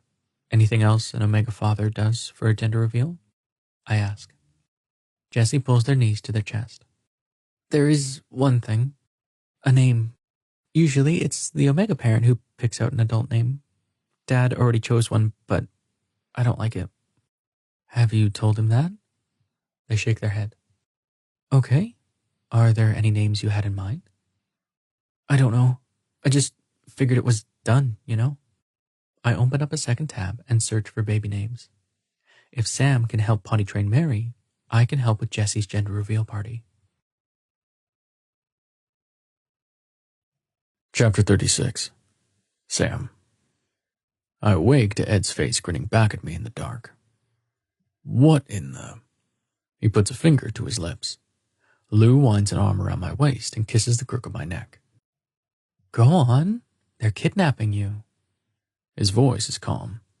Did Ed warn him that he was going to show up in our bedroom in the middle of the night? That's when I noticed several other shapes in the darkness of our bedroom. There has to be at least 6 other adults. They're all wearing ski masks. Is Ed involved with some kind of criminal element? I put out some clothes for you at the foot of the bed. Have fun. Lou whispers in my ear. Have fun doing what? I ask. Ed chuckles. Think about it. What do you think I'm going to drag you out of bed in the middle of the night to do? I have a guess, but it's ridiculous. Bowling. That's right. Get your ass out of that bed. I've got some size 11 shoes with your name on them back at the alley. For ice's sake. Ed, it's late. Let me put it this way. You can get dressed without anyone whining and carrying on, or you can ride to the bowling alley in nothing but your birthday suit. It's a bit nippy outside, though. I'd recommend you at least put on some pants or your balls are going to be mighty cold. If it wasn't Ed, I'd take my chances and stay in bed. But he's unpredictable. I put on my clothes instead. It's a bit of a tricky process because, despite the dark, I don't want to show off the outline of my naked body to 6 masked people Ed has somehow persuaded to break into my bedroom with him. Ed leads me out of the bedroom and through the hall. When we reach the front door, I stop. Do you want to explain to me why you're kidnapping me? What's going on? Ed glances back at his masked companions with a wry smile. It's your initiation, of course. Can't you recognize some light hazing when you see it? My initiation to what? Ed opens the front door. To the cheating bastards. He gestures for me to step outside. You didn't forget that you're not the first penguin shifter widower to take a second mate, did you? Well, we have a club, and we're inviting you, no, forcing you to join. One of the masked people claps a hand on my shoulder. It's all right. He forced all of us to. You're not alone. The voice is female. I recognize it. Megan, the alpha who lost her mate in a car accident. She stopped coming to the support group 2 years ago. I didn't know she took another mate. There's a white truck parked in the driveway of my house with a huge pink ice cream cone stuck to the top. Ed opens the back where there are 2 benches drilled to the side instead of frozen desserts. Why are you driving around an ice cream truck that doesn't have any ice cream? You ask too many questions. Get in. Megan climbs up into the back and takes a seat near the front of the cabin. Come on, it's weird, but you get used to it. The other 5 members of the club get in next. They look like they're about to rob a bank, sitting next to each other in their ski masks. Ed gestures for me to get in again. Go on, we ain't got all night. I climb in next to a thin man on the far end and sit down. Ed slams the door shut, which leaves the cabin in complete darkness until the engine roars to life and a single naked light bulb flickers on. 2 male Omegas across from me are holding hands. I guess they fell in love with another widower. That's sweet. Just a few months ago, I think I would have judged them for that. How much things have changed. You shacked up with a polar bear shifter, huh? Megan says. That's intense. Is the sex super kinky? One of the Omegas holding hands rolls his eyes. Forgive her, she's been spending too much time with Ed. She forgets what questions are inappropriate to ask other people about their sex lives. Megan kicks his shoe. Don't pretend you're not curious. I can't see the Omega smile because of the ski mask, but I can tell the way his eyes crinkle. Okay, maybe a little. 6 masked people stare at me, waiting for my response. Everything about this night is too weird for me to handle. The sex is good? I tell them. Right on, Megan says, holding out her fist to me in what I can only assume is a request for a fist bump, even though we're both in our late 30s. Sex is nice after you think you have to live the rest of your life without it, right? The man next to me says. Megan spreads out her knees. You aren't kidding. Celibacy was brutal. Before I found Judy, I was spending an obscene amount of money on porn. You would not believe how much. The room erupts into laughter. Someone calls out, "Hear, hear," and another says, "Thank ice for porn." There was this one time I left this weird as fuck dragon shifter porno up on my computer screen when my in-laws came over for dinner and completely forgot about it until I invited them into my office to go over a spreadsheet. And the enormous, glistening dragon dick completely dominated the screen. I couldn't show my face to them for weeks. The man next to me says. The group laughs uproariously. By the time the truck stops, several other conversations have started. Everyone is very clearly comfortable with one another. Ed opens the back door, and we all pile out. The lights to the sad fairy bowling sign are on, even though it's the middle of the night. Ed unlocks the entrance and gestures for me to enter. On the front counter is a black and white striped shirt with the words, "The Cheating Bastards," in bright blue. Next to the shirt is a blue ball. We all have matching blue balls, Ed says, elbowing me. Get it? I roll my eyes. The masked people take off their coats to reveal shirts matching the one on the counter. Then their masks come off. They're all from the widow or widower support group, the people who found second mates and stopped coming. Because we judged them. I pick up my brand new shirt. Thank you, Ed. He's the only one here who's still going to the other support group. When the loneliness got to me and my feelings for Lou became too intense to ignore, he was the one who pushed me, not too gently, toward a better life. If it hadn't been for him, I might still be wallowing in my grief, instead of loving Lou openly. Bill and I always wanted a family, but he died too young for us to have kids together. So I mentor you bastards as an alternative. Ed maintains a smile, but there's something serious in his voice. I give him a side hug. I'd be honored to be a part of your family. Maybe Ed didn't take another mate, but he still moved on in his own way, and he deserves to. I think we all do. Someone claps me on the back, and Megan whoops as she and the others take their place at the first bowling lane. We get Ed on our team, Megan calls out. You got Ed last week, one of the guys says. We get him this week. It's only fair. Ed shrugs. What can I say? I'm a good luck charm. I laugh and grab my blue ball from the counter. This may not be the community I grew up with, but it's still a community, and I think it fits me better. I'll be on whatever team gets Ed, I say. It's time to bowl. Chapter 37. Lou. It takes me 3 weeks to get into the doctor Ansel recommended. She's a specialist who primarily works with mixed species couples. Before we can see her, I have to pee in a cup, get my blood drawn, step on a scale, and drink 6 cups of water to prepare for the ultrasound. By the time we get to the examination room, I'm nauseous, despite Sam's warm arm around my shoulders. The doctor is a curvy woman with brown skin and a clipboard clutched to her chest. Good morning, lads. Your pregnancy test came back positive, which shouldn't be a surprise. We just like to do a test before we get started. It says here that you're a polar bear shifter, and your partner is a penguin shifter. Is that correct? Yes. Let's get the ultrasound out of the way so you can go to the bathroom. We need to figure out what species your shifter child is in your womb, and if they're encased in an egg. Will you lie down and pull up your shirt? Sam helps me to get on the observation chair and unzip my pants. I don't know if I'll be able to keep the water down long enough for the ultrasound to work. As the doctor squirts some cold jelly on my abdomen, Sam holds my hand. She pulls a machine on wheels closer to us and detaches a wand with a knobby end. What we're looking for here is the skeletal structure of your child. If it's in its penguin form, the skeleton should be starting to calcify by now. We may not be able to see an egg, but we should know for sure if it's a bird. If it's a polar bear shifter, it may be harder to detect. The gestation period is 3 times as long. She flips the screen behind us on and presses the wand to my belly. Does a baby ever shift species in the womb? Sam asks. She shakes her head.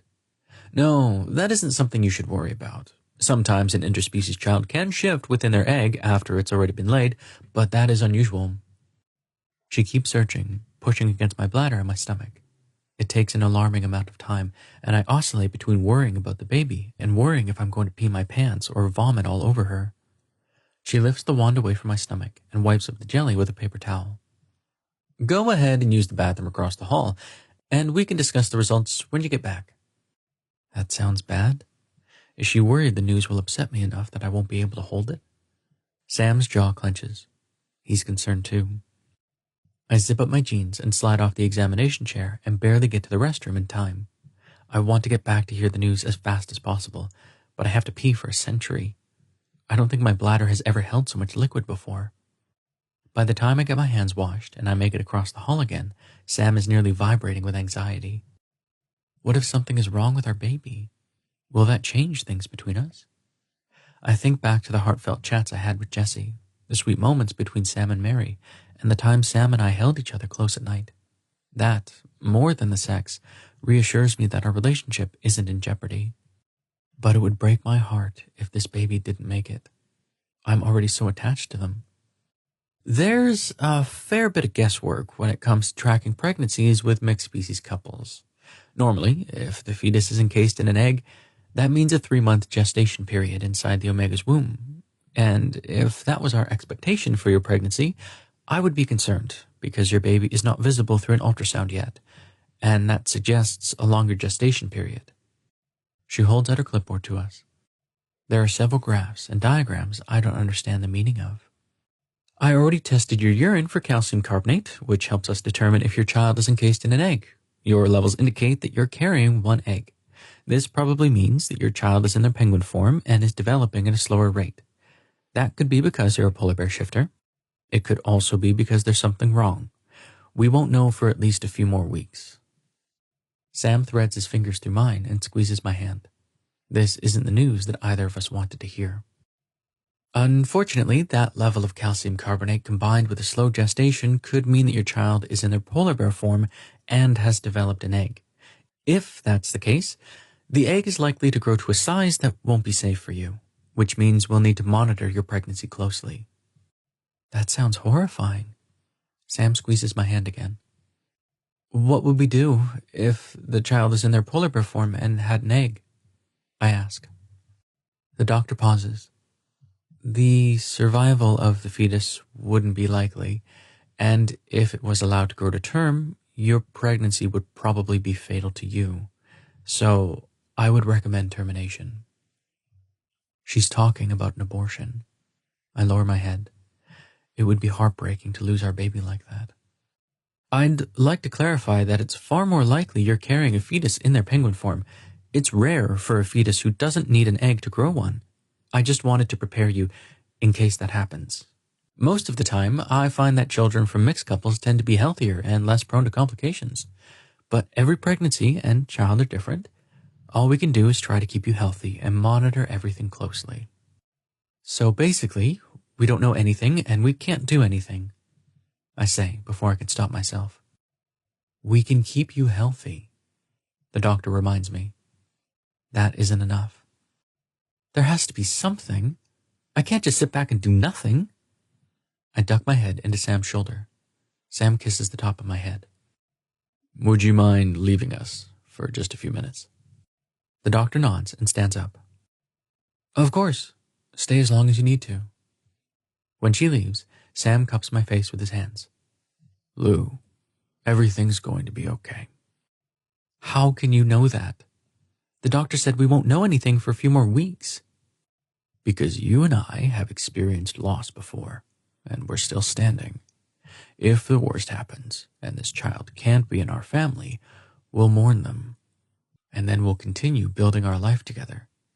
Whether that means trying for another child, adopting, or deciding that our family is complete as it is, we will figure this out. He seems so sure. His eyes stare into mine with a steadiness that grounds me. I want this baby, Sam. I already feel completely attached to them. If I lose them... I know. I'm already attached too. He tucks my hair behind my ear.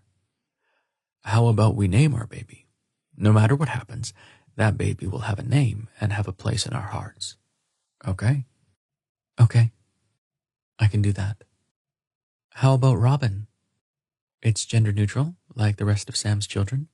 Planning Jesse's party has been a meaningful experience. I'd like to share that with our youngest child, too. Sam smiles. I did this article on the bird-watching community once, and robins are considered good luck charms. We could use a bit of luck. He places his hand on my belly. Hello there, Robin. I'm your alpha father, and I hope I get to meet you someday. I place my hand on top of his. I'm your omega father, Robin, and I want to meet you too. So much.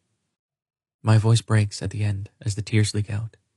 I can never stop crying these days. The pregnancy hormones bring on the waterworks at the drop of a hat. Sam pulls me into his arms and holds me while I cry. We sit there for over half an hour. He doesn't rush me, doesn't ask me to get over it or be fine. He lets me be sad. We're done hiding what we are or what we're feeling. Sam's with me 100%. No matter what happens to Robin, we'll get through it together. Chapter 38. Sam. 1 month later. I found my bow tie, Jessie calls out from across the house. Their voice cracks in the middle. I hold back a smile. Their voice is changing, and it's kind of cute. Lou elbows me. They can't help it. He's standing in the front of a full-length mirror in our bedroom. It's customary for immediate family to dress formally for a gender reveal too, so Lou is decked out in a cream tuxedo that's loose around his stomach, where his baby bump should be. Lou's sensitive about how small he is at this stage of the pregnancy. Despite going to the doctor every week, we still don't know much more about how our baby is doing.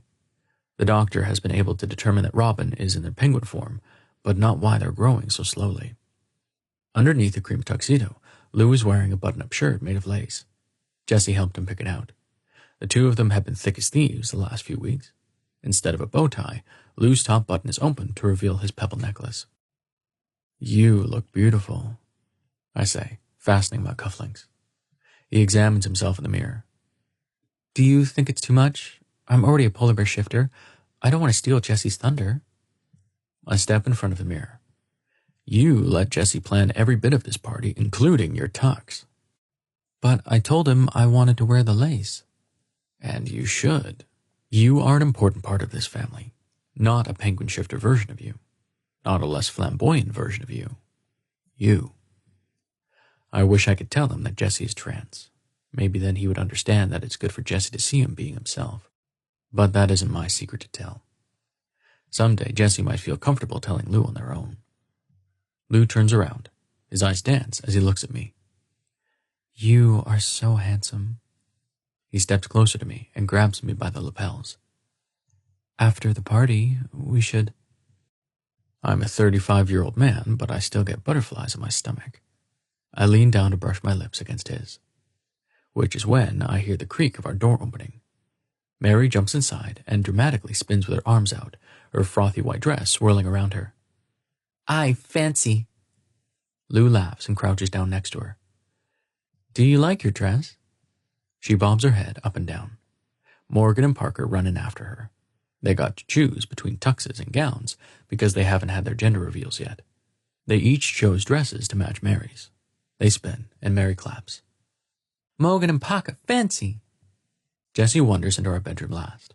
Their tux is the same cream as Lou's, with black lapels and dress shoes like mine. Their hair is sticking up a little bit in the back, but they're standing tall with a smile on their face. I wish Alan could be here to see this. Are you ready? I ask. They've taken a deep breath. Yeah, I think so. Lou walks over to his nightstand and opens the top drawer to pull out a small tin. He takes off the lid to reveal the traditional paint penguin shifters have been using for centuries. On the right side of the tin, there's blue paint, the color of a man. On the left side is yellow, the color of an omega. I have my own tin in blue and white. I rub the colors on my neck and wrists every time I go to a gender reveal party. The paint is more of a stain, and after it dries, it doesn't rub off. My neck and wrists will remain those colors for weeks after a gender reveal. The color is supposed to sink into our skin over the course of our lifetimes, so when we meet the eternal ice in our penguin forms, we don't display any gender. The ice will know what we are. Let's go into the bathroom, Lou says, setting down the tin to put on his paint apron and tie it in the back. Lou and Jessie walk into the master bedroom, and the other kids sit just outside the door to watch. On the day of a gender reveal, a professional artist is normally hired to paint intricate patterns all over the neck and wrists of the child who is about to receive their adult name. We've been using the same patterns for centuries. If done correctly, the patterns make it look like the colors are bursting forth, unstoppable and eternal. Jessie asked Lou if he'd paint the patterns. Lou readily agreed, even though it took him a long time to learn the patterns. There are papers all over the dining room with drying blue and yellow paint. Jessie hoists themselves up onto the counter to sit while Lou works. They push back their sleeves and open their collar wider, lifting their chin and extending their wrists. It's okay. You can relax. Lou dips a small paintbrush into the paint. He begins to hum a haunting, slow melody. I've heard the song before. He often hums while he paints. Mary tries to hum along too, although her pitch is a lot more haphazard. The swirls and lines on Jessie's wrists almost glow as Lou works, the tenor of his song gaining a richness I've never noticed before. Jessie gasps and withdraws his wrist. What's wrong? Lou asks. It hurts. Lou narrows his eyes. The paint? Your song. Lou steps back. How so? Jessie points to their lower abdomen. Painting your wrist makes your stomach hurt? Jessie's shoulders tense. Not my stomach exactly. What is that song you were singing? It's just a simple binding song. After a welder infuses metal with magic, they have to sing a binding song to fuse all of the different songs they've added to the metal together. It harmonizes the magic and ensures that it will function as a whole. But the song has no power without magic metal. We also sing it as a lullaby to our children. It's often the first song we learn. Jessie thinks about that for a minute. Can we talk in private with you and Lou? I turn to Morgan and Parker. Will you take Mary in the other room? I don't know what's going on, but it's Jessie's day. Morgan and Parker whine and roll their eyes, but they do as they're told. Will you try it again? Jessie asks Lou. Lou shakes his head. If I hurt you, please, I'm curious about something. Lou dips his paintbrush and hums the binding song from before. This time, there's no denying that the paint glows the moment it reaches Jessie's skin. They grit their teeth, but they don't ask Lou to stop. Lou's focus is on the patterns he's creating on Jessie's skin. It's almost as if he's in a trance. Jessie hisses, their face twisting in pain. I'm not sure why I don't stop it. I should. My child is hurting, but as sweat sheens Jessie's face, this feels necessary. It feels right. Lou continues the song, working slowly but surely, covering Jessie's wrists with the paint. Then he moves to Jessie's neck, and Jessie cries out. I expect Lou to stop, but he doesn't. He keeps painting yellow, the color of an omega. Suddenly, Jessie's shoes slide off their feet and drop onto the floor. The shoes are far too big. How did that happen? I remember us trying them on at the tuxedo shop. I was certain they fit. Lou moves around Jessie's neck, painting quickly. Jessie's face is covered in sweat and tears, but they're smiling wide.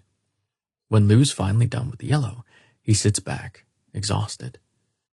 Jessie slides off the counter and shakes their hands and feet. What is going on, Jess? I ask. They sit down again. Over the last year, I've been curious about why we do a gender reveal at 13. If you think about it, it doesn't make any sense. We can't see what gender a kid is when they're born, but we can when they're 1 year old. Why don't we do a primary gender reveal then? Why do we wait? There has to be a reason. Over the last few months, I've become disenchanted with the traditions in our culture. I'm not sure there is a reason. If there is, it probably isn't a very good one. What if we had the ability to choose? Penguin shifters and polar shifters have lived together before. In Russia, it was common, wasn't it?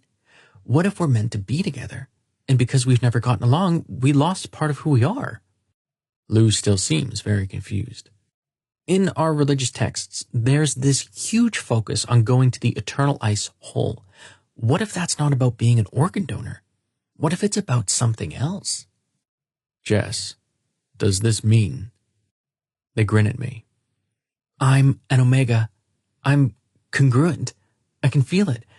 It's so wonderful, Dad. More tears stream down their face. This is how I'm supposed to be. Realization dawns on Lou's face. I think he finally understands what's going on. Well, as much as any of us do. He throws his arms around Jessie. Then my paint, it changed your anatomy? Jessie nods. Oh, Jess, I'm so happy for you. Chapter 39. Lou. I've been painting wishes my entire life. I never thought I had the ability to make them come true. All this time, I've been simply using the wrong paint. It's hard to go to Jessie's gender reveal party like the foundation of my world hasn't been altered forever. I thought my brother had all the power. I thought my artwork was silly and useless, even though I felt compelled to paint my entire life. And Jessie, sweet, observant Jessie, figured it all out. The party hall is decked out in yellow and blue. There are 10 long tables we probably won't be able to fill with people, a podium at the center, and a collection of buffet tables in the back. Jessie is practically glowing. We didn't have time to get different shoes, so they're rocking an old pair of sneakers. But if you looked at their face, you'd never guess that they had wardrobe problems. I've never seen them so confident. It reminds me a little of the day I modeled for Ansel. Jessie feels like $1,000,000, and everyone can tell. A group of adults in black and white striped bowling t-shirts show up first. They all have tape on the upper right-hand corner of their shirts, and the traditional paint on their necks and wrists. Their leader is Ed, who Sam goes bowling with every Friday night. This must be the group of people who kidnapped him in the middle of the night. Sam gives him a hearty hug. Thanks for covering up the name of the group. We're trying to keep things G-rated here. He gives Ed a meaningful look, because he struggles with that. We've already had a few awkward questions from Morgan and Parker about some of the things he's said. They each give Jessie an envelope and a hug. Before the party started, Sam explained that it's traditional for guests to bring money. After the party is over, Jessie will open a college savings account with the money they received today. After dropping off their gifts, they gravitate toward the large spread of food at the far end of the party hall, where Morgan and Parker are playing with Mary. Next, my brother and his two maids walk in. Ben has bright blue and yellow face paint smeared all over his neck and wrists. Axe has blue and white paint, and Sai's woven a mix of blue, white, and yellow in a lovely design. Jessie's eyes lock on Sai's neck. Through all the chaos of the move, Axe's mates never met Sam's children. Axe pulls out an envelope and hands it to Jessie. This is from all three of us. Jessie, these are my mates, Ben and Cyrano. Ben gives Jessie a friendly wave, and Sai stretches out his hand for a hearty handshake. Thanks for coming. Can I take your picture? I've never been to a gender reveal party before, Ben says. Jessie smiles, and Ben snaps a photo. Before they move onto the buffet table, Sai takes my hand and smells it. He begrudgingly nods in approval. Sam is religious about massaging my hands with peppermint oil every morning. A steady stream of people show up after that. Ansel and his family, Todd and Lewis with their kids. We're certainly not the only mixed couple. Maybe the place would be packed if it wasn't for my relationship with Sam, but there's still a decent crowd for when Jessie stands up in front of the podium and announces their primary gender, secondary gender, and new name. Liam. I helped him pick it out. There's lots of cheering and shouting, especially from Ben, who whoops for an embarrassingly long time. After it's over, I'm extremely tired and a little sick, but Liam skips to the car with joy. Somehow, I'm going to figure out how to help other kids like him. I should probably share my experience with the guild. I need to talk to Axe, too. If we all put our heads together, we can figure out how to use this magic for good. But the fidelity necklaces locked in the safe of the summer quarters haunt me as I consider who to tell. I don't know if this power could be twisted. It's also new. But magic is just like any other power. In the wrong hands, it can do horrible things. Chapter 40. Lou. The day after Liam's gender reveal, I drive to Axe's house without calling first. I don't know what to say, exactly. I changed Liam's gender? I didn't. After the party, he talked to me about getting his test results, and the self-exploration he did when the results felt wrong. I didn't change Liam. I simply helped him feel whole. When I get to the front porch of the house where I lived for many years, I realize that I don't want to talk to Axe. No offense to my brother, but his perspective on magic and our family was always different than mine. He thought our birthright was sacred, that our name meant something. The paint I used yesterday was traditional, old. What I did yesterday isn't new, so why haven't I ever heard about it? Why did my father, who served at the upper echelons of the guild, dissuade me from pursuing art if it was connected to the magic of polar bear shifters? I was always taught that our magic belonged to the alphas. Other than the occasional Omega who could wield metal magic for reasons no one could understand, Omegas were powerless. That isn't true, and someone covered it up. I know it. I don't need to talk to an alpha who was the guild's golden boy until a few years ago. I need to talk to someone who wields metal magic, even though he's neither alpha nor omega. Someone who will take Liam's experience with his gender seriously. Someone who identifies as in charge. Instead of knocking, I text Sai. I didn't bring any strawberries or tea, but I'm at your house. On the other side of the door, I hear footsteps and the loud screech of what sounds like furniture being dragged across the floor. The door opens, and Sai stands before me in a pair of sweatpants and nothing else. There's a slight curve to his stomach that I've never seen before, and I've seen Sai shirtless many times during the summer months. It's okay. You can ask, he says. I cover my mouth with my hand. Well, are you? Yeah, your brother knocked me up. I throw my arms around him. Congratulations! When did this happen? Why haven't you told anyone? He opens the door wider and gestures for me to come inside.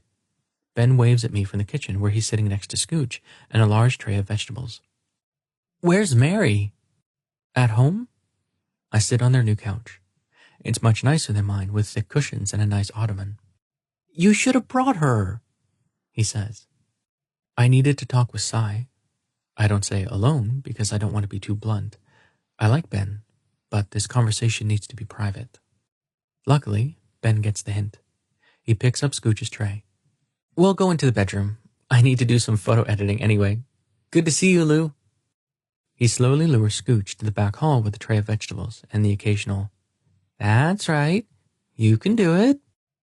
Sai leans back into the cushions. Pregnancy traditions are very gendered.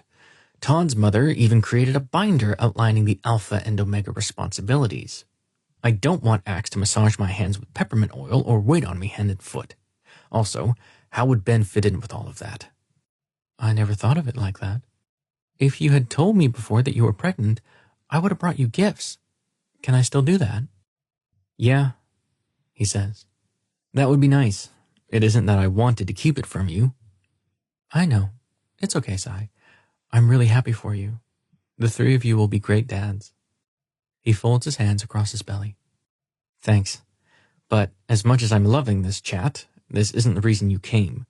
You've never visited me, Lou. What's up? He's right, which is awful. Sometime in the years we lived next to one another, I should have gone over to his apartment. I assumed he wouldn't have time to hang out with me. That wasn't fair, considering he made time to watch Mary once a week and to stop by with strawberries and tea. Now that he's my brother-in-law, I have the perfect opportunity to deepen our friendship. I need to tell you something. It's going to sound far-fetched, but I need you to believe me, okay? Sai's focus zeroes in on me. Sometimes I forget how intense he can be. I don't think you'd lie to me. What happened? Liam and I talked about how I would need to explain the magic that transformed his body, and he gave me permission to tell his story. I just don't know where to start. Penguin shifters have this traditional paint, a recipe they pass down from generation to generation. That explains the fiasco with the face paint. It got all over our shirts, and the penguin shifters all had clean collars. This paint isn't just a way to keep formal wear clean. I think it has magical properties, like the metal you weld. He sits up. The penguin shifters have magic? No, but I do. I tell him about the patterns I learned online and what happened when I painted them on Liam's skin. Sai listens quietly until I get to the part about Liam's feet shrinking. Wait, are you saying his body changed? I know, it sounds insane. No, it doesn't. The paint glowed? Like metal magic? I nod. He drags a hand through his hair. This is incredible, and it makes sense. Why wouldn't Omegas have access to magic? I bet you that the Alphas suppressed this information. The same ones who decided to create fidelity necklaces and sell the Ragers to oil companies. Yeah, that's what I think too. We sit in silence for a few moments. It's a lot to process. How much do you know about this power? You were able to change Liam's anatomy. What else? I sigh. I don't know. I don't even know how I'd find out. We're lucky Liam didn't end up hurt. Even if I found another trans penguin shifter, I don't think I'd do it again without more information. The problem is that I don't know where to look. Does the guild know anything about this power? Would they tell me even if they did? Sai stands and starts pacing across the living room. I can't watch him because the movement makes me sick. I don't think the guild would tell us now. They have a lot of secrets they don't share with anyone. Maybe if we went to New Mexico. That's right. There are polar bear shifters who went south and mated with grizzlies at the same time my ancestors founded Anchorage. They ended up in New Mexico creating magic trackers for the elusers. Maybe this information was hidden before we were driven out of Russia, but if it wasn't, they would know. Do you know anyone in New Mexico? Sai sits again. Not anyone I want to talk to again. Then he knows someone. Is this person a rager? I ask. No, there are worse things than ragers. Like what? I didn't think Sai was afraid of anything. Most of the police force are scorpion shifters down there. I've only seen pictures of scorpion shifters. Unlike penguin shifters, their animal forms aren't in proportion to regular scorpions. They don't shrink when they shift. They simply grow an exoskeleton and a huge stinger. The problem is that this is a lot more complicated than the guild or even the scorpion shifters. The Gentoos keep threatening to take over Anchorage. They could do it, too. We haven't fulfilled our obligation with the fidelity necklaces, and we're not going to. What if we went public with a way to change the anatomy of their trans kids? How do you think they'd react to that? I've already thought about that. In fact, Sai is missing the most important part. In Gentoo culture, they favor their alpha children, even more than polar bear shifters. What do you think the Gentoos would do if they knew a way to ensure their child was an alpha? In Liam's case, changing his anatomy was the right thing, but imagine if someone made those changes to a kid who didn't want them. We'd be creating gender dysphoria instead of relieving it. Sai doesn't ask if the Gentoos would really do that. Fidelity necklaces are a prime example of what the Gentoos are capable of. I'm weak right now, Lou. My pregnancy is harder than I thought it would be. I want to help you with this, but not until my baby is born. He's probably right. I could barely handle the drive here, let alone a flight to New Mexico or an encounter with a huge scorpion. But I do have one other question. If I could change you with my paint, would you want that? Sai shakes his head. No, what you did for Liam was good, but that isn't something I'd ever want. Are you sure?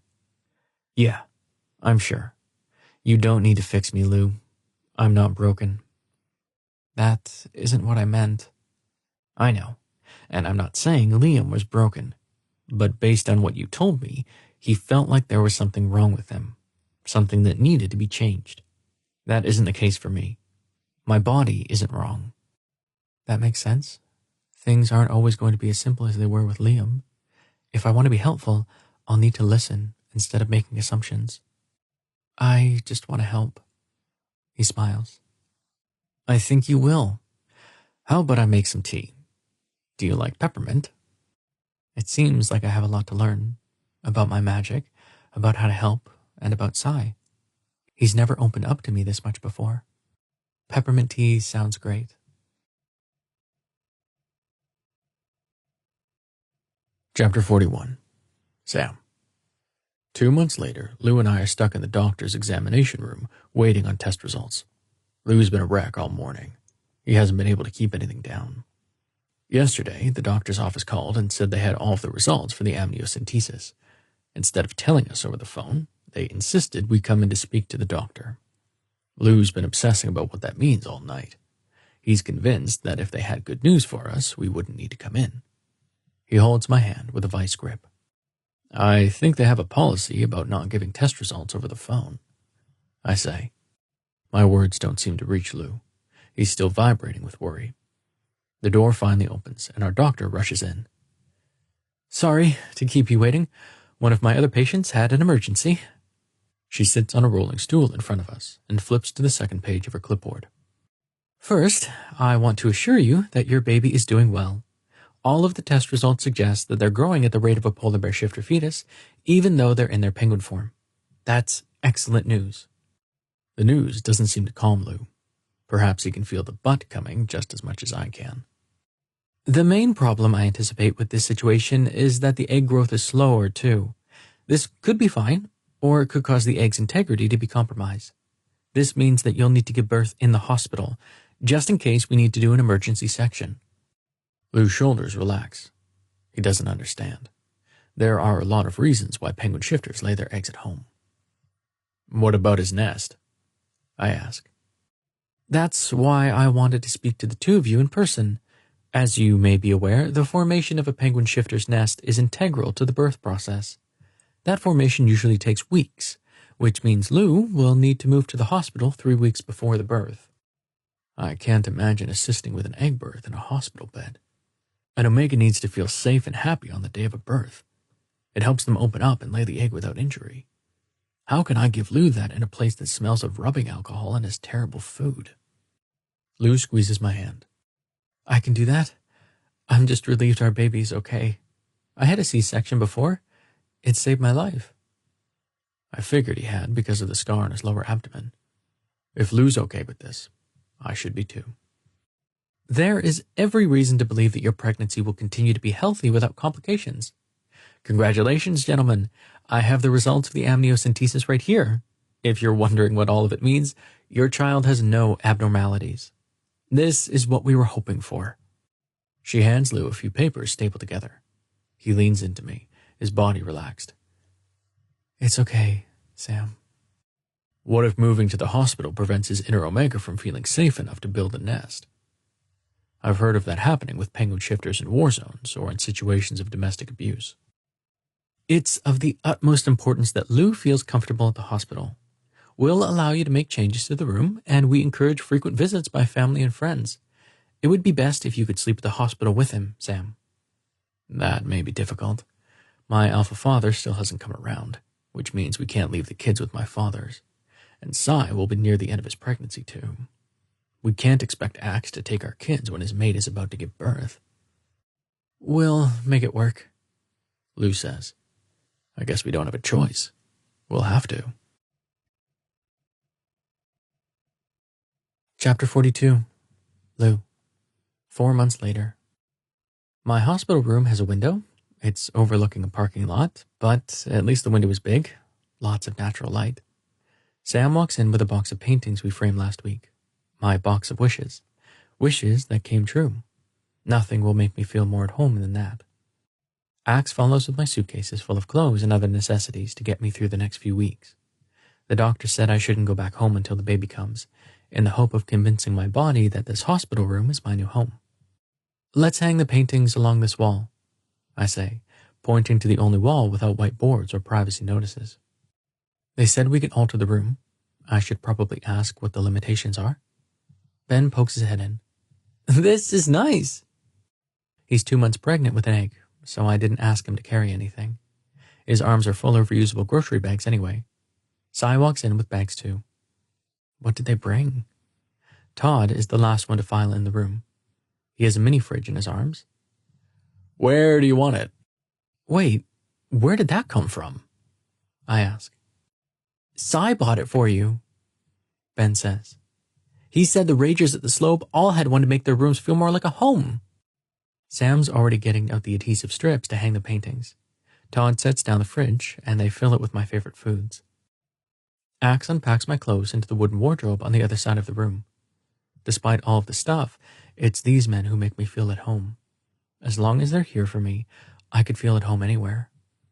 Liam walks in, which doesn't make any sense. Liam was supposed to be at home with Mary Parker and Morgan. He's carrying the blue bedspread Sam bought for our room when I moved in. Parker comes in next with my box of paints. Morgan is close behind with a stack of Mary's board books. She skips in behind them, holding a box of crayons. How? Sam says, before his alpha father enters with 4 pillows in his arms. I figured you'd need them eventually, he says, depositing the pillows on the bed. Sam holds out his arms. His father gives him a long hug. Grandpa Jerry walks in last with a cookie jar. There isn't enough space in this room for all of the people in my life. Only a few months ago, I felt so alone. And now, my life is bursting at the seams with the people I love. We should bring some rugs, Axe says, pointing to the linoleum floor by my bed. Cy nods. And a desk. Right now, he doesn't have anywhere to draw or paint. Sam slides his arm across my back. Did we forget anything? What would make you more comfortable? I rest my shoulder on his head. This is perfect, Sam. I wouldn't change a thing. Chapter 43. Sam. Lou smiles at me as I walk into his hospital room. It's been 1 week since he moved here. We both agreed that I'd sleep at home with the kids half the time, but I still come in to be with him as often as I can. Did you see they gave me a different hospital gown today? It's very fashionable. Blue spots instead of stripes, he says.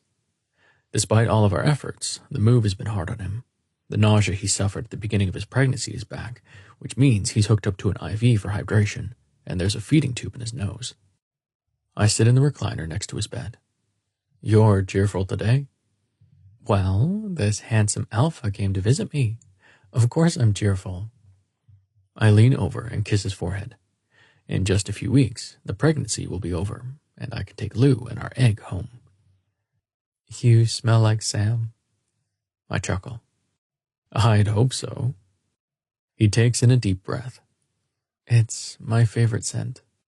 I reach out and rest my hand on top of his.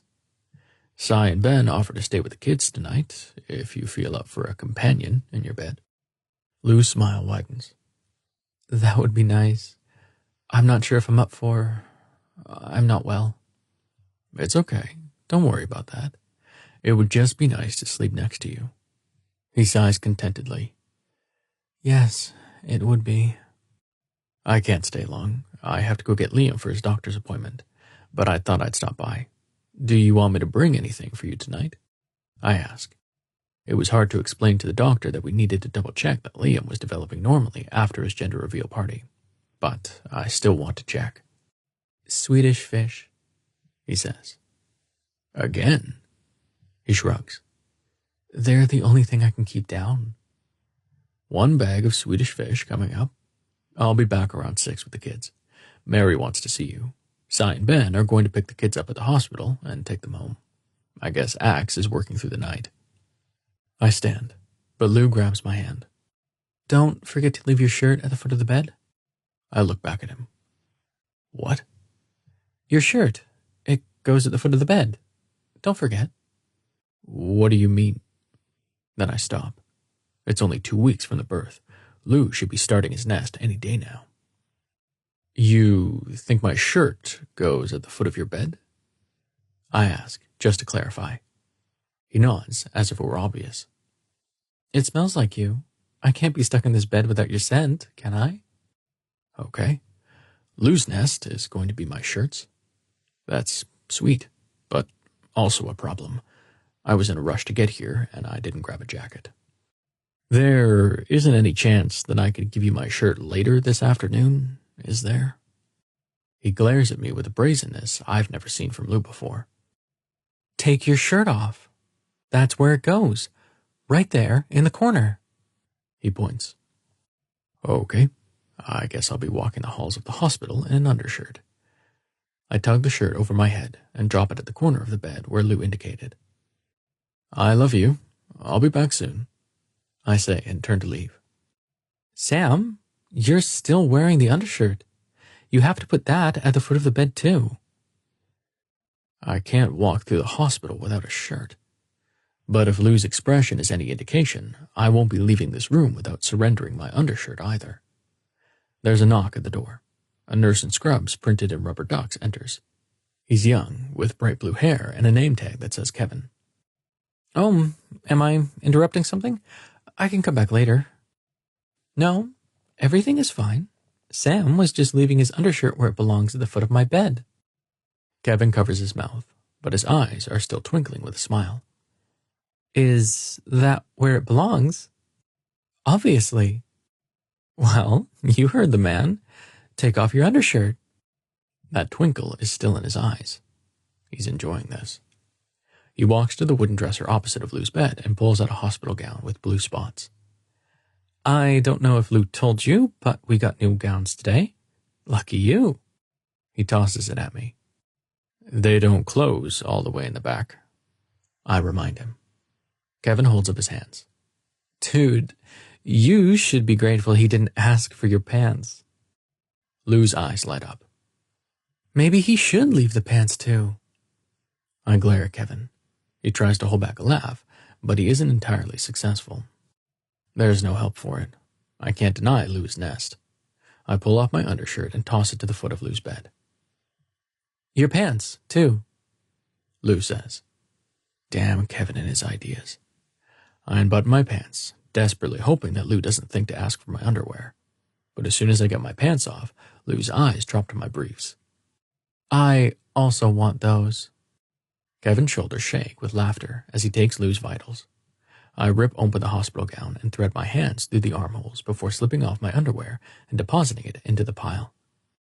When it lands next to the jeans, Lou beams up at me with a smile so big, my heart does a little flip-flop. Thank you, Sam. I can smell them from here. You can go pick up Liam, and your scent will be here with me the entire time. Kevin types a few things into a computer next to Lou, then walks over to the closet and takes out a second robe. Double up. Tie one in the front and the other in the back, and you may want to bring a second set of clothes when you visit, just in case. He winks at me. At least he didn't ask for your... I raise my eyebrows because the last time he said something along those lines, I lost my pants. He bites his lip. Right. Sorry. Just remember, this means Lou will likely be able to give birth without a C-section. This is a good sign. He's right, which is why I end up walking through the hospital halls and out into the parking lot with nothing but 2 hospital gowns. The other people in the parking lot stare at me like I'm an escaping patient as I unlock my car and climb inside. I don't care. Lou's going to be okay. Our baby is going to be okay. And my sweet Lou is collecting my scent for his nest. There's nothing more romantic than that. Chapter 44. Lou. Cy and Ben waddle into my room before Sam gets back here with the kids. Ben is chipper and offers me one of a dozen bright pink cupcakes he's brought with him. No thanks, I won't be able to keep that down, I say. Cy sits on the recliner by my bed. They taste like lemonade anyway, which is not how a cupcake should taste. Ben sits next to him. Says you. There are no rules for cupcake flavors. You're just grumpy because I made you go shopping for baby stuff. Ben turns to me. You look great, Lou. Have you gained weight? I laugh, because normally that's not a polite question, but in this case, I don't mind. Yeah, Sam was relieved. He's been so worried. We were worried too. Axe will be happy to hear that you're doing better. Cy says. Can we do anything else to help besides watch the kids tonight? I wouldn't normally shake my head and insist that I didn't need help. I hate being a burden on people. But Cy and Ben will have kids soon too. That help can go both ways. I want all of us to be able to take care of one another. Daniel offered to take Mary whenever Sam needed to work, but I don't think Sam is taking him up on it, and I know he has a few deadlines this week. Would you mind driving Mary over to Daniel's place tomorrow? Mary adores Daniel and his kids. She's taken to all of her little penguin shifter friends a lot faster than I ever could have expected. Of course. It'll give us an excuse to go see Ansel. Hey, there's some clothing at the foot of your bed. Should I put it in the closet for you? Ben asks, lifting Sam's clothing. Put it back. Ben drops the clothes. Cy threads his fingers through Ben's. It's okay. You didn't know. But don't touch anything around the bed of a pregnant Omega who's carrying an egg. Ben smiles sheepishly. Right, I forgot. The door to my room opens, and my children burst inside, all 4 of them. Daddy! Mary calls out and launches herself at the side of my bed, not paying attention to any of the wires or cords. Sam lifts her into his arms, but he's carrying a suitcase, so it's a bit awkward. Why do you have a suitcase? I ask. Ben points to the clothes at the foot of the bed and mouths. Are these yours? Sam nods, then turns to smile at me. I have a suitcase because I'm staying with you tonight, remember? He usually just brings his laptop case. Mary wriggles out of Sam's arms and launches herself at Cy, who oofs from the impact. How are you, little Mary? Strawberries, she says, holding out her hand. He chuckles. Not here, sweetheart, but I do have a cupcake for you. Cupcakes before dinner?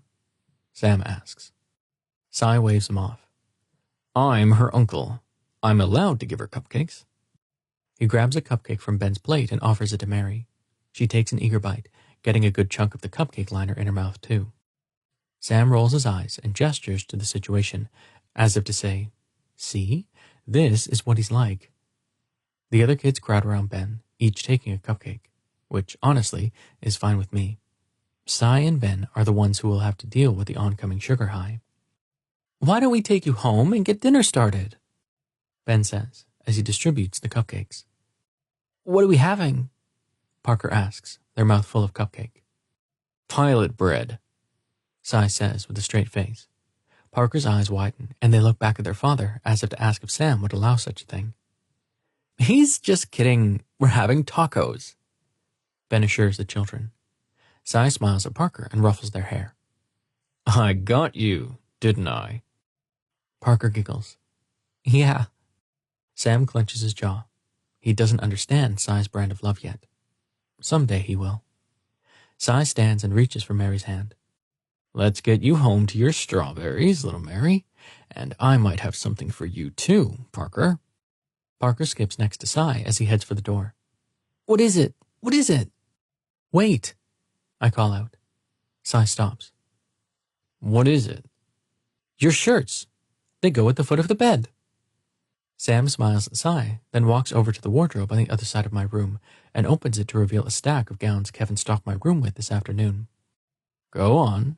Take off your shirts." Cy glances at where Sam's clothes lie at the foot of my bed. "That would make you happy, Lou?" "Yes, it's where they belong." Why does everyone have a problem understanding this? Without any more hesitation, Cy pulls off his shirt. "Where do you want it?" I point to the other corner of the bed. Cy tosses it to the floor. He gestures for Ben to do the same. Ben glances around nervously. Sam hands him a robe. He tries handing one to Cy too, but Cy shakes his head. "I don't feel uncomfortable without my shirt on." Of course he doesn't, even at 9 months pregnant. "No shit," Mary says, pointing to Cy. The room erupts in laughter. This time I don't bother to correct her. In time, she'll figure it out. Sam gives each of our children a robe and teaches them how to put it on. They all drop a shirt at the foot of my bed. The collection brings me a peace I've never felt before. Cy and Ben lead the children outside my hospital room. Parker makes animated guesses about what Cy's surprise is, and Liam gives me a quick hug before running to catch up to them. "How did your brother end up with that asshole?" Sam asks as he closes the door. "Oh, you mean the guy our children adore?" He slips his shoes off and pulls back the covers. "Yeah, that guy."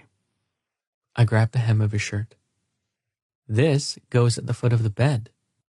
He smiles. "You're not even going to let me get in bed with you first?" I shake my head. He kisses my forehead, then pulls his shirt off and tosses it to the foot of the bed before climbing in next to me. "God, I've missed you." I close my eyes as his arms and scent surround me. "I missed you too, Sam. Soon, we won't have to live apart anymore." Chapter 45. Sam. The clothing piles around Lou's bed get higher and higher in the coming weeks. As his due date gets closer, the clothes make their way onto the bed too. Lou takes to wearing my clothes in layers and sniffing at me every time I visit him. I come in on a Friday morning to find him tearing sheets out of a sketchbook and crumpling them up. "Lou, what are you doing?" He holds his arms out to me. I close the door and walk across the room, thinking he wants a hug, but he just sniffs at my shirt and keeps ripping out pages. "Hey, there are drawings in there," I say, trying to get the sketchbook from him. He yanks it away from me. "They're wishes. I want our baby to be born in a bed of hope." Usually, this stage of the nest is completed with pillows. I wonder if something's wrong. "Do you need some pillows? I can bring you some." He rolls his eyes. "We don't need any more pillows. Kevin put them in the bathroom. The fluff is wrong. It smells like soap. These wishes smell like paper, like new books." I walk over to the bathroom door and open it. Inside is a huge mountain of pillow guts. There have to be at least 30 destroyed pillows in there. "If you didn't want the pillows, why did you cut them all open?" I ask. Lou shrugs. "I had to see if they would work." "Okay, I don't know if he needed to destroy all 30 pillows to figure that out, but Lou is far enough down the rabbit hole of his nesting that it isn't useful to reason with him anymore. I close the door on the huge pile of fluff. Do you need anything from me? I ask. Alan would have asked me to do strange things like roll in the pillow fluff or scatter his nest with lavender. He collected cleaning supplies for his first nest, bath salts for his second, and dried flowers for his third. Lavender was always the theme. Put your wishes in the nest, he says, as if it were obvious. He scribbles onto his sketchpad and tears out a page. Wishes, huh? How do I do that, exactly? He points to a notebook on the desk Axe bought for him 2 weeks ago. There's a pencil next to it. Oh, am I supposed to draw things I want to happen? He raises his eyebrows. You? Draw? Sam, you can't draw to save your life. Write the wishes down and put them in. Lou sketches an outline of Mary and Scooch with a small penguin chick, then rips off the paper and tosses it in with the rest. Wishes. What could I want that I don't already have? I pick up the notebook and open it to the first page. I've always wanted to travel Europe with the kids. I write that down and tear out the page, tossing it into Lou's pile. Lou pulls off one of my shirts and keeps drawing. It looks like he has 5 layers, so he's not to the point of getting naked yet. As I think of my next wish, I watch Lou sketch. His next sketch is graphic. It's of us having sex, and my knot is very detailed. I pull up my phone and send my Omega father a quick text, warning him not to bring the kids. My wishes are all over the place. A healthy birth, a successful book release, and for Mary to call me Alpha Daddy instead of Pancake Daddy. Lou's wishes are all very similar. He draws us having sex in various positions. I am quite the acrobat in some of his wishes. He removes a shirt with each drawing, depositing them around the bed. Lou, if you want me to join you on the bed. We need more wishes, he says, even though the scent of his slick is becoming more powerful with every minute. He draws us in a sex swing. I didn't even know he was interested in that. Focus. Right, I should be writing my own wishes instead of looking at his, even though this exercise is proving to be very educational. I add, make love to Lou in a sex swing, in case he was wondering. I flash the words to him before ripping the paper out of the notebook and adding to his pile. He yawns. I'm so tired. He removes the last shirt and lies down on the pile of papers. Go get the fluff. But you said the fluff smelled like soap. He closes his eyes. You'll have to cum on it, obviously. It will be like a cloud of your cum all around me. That sounds kind of disgusting, but I smile as convincingly as I can. All right, I'll go get it. Something primal takes hold of me as I bring the fluff over. It's strange. I always thought Alan's preoccupation with pillow fluff during egg laying was strange, but pillows are important. There has to be a cushion for the egg. And Lou's right. These pillow guts smell wrong. Once the bed is haloed in fluff, my naked Omega stirs. I pull off my clothes, distributing them evenly around the nest, and climb inside the bed with him. What do you think of the nest? I ask. He opens his eyes, his body is sheened in sweat, his white hair plastered to his head. Oh, Sam, it's perfect. Except... I run my hand along his ass. I know, baby. I'm going to make it better. I dip my fingers in between his ass cheeks. You're so wet. He moans. I sink a finger inside him. He's so open right now, so ready. I withdraw and scoop out the slick, spreading it on the pillow fluff. Yours, he whispers. He means my scent. He rolls onto his stomach, coming up onto his knees and pressing his ass to me. I push his ass cheeks together and slide my cock between them. He reaches back, grabbing for me. With every thrust, I graze against his hole. He's writhing against me, begging. It's all so much that I speed up as my body tenses and the pleasure surges through me. I spurt cum all over his back. There's so much of it. I add it to the fluff. Please, your knot. I need your knot. With one fluid thrust, I drive inside of him. He pushes back into me. With the nesting hormones, he'll come many more times before we're done. That's right, baby. Do you want this? He nods. I grab his hips and slam into him again. Our bodies move in tandem, rocking away and crashing together. The smell and sound of his slick overwhelm me. He's mine. He's carrying our egg, wearing my pebble. And I need to claim him more than I need to breathe.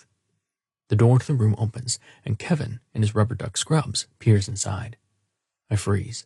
I was so caught up in the moment with Lou, I forgot that I was supposed to tell the doctor when Lou was done building his nest.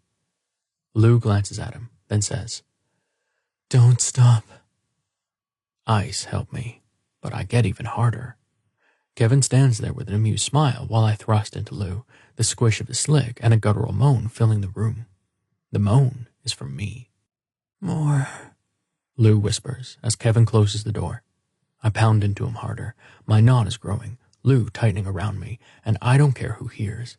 I roar as I swell inside him, pushing as deep as I can. He scrabbles at the sheets, his breath coming in short gasps. I reach around and pump his cock. He tightens around me, coming all over the sheets. I add the cum to our nest and keep thrusting. An alpha penguin shifter's knot is for his omega, there to satisfy him, there to open him up for egg laying, there to fill the egg during nesting. I let him have it without mercy. Lou doesn't need gentleness right now. He needs satisfaction. "Sam, more. Please, more." With every thrust, I pull out further, stretching Lou's rim. Some alphas prepare their omegas with their fist. It all depends on the size of an alpha's knot. I've never needed to use my fist. My knot is more than enough. Relax for me, baby. Come on. You can do it. Lou screams and comes again. His ass clamps down on me, but then he releases, and I'm able to pull my knot out further, far enough that it catches. Lou panics, his shoulders tensing. "Sam, I can't." Shh, it's okay. I need to open you up. I promise you that it won't hurt. He takes in deep breaths, trying to calm himself. We talked about what this would be like, but the haze of nesting is too much for logic to penetrate. This part is hard for every omega. Push me out, baby. Come on. I know you can. He clutches the sheets and grips me like a vice, screaming as he pushes. I can feel it at my tip. Something solid. Our egg. You're doing so good. Our egg is descending. He shakes his head. "I can't." You can. I believe in you. He grabs for his cock again and gives it a few short strokes. He comes hard, pushing my knot until it's almost halfway out. The pressure of his rim around the center of my knot makes my head swim. It's so good that it's hard to focus. I love you, Lou. He takes in a few more deep breaths, then bears down. My knot slips out, and in its place is the white of an egg. A perfect, solid egg. The egg is beautiful. Just a few more pushes, and you can see it, I say. Lou moves forward, grabbing for the plastic headboard of the hospital bed. He brings each of his knees up until he's in a squatting position. I crawl over to him, kissing the crook of his neck. I've got you. I'm here, baby. I hold his cock, slowly pumping it. He just came, but he's still hard, and orgasming can help. He rocks back and forth. "It's so big, Sam." I know, but you can do this. Push for me, okay? His hands grasp the headboard so hard that his knuckles go white. His whole body tenses, and the egg lowers just a bit. "Oh, God, I can't." Breathe. Long inhales, okay? He nods, his breath slowing. I pump his cock faster. He's harder. His orgasm is coming. "Sam." He spurts all over the headboard. Push, now. With a low moan, he pushes, and pushes, until the egg drops onto the bed. I pull him into my arms and drag him backward so he can see. Our egg that took so long to grow is just fine. The shell is just as hard as the shells of my other children's eggs.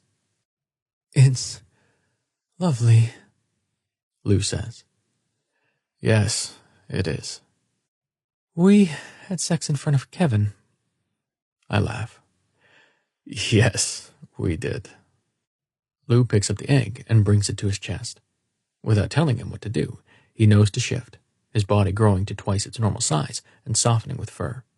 I shift with him, and we cradle our egg close in our animal forms. It doesn't matter that we're in the hospital, we're together, and our baby is safe.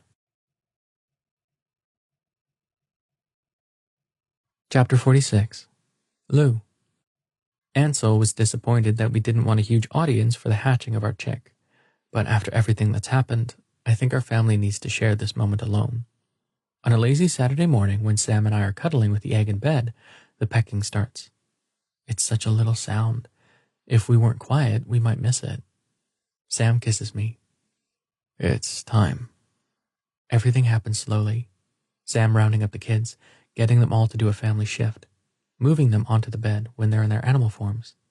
Mary is absolutely delighted that she's bigger than her siblings. She grabs Morgan and rolls onto her back, while they squawk and beat their fuzzy wings in protest. Poor Liam still has an unfortunate patch of fluff on his chest he hasn't lost yet, despite the smooth feathers on the rest of his body. Being 13 is awkward, regardless of what form you're in. Parker waddles over to Sam, who is barely larger than Mary in his penguin form. Parker tucks their beak into Sam's feathers, snuggling close. Penguin shifters really do like to cuddle. I scoop Mary into my arms to give Morgan a break. She wriggles around, trying to get back to her siblings when the first crack happens. The egg rolls onto its side and pops open, revealing white feathers. That's strange. All of the pictures I've looked at of newly hatched penguins have had black feathers. Mary stops struggling, and we all watch transfixed as robins struggles in their shell. They eventually kick off the bottom. Their lower feathers are white too, and they have black feet. Polar bears have black skin. They roll onto their feet and try to move forward with the upper half of their shell still on. Sam walks forward and lifts the shell with his beak until it slides off.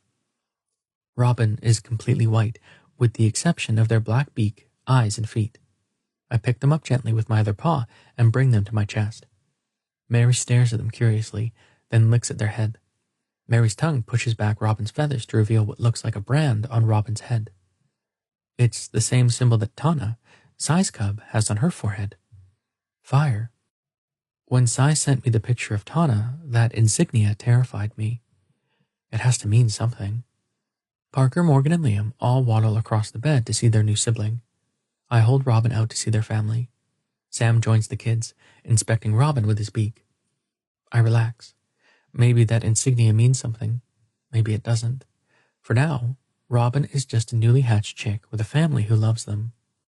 Sam carefully rolls Robin onto the bedspread and waddles forward until Robin is underneath him. He puffs out his chest proudly. He's claiming our child with his head held high. This moment is so perfect. I never dared to wish for it. I never could imagine feeling this intense sense of belonging in a room of people I love. Sometimes, real life is better than a wish. This has been a Made for Lou, Alaskan Pebble Gifters Book 4. Written by Amy Bellows. Narrated by Zachary Zaba. Copyright 2020 by Amy Bellows. Production copyright by Amy Bellows. Audible hopes you have enjoyed this program.